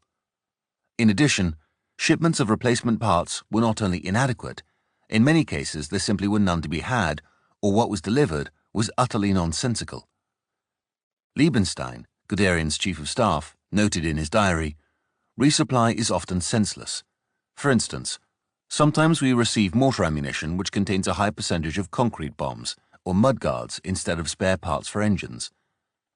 Accordingly, although Bock's reinforced army group retained a degree of its former potency, it was once again destined to be pushed far beyond what could reasonably have been supported. In assessing the difficulties of supplying Bock's new offensive beyond Smolensk, it is worth remembering the original constraints, dictated by logistics, under which major operations had to be conducted during Operation Barbarossa. Blumentritt, the chief of staff of Kluge's Fourth Army, wrote after the war to Liddell Hart, "I must, however, clearly emphasize that at that time, prior to the invasion, it was the opinion of the Supreme Command of the Army that the military decision must be accomplished at Minsk, at the latest, that is, while still west of the Beresina and the Dnieper. It was repeatedly stressed that supplies would come to a standstill on the Dnieper at the latest." Now to the east of the Dnieper, the OKH sought not only to sustain major formations, but to conduct a vast new offensive. In a warning to the High Command, the OKH's Army Supply Department reported on the state of the Ostier's tanks, vehicles, and fuel supplies, noting that these might be insufficient to bring the Eastern campaign to a conclusion in the autumn. Furthermore, it stated that a great reduction in the fighting power and mobility of the army, perhaps at the crucial moment, might occur. Indeed, army files suggested, and subsequent events would prove, that operations on the main axis of the advance could not be sustained beyond Vyazma, some 200 kilometers short of the Soviet capital. As one German soldier summed up the German predicament at the end of September, "We still had to face many more battles, and our position was not exactly hopeful.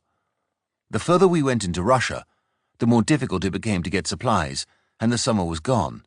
Already the nights were getting longer and cooler." A new phase of the war was about to begin, and a new German blitzkrieg was devised to meet it. Yet in contrast to the 22nd of June, the Ostier had fewer tanks, vehicles, aircraft, horses, and men, and these were deployed over an ever more expansive breadth of front. In many respects, Germany's Eastern Front was already dangerously overextended, especially given the reserves of the Red Army and the time of year. Germany did, however, still hold the initiative and, in line with so much of their command of the war in the East, Hitler and the OKH were more than willing to risk the further overextension of their forces so long as there was any hope remaining of delivering the elusive, decisive success. The forlorn hope this represented ensured that the drive to Moscow would ultimately prove almost as costly to the Ostier as to the Red Army. 10. Moscow in the crosshairs. Throwing caution to the wind, the typhoon swells. As the days counted down to Bock's final offensive, spirits among the German soldiers were generally high. The men of the Ostier had been left in no doubt about the scale of the German victory in the Ukraine, nor the tenuous state of the Red Army.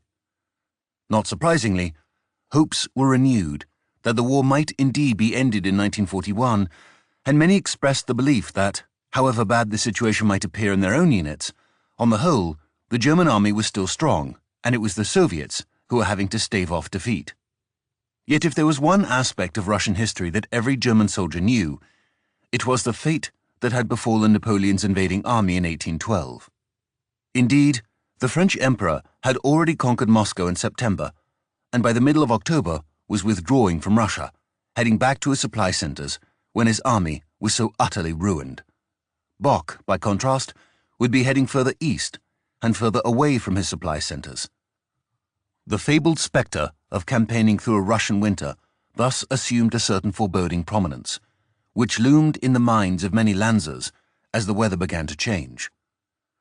Solomon Perel, who was traveling with a group of soldiers from the 12th Panzer Division, noted that the men had not forgotten Napoleon's defeat in 1812, and they were scared out of their wits. Another soldier wrote home on the 21st of September, "God save us from a winter campaign in the east. It is very cold here already, and rains practically every day." Wilhelm Prüller wrote in his diary on the 28th of September that it was so cold he and his comrades had to sleep in their vehicles. He then continued, "Terribly cold. You can't wrap yourself in too many blankets. When I think back on the July and August days, when we simply spent the nights lying in a field on the grass, I have to mourn for the summer. And who knows what's in front of us as far as the weather goes?" It was a prudent question, which held dire implications not only for the operational aspects of the campaign, but also for the war of annihilation. With a chronic shortage of housing in the forward areas of the front, German soldiers ensured they were not the ones being left out in the cold. As Wilhelm Prüller's diary records, "You should see the act the civilians put on when we make it clear to them that we intend to use their sties to sleep in. A weeping and yelling begins, as if their throats were being cut, until we chuck them out. Whether young or old, man or wife, they stand in their rags and tatters on the doorstep and can't be persuaded to go. When we finally threaten them at pistol point, they disappear for a few minutes, only to return again, yelling even more loudly."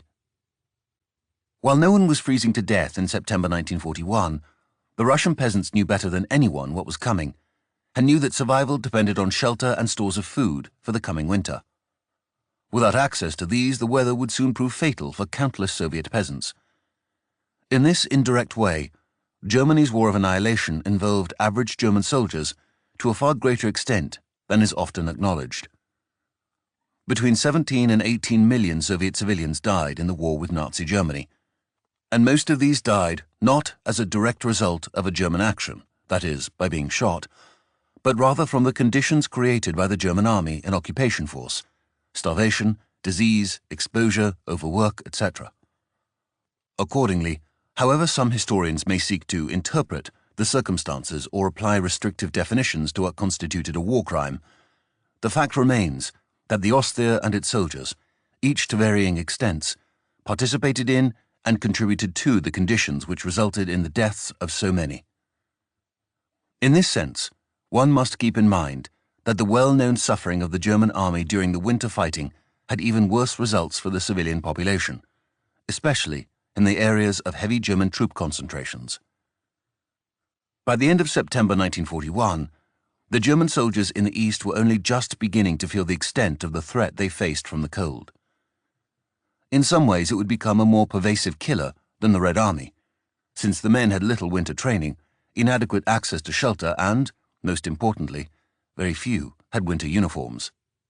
The 53rd Army Corps reported on the 24th of September that it had not yet received any winter clothing at all.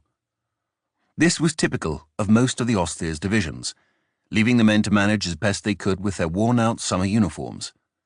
Of course, the same transport bottlenecks that prevented the supply of fuel and munitions also impacted the OKH's ability to supply winter uniforms. It was another crisis in the making, but because it did not yet have an impact on operations, the operations that were intended to deliver the decisive result, the supply of winter clothing was not of the highest priority. In any case, there were not enough winter uniforms in Germany, and according to the war diary of the 19th Panzer Division, no more than 20 to 25% of its forces could hope to receive uniforms, while the shortage of leather meant that replacement boots would no longer be issued. It was a frightening prospect, even for those parts of the German army which were digging into static winter positions. For those that would be pushing forward into the open, it was a clear indication of the additional strain they would be expected to endure. Not surprisingly, many of the men placed their hopes in reports claiming the war would soon be over. Alois Scheuer wrote home on the 24th of September, We know that we are standing before great decisions that could end the war here in the east. It's about time too, as the cold already makes everything very uncomfortable. On the northerly Finnish front, the cold weather arrived even earlier, causing Franz Fenne to write on the 10th of September, "I'm curious when all this shit will be over. It is no fun anymore. The nights are much too cold, one can hardly sleep, you get so chilly, and then there is also the rain." 9 days later, on the 19th of September, Fenne reported seeing the first snow. To the south, on the main German-Soviet front, the earliest report of snow comes from a soldier's letter on the 27th of September, when Leopold Schober wrote home in a letter, "The winter is just around the corner. We already have here a little snow flurry." While the sight of snow was the obvious harbinger of the winter to come, what was more important at this point was the rain, because the dreaded Rasputitsa would precede the freezing conditions. On the 29th of September, Wilhelm Proller noted, "The summer really is finished."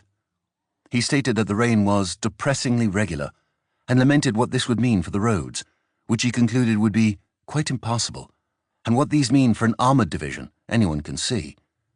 Even in the higher command, there was trepidation about what was to come. Rundstedt wrote home to his wife on the 30th of September, "The weather is bleak and cold. The central heating doesn't make up for it. Lousy quarters. And then one has one's thoughts about the future. We are all scared of the winter." No such words of foreboding can be found in either Bock's or Halder's diary, and it is perhaps no coincidence that the two firebrand advocates of the attack on Moscow were proving steadfastly impervious to doubts. Halder did, however, note on the 1st of October that the Soviets were exchanging their divisions at the front in order to re-equip them with winter clothing. In Germany, Goebbels evinced a certain degree of alarm about the oncoming winter, when he wrote on the 27th of September that it was high time that the objectives of the Eastern Campaign be reached. Otherwise, he continued, general winter will come into play and maybe achieve some of what our enemies at the moment hunger for. With so much uncertainty about the idea of a winter campaign, there was an obvious need to counter the widespread apprehension stirred by comparisons with 1812. The Völkische Beobachter, the Nazi Party's daily newspaper, carried an article on the 30th of September entitled 1812 and Today, written by a colonel from the General Staff. That the winter will bring our operations to a halt is inevitable. Did not our troops also spend several winters at our eastern front in Russia during the 1914-1918 World War without suffering privations? True, this time our front is much further east, but then we are not fighting on two fronts, and can supply our troops with whatever they require to survive the winter without harm to body and soul. A people like ours, having the organizational skills to build a network of national highways, a Siegfried line, and powerful armaments industry, and equally powerful armed forces, will have no difficulty organizing the battle against the Russian winter. One thing can be said without exaggerating. The German Wehrmacht will tide over the Russian winter better than their eastern foe. Such hubris was at the very heart of Germany's difficulties in the East, and reveals the stubborn persistence of derisive racial and cultural precepts within the army. While in Germany, such absurd notions simply fed the verbose diatribes of Nazi Party hacks, in the East, they directly and adversely impacted the strategic outlook. At no point in the first 3 months of the war was the prospect of a Soviet revival considered possible, and, as the Ostseer became more and more depleted and overextended, estimates of the Soviet enemy were simply downgraded accordingly. Yet unlike the Ostseer, the Red Army was not in decline, and its technical state in a number of key areas was actually improving as the summer losses effectively culled a great deal of obsolete Soviet equipment, which new production was slowly replacing with advanced, even superior designs. The contrasting demodernization of the Ostseer placed the opposing two armies on far more even terms heading into the autumn, a fact the battlefield reflected in a way German strategic direction did not. The blitzkrieg mentality still predominated, with the OKW and the OKH, but the war had irrevocably transformed into an attritional struggle. Reflecting the changing nature of the war in the East, Guderian's opening battle in the preliminary stages of Operation Typhoon proved a nasty surprise. Intending to secure better starting positions for his right flank, Guderian ordered Kempf's 48th Panzer Corps to advance north to Putyvl by attacking up through a section of the Soviet front. His devoted chief of staff, Liebenstein, attempted to persuade Guderian that he should simply move the corps north behind the German front so that it could avoid major operations until the start of the Panzer Group's offensive on the 30th of September. Guderian, however, insisted. Starting on the 28th of September, Kempf's corps was to attack near the junction of Eremenko's Bryansk front and Timoshenko's reconstituted southwestern front. Such junctions generally constituted weak points in the enemy lines, but on this occasion the attack was immediately stopped and Klosner's 25th Motorized Infantry Division was subjected to costly counterattacks. Even the recalcitrant Guderian soon understood that the attack would have to be abandoned so as to avoid a delay to the main operation due to start in less than 2 days. Yet extracting Klosner's heavily committed forces required the additional commitment of Hubicki's 9th Panzer Division, which noted in its war diary that Soviet forces were much stronger than ground and air intelligence had suggested. In an uncharacteristically candid admission, Guderian stated in his memoir, "I had underestimated the powers of resistance of the Russians, who had not been engaged in the Kiev battle. 48th Panzer Corps, as will be shown, did not succeed in throwing back the enemy opposite it, but had to break off the battle and march to its assembly area behind Infantry Regiment Grossdeutschland's front. The 25th Motorized Division had a hard time shaking the enemy and, unfortunately, lost a number of its vehicles in the process." Bock's account was more explicit. In the course of an attempt to disengage Panzer Group Guderian's southern wing from the enemy, the 25th Motorized Division was attacked by tanks and escaped only at the cost of abandoning the vehicles of an entire regiment which were stuck in the mud. Yet not everyone escaped. Werner Burgholz, a German soldier caught up in the fighting, described how the anti-tank guns stood no chance against the fast-moving and heavily armored enemy tanks. The Soviets overran the German positions, where, immobilized by the mud, there could be no retreat, and panic quickly took over. Burgholz was only able to escape because his vehicle did not get bogged down in the mud. He then recounted the scene in his diary. An indescribable welter of horses, troops, trucks, and other vehicles. I shall never forget this spectacle. The soldiers discarded whatever they could. We had to run for our bare lives, literally run, as the machines refused to budge. Such was the sad fate of our division. Lieutenant General Siegfried Heinrichi's 16th Motorized Infantry Division also became caught up in the fighting, and the result prevented Kempf's 48th Panzer Corps from joining the main attack on the 30th of September. Indeed, while the rest of Guderian's forces were attacking, the war diary of Panzer Group II referred to the critical situation in Kempf's corps.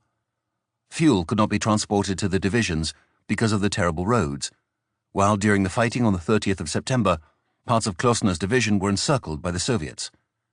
Nevertheless, it was not all bad news for Guderian.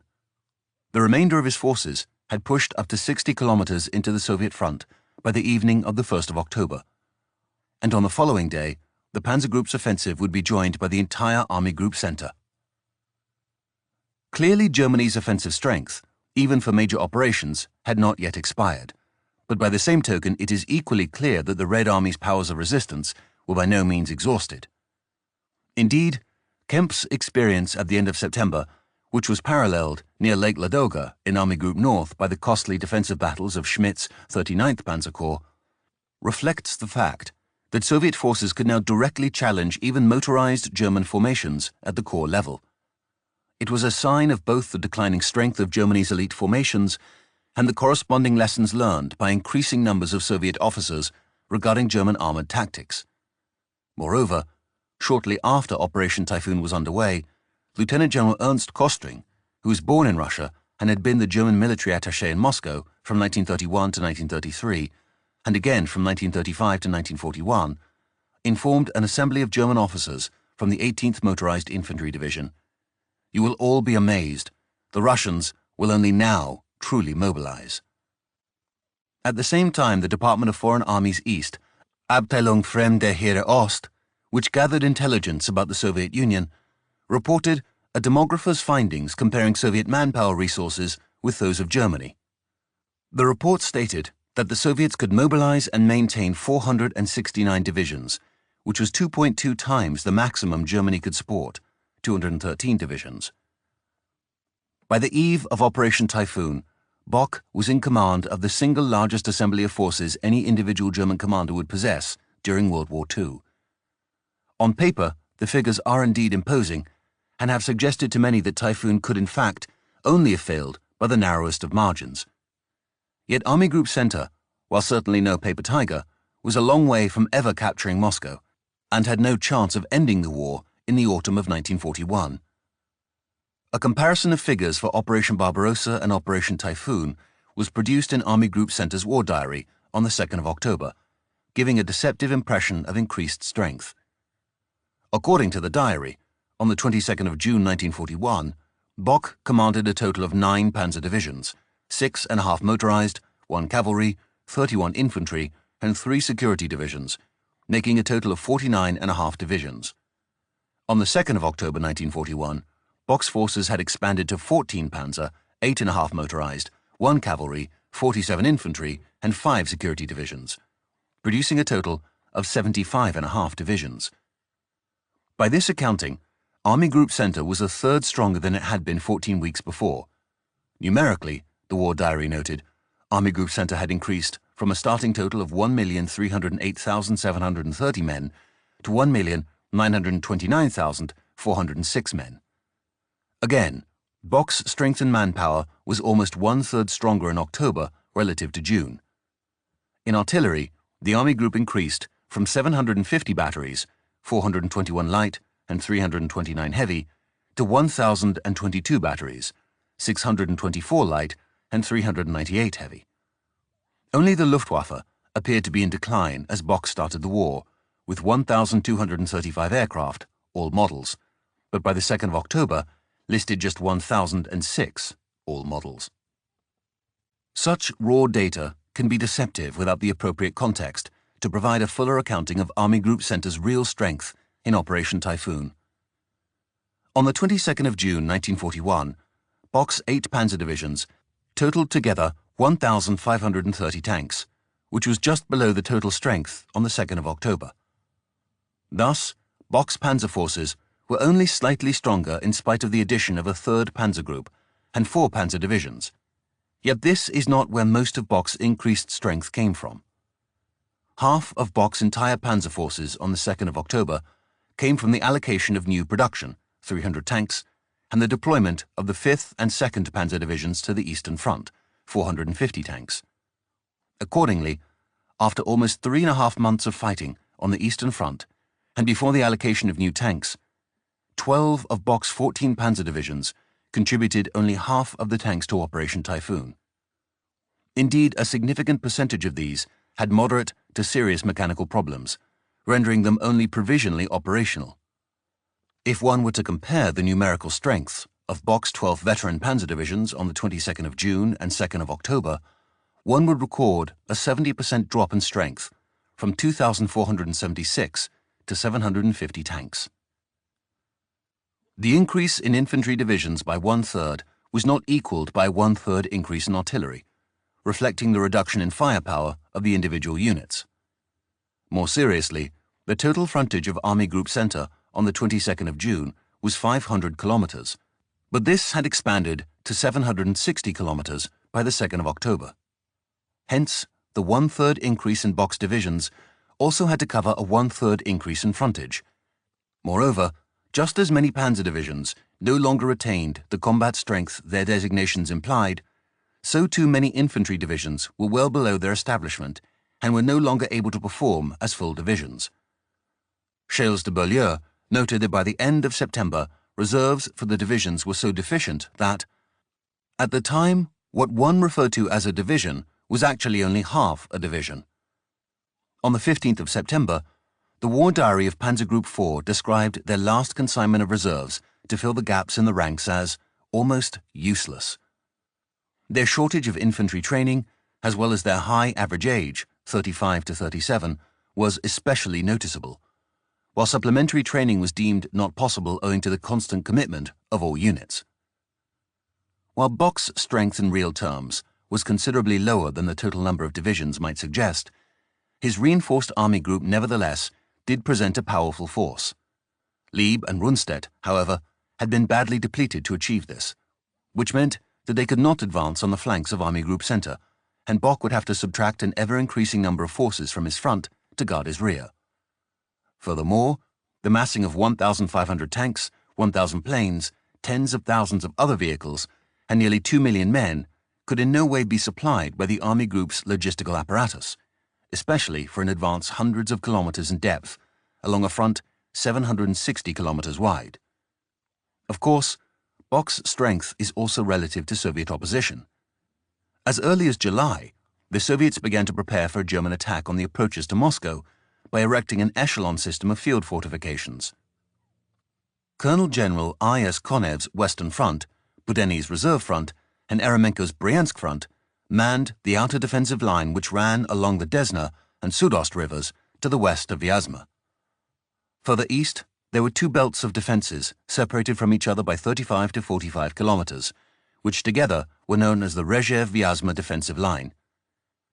Yet the most important defensive line was the Mozhaisk defensive line, which was anchored on four defensive regions at Volokolamsk, Mozhaisk, Malyaroslavets, and Kaluga. Altogether, the Western, Reserve, and Bryansk fronts commanded 11 armies in their first strategic echelon and 4 armies in their second. This amounted to some 1,250,000 men, 7,600 guns, 990 tanks, and 667 aircraft. While Bock's force represented about 60% of the entire Osthia, the combined forces of Konev, Budenny, and Eremenko accounted for only 40% of the Soviet forces between the Baltic and the Black Sea. Despite being outnumbered and outgunned on the Moscow axis, across the full breadth of the Eastern Front, the Red Army actually had more tanks than the Osthia, 2,715, more guns, 20,580, and roughly the same number of men, 3.2 million.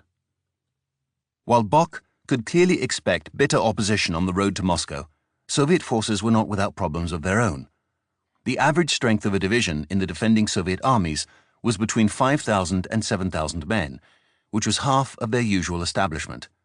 They were short of artillery, machine guns, and trained officers, while the severe shortage of motor vehicles fixed many Soviet units to their defenses without the ability to maneuver.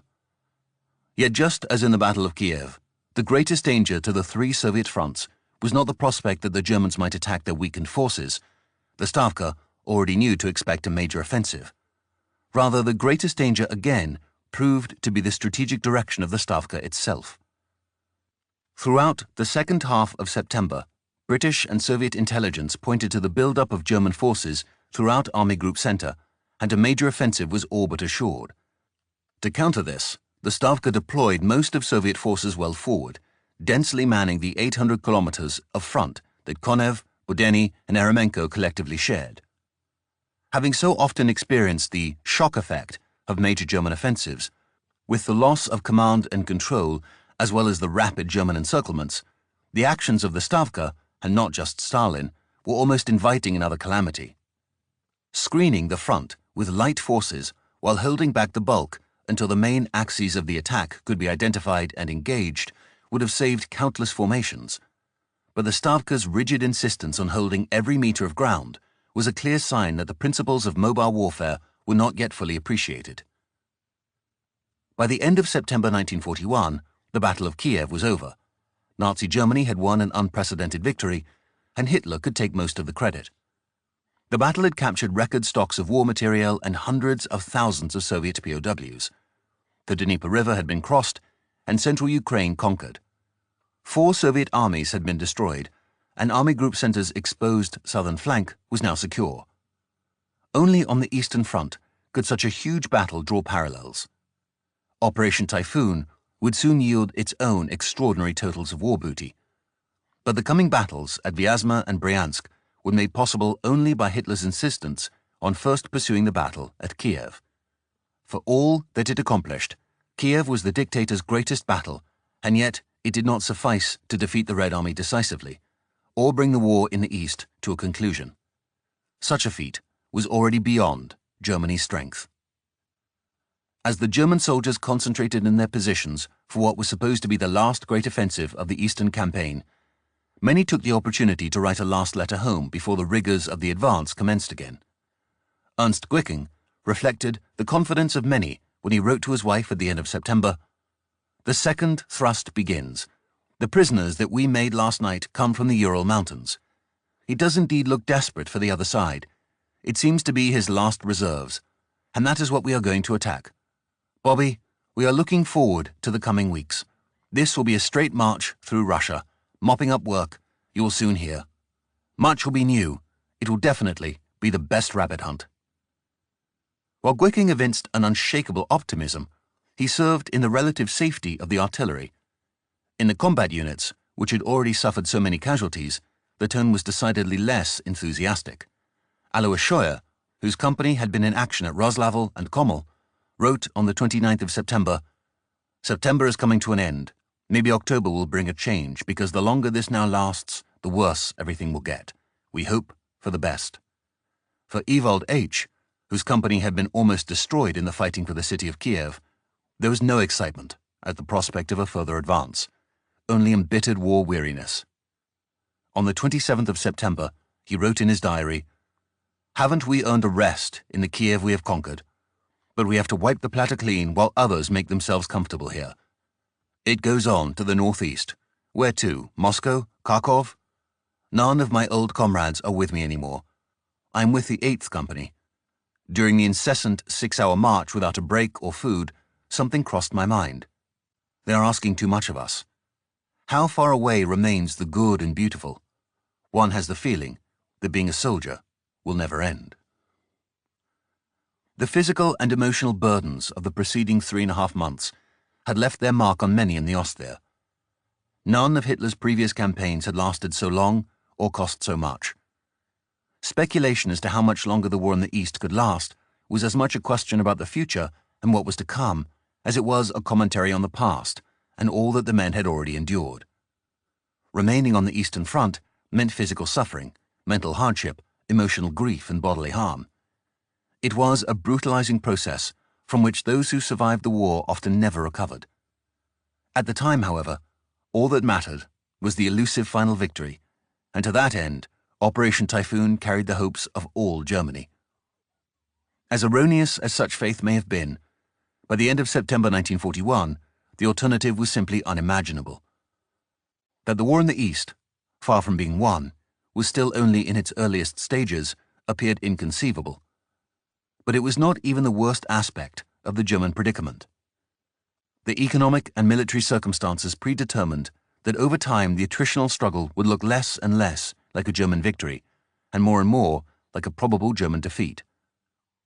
It was here that the Nazi will to succeed, regardless of the odds, stiffened German resolve, just as it did in September 1941, when victory was mistakenly believed to be imminent.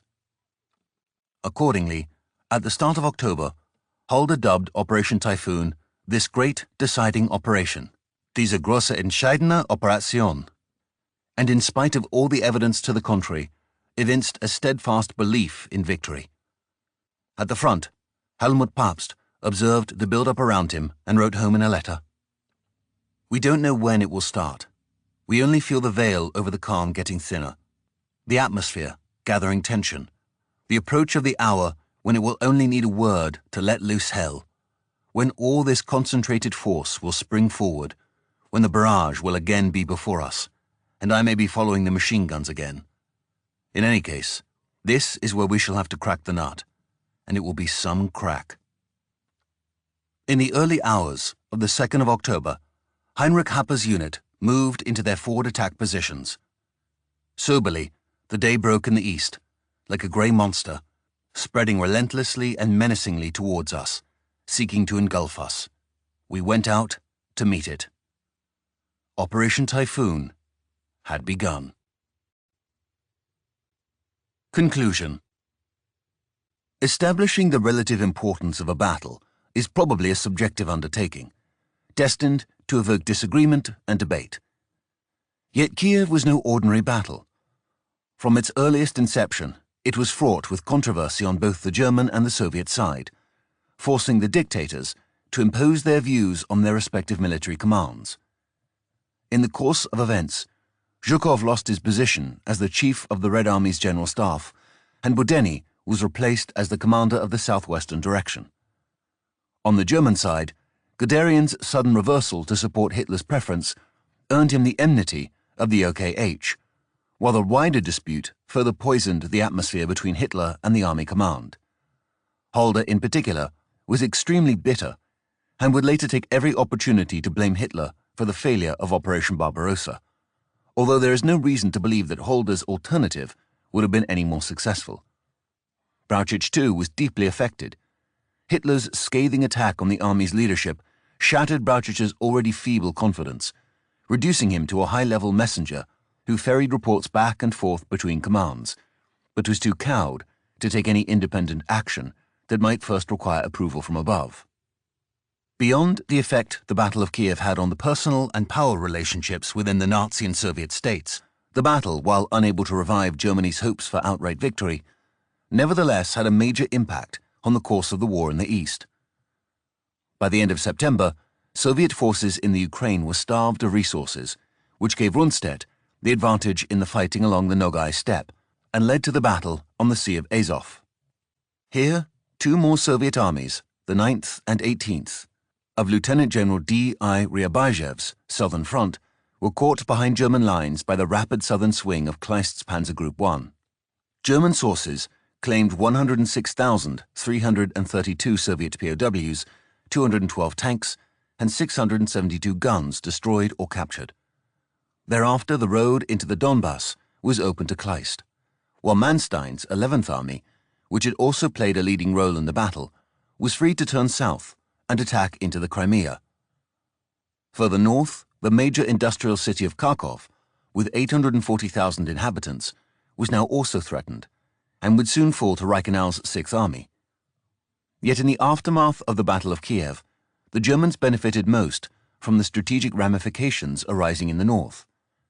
Throughout July and August, Weich's 2nd Army, as well as major formations from Guderian's Panzer Group, had been tied up holding Bock's long and exposed southern flank. The destruction of the southwestern front allowed their full commitment to the east, along with the addition of reinforcements from Kleist and Reichenau. With no southern flank to guard, Bock was free to engage in what would become known as the battles of Vyazma and Bryansk, which were fought at the same time as the battle on the Sea of Azov. At Vyazma and Bryansk, estimates suggest up to 1 million Soviet men were killed or captured in the first half of October, while 7 more Soviet armies were completely destroyed. The twin encirclements produced colossal figures that together exceeded the German total at Kiev, but they belonged to a sequence of events that were not mutually exclusive. The Battle of Kiev led to the battles at Vyazma, Bryansk, and on the Sea of Azov. As Evan Maudsley observed in his History of the German-Soviet War, Kiev was the Austria's greatest triumph of the war in the East and the Red Army's greatest single disaster. Similarly, Michael Jones dubbed the Battle of Kiev the Wehrmacht's greatest victory of the war. Without intending to aggrandize his achievement, Kiev was uniquely Hitler's triumph. It was opposed by Bock at Army Group Center and, at Halder's urging, by Rundstedt at Army Group South. Guderian had been a bitter opponent until his 11th hour meeting with Hitler on the 23rd of August resulted in a seemingly inexplicable about-face. The senior staff at the OKH was united in its opposition and even enjoyed the influential support of Hodel at the OKW. In the face of all this expert opinion, however, Hitler refused to yield. Yet before anyone attributes to Hitler a visionary prescience capable of foreseeing the sweeping calamity that would befall the Soviet Union, it must be remembered that Hitler had an important confederate. If written from the Soviet perspective, this book might just as well have been titled Stalin's Greatest Defeat, for it was the Soviet dictator, just as much as Hitler, who was responsible for the outcome of the September fighting. Recalling his dealing with Stalin in September 1941, Churchill observed in his memoirs, "It is almost incredible that the head of the Russian government, with all the advice of their military experts, could have committed himself to such absurdities. It seemed hopeless to argue with a man thinking in terms of utter unreality." Churchill was referring to Stalin's request for a British army to be sent to fight on the Soviet front. But a better example of Stalin thinking in terms of utter unreality was the events in the Ukraine. As Jeffrey Roberts has concluded, there were many occasions, too, when it was Stalin's personal insistence on the policy of no retreat and of counterattack at all costs that resulted in heavy Soviet losses. The best-known example of this is the disaster at Kiev in September 1941. Certainly the men who fought under Stalin were under no illusions as to who was responsible for their defeat. Eremenko wrote after the war that the debacle at Kiev was one of the disastrous effects of Stalin's crude disregard for the elementary rules of military strategy. Clearly, the scale of the German victory was heavily dependent on Stalin's obliging role. Even with this great advantage, the weakness of the German panzer groups still rendered the battle a hard-fought, if one-sided encounter. For a battle that had been spoken about in August as the last decisive campaign of the year, in the aftermath of Kiev, such pronouncements were inexplicably forgotten in favor of a new final campaign, which was also given the dubious distinction of being dubbed decisive. Indeed, the battles at Minsk and Smolensk from June through to August had already demonstrated the disquieting paradox between operational success and strategic consequence. The September fighting in the Ukraine could only have reinforced that view, rendering German confidence in Operation Typhoon a foolhardy conception. Understanding how and why the German command remained so single-mindedly intent on continuing the offensive, in spite of all the inherent perils, requires more than just an assessment of the personalities involved, and rather requires a broader conceptual focus to include what Robert Citino has termed the German way of war. According to Citino, Prussian-German military doctrine since the time of Frederick William I, the Great Elector, 1620 to 1688, has been governed by the principle of attack irrespective of the force ratio or even the strategic circumstances. Attack was simply seen as the sole path to success in warfare, which Citino has argued was so ingrained in generations of officers that it might no longer have been conscious. Yet explaining German strategy in 1941 solely in terms of such overarching trends in Prussian-German military history would be inadequate. Citino is correct to highlight the pervasive cult of the offensive within the Prussian-German officer corps. But in 1941, one must also look to the deep-seated Nazi worldview which pervaded the Wehrmacht and both encouraged a defamatory faux image because they were Slavs and promoted a delusional cult of the will which prioritized the spiritual fighting qualities of the German soldier over almost any competing circumstance. While the Battle of Kiev, in many ways, set the groundwork for the Austria's further victories in October, the two dictators drew sharply divergent conclusions from the battle. For Hitler, Kiev was one more substantiation of his own aptitude for strategic command, which would remain with him for the rest of the war and have lasting implications from 1942 onwards, as the generals unsuccessfully attempted to counter his increasingly irrational decisions. Stalin, by contrast, tended to draw the opposite conclusion, and after the many defeats of 1941, and more in 1942, he allowed his generals increasing autonomy, which, for the most part, they used to purposeful effect. Ultimately, for all that the Battle of Kiev achieved, it was clearly still well short of what was required for Operation Barbarossa's success. While Kirponos's southwestern front was lost, the resistance of the Red Army was far from being broken. The economic implications for the Soviets of losing Kiev and the central Ukraine were ameliorated by the evacuation of Soviet machinery and the destruction of what remained to avoid it falling to the Germans. Furthermore, the huge commitments made by the Western powers during September at the Three-Power Conference effectively ensured that the Soviets were no longer alone in equipping and sustaining their vast armies. Even at the time, it was clear that the blow struck at Kiev, while hard, would not prove fatal. Writing in his diary on the 13th of September, Halder acknowledged that the continuation of the Eastern Campaign into 1942 was a prospect the army would have to face. Later, in a letter to his wife, he compared the fighting at Kiev to an arm being torn off, but commented that the back of Soviet resistance still remained to be broken.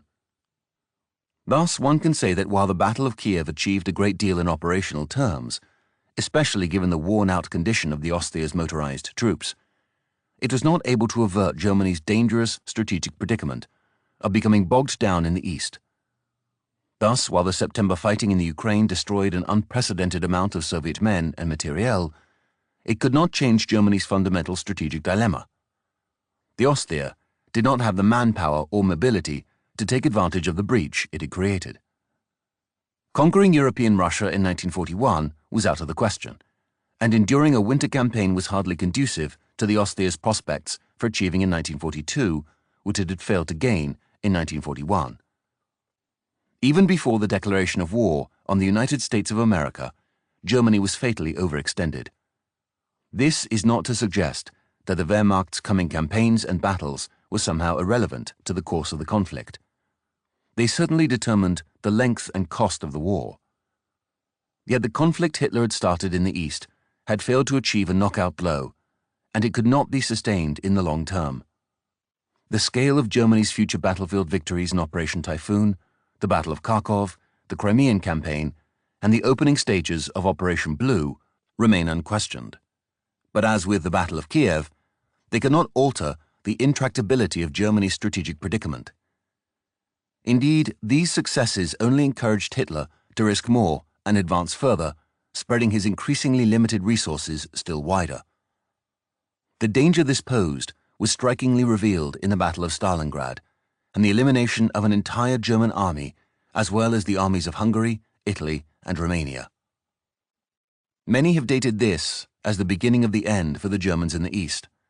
But even without the fateful decisions that led to Stalingrad, the gap in manpower and materiel between the Allies and the Axis had become desperately large. In the aftermath of Stalingrad, Germany's operational brilliance was needed just to maintain the Ostseer's position in the East, and thus Field Marshal Erich von Manstein's much-praised spring 1943 counteroffensive was trumpeted simply for restoring the German line in the south. Essentially, the line Manstein had secured was the same as the one held by Germany at the end of the Battle of Kiev in 1941. Yet what had changed in the intervening 18 months? Between October 1941 and April 1943, Germany had won many more battles, and in aggregate terms had inflicted much more damage on the Red Army.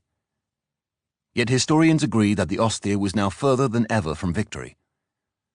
In fact, the odds against a German victory in the East after Operation Barbarossa had failed were hopelessly large and, just as at Kiev in 1941, continued battlefield successes in 1942 were frequently prefaced by disastrous Soviet strategic direction, as at the Kerch Peninsula in the Crimea and Timoshenko's abortive offensive at Kharkov.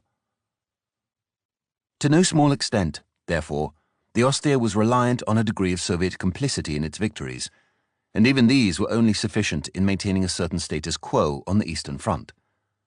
When the Red Army was well directed and adequately prepared, the Ostseer's vulnerabilities were exposed, while Germany's sensitivity to major defeats was far greater than that of the Soviet Union. The Red Army's road to Berlin was not a simple straight line, leading directly from the battles at Stalingrad or Kursk. The road was in fact much longer, beginning in the aftermath of Barbarossa's failure, and including many twists and some brief U-turns. Even after Stalingrad, it was not always a one-way highway, but the signs were at least clear. What was not always clear was that Germany had in fact been on the same road since the late summer of 1941. Irrespective of how successful the Battle of Kiev may have appeared on the surface, it was the German generals themselves who became its staunchest critics. Desperate to shield themselves from blame for the failure of the Eastern Campaign, they portrayed Hitler as having hijacked their well-laid plans to capture Moscow in September and presumably win the war in the East. Such counterfactual interpretations attract much popular interest because the alternative can clearly be shown to have been inadequate, while the suggested substitute enjoys the freedom of never having been attempted. Yet the claim of the generals that an earlier drive on Moscow would have met with greater success avoids the many complex problems pertaining to logistics, the manpower shortage, panzer strengths, and Soviet reserves. Moreover, at no point did any of the generals address how Bock might have attempted such a deep advance with an exposed southern flank stretching all the way back to Gommel. Nevertheless, as numerous studies have attested, in the aftermath of the war, the German generals proved extremely guarded about the truth. In a submission to the International Court of Justice at Nuremberg, Brauchitsch, along with Manstein, Halder, Warlemont, and General of Cavalry Siegfried Westphal, signed a document intended to exonerate the German army for any blame in the botched management and inept direction of the war. Essentially, the document sought to shift responsibility for the many military blunders squarely onto Hitler, which, while true to an extent, denies, just as in the case of war crimes, the substantial role played by the army command. With regard to 1941 and the Battle of Kiev, the generals asserted, "It diverted the German effort from the main task to a second-rate operation, which involved an irreplaceable loss in time and strength. When Hitler then ordered the attack on Moscow, it was too late for it. Soon after the start of Operation Typhoon, the winter cold set in. A series of military setbacks started, the deeper causes of which were to be found in the effects of the Battle of Kiev, especially in the exhaustion of the troops, in the countermeasures taken by the enemy, and in local errors in the command on the German side." The view of the German generals was subjected to little criticism at the time, but Marshal Zhukov, who commanded the Soviet forces around Moscow in the autumn of 1941, roundly dismissed any such assertion in a 1970 interview. When asked about the timing of the German attack on Moscow and whether an earlier offensive might have enjoyed greater success, Zhukov was blunt. German troops failed to take Moscow by a coup de main in August, as some of their generals had intended. In the case of an offensive, they would have found themselves in a tighter situation than near Moscow in November-December of 1941. You see, Army Group Center would have come up against the stiff resistance of Soviet troops directly on the approaches to the capital. And besides these forces, a strong counterblow from our troops in the southwestern direction could have been inflicted as well. That is why all attempts by the German generals and some Western war historians to place the blame for the defeat near Moscow on Hitler alone are just as groundless as the entire German strategy. The extent to which Zhukov's proposed counterstrike by the Soviet Southwestern Front might have hindered Bock's drive to Moscow is hard to say. However, there seems little doubt that the open flank would have at least cost Bock a sizable portion of his total attacking force. One must also consider that in mid to late August, when the generals were seeking to begin their offensive, Hitler had not yet agreed to release either the 300 tanks from new production or the 2nd and 5th Panzer Divisions, which together doubled Operation Typhoon's panzer strength. Moreover, the logistics of such an operation were better in September than in August, owing to an extension of the railways, while the opposing Soviet armies would have been stronger in August because they were greatly depleted by the Dukovshchina and Yelnya offensives, 28th of August to 10th of September. Accordingly, the Battle of Kiev was almost certainly the best option for the Ostseer in August 1941, but in no way sufficient for the ultimate goal of Operation Barbarossa. In my preceding volume, Operation Barbarossa and Germany's Defeat in the East, I argued that Germany's invasion of the Soviet Union had failed as early as the middle of August, and that by implication, Hitler's war effort had already reached its fatal turning point. While the book has largely received a positive reception, some critics pointed to the Battle of Kiev and sought to question whether this was the piece that did not fit the puzzle. How was it possible that a victory of such scale could be won if Germany's armored forces really were so badly depleted? Given the many affirmative accounts one finds in the secondary literature referring to Germany's performance in the battle, many of which lack any archival sources, it seemed a reasonable question to ask. This book has attempted to address this question, while charting the ongoing decline in Germany's operational proficiency in the East. Hitler captured the central Ukraine and effectively removed the huge bulge in his front. More importantly, he eliminated the powerful southwestern front and created the conditions for further exploitation of Soviet dispositions. Yet the Battle of Kiev was not the clear-cut victory many accounts have suggested. The path to Hitler's triumphant battle in the Ukraine was neither smooth nor harmonious, and the outcome was certainly not preordained from the beginning. Indeed, by the time the Battle of Kiev was underway, Germany's days of blitzkrieg victories were already over. Although Guderian's role in the battle typically dates from the 25th of August, in fact, his principal Panzer Corps at Kiev, Schweppenberg's 24th Panzer Corps, had been desperately fighting Soviet formations on Bock's southern flank since the middle of July. Once Guderian was formally tasked with the operation, his battered forces labored their way south for another 3 weeks against weak but determined resistance. The further he progressed towards his goal, the longer his left flank extended and the less strength he could commit to his pincer, in spite of Bock's continual reinforcement. Only Kleist's delayed southern thrust sealed the pocket, but the battle was neither straightforward in its execution nor painless in its result. The Ostias suffered more than 50,000 fatalities in the month of September alone, and many of the vital panzer divisions were operating at a fraction of their former strength. Hitler may have won a great battle, but he was still losing the war.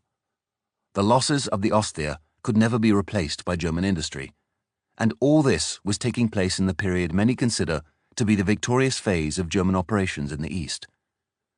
With the autumn now in evidence, and the worst seasonal conditions still to come, Germany's hopes for capturing Moscow in 1941, much less ending the war, were destined to be disappointed.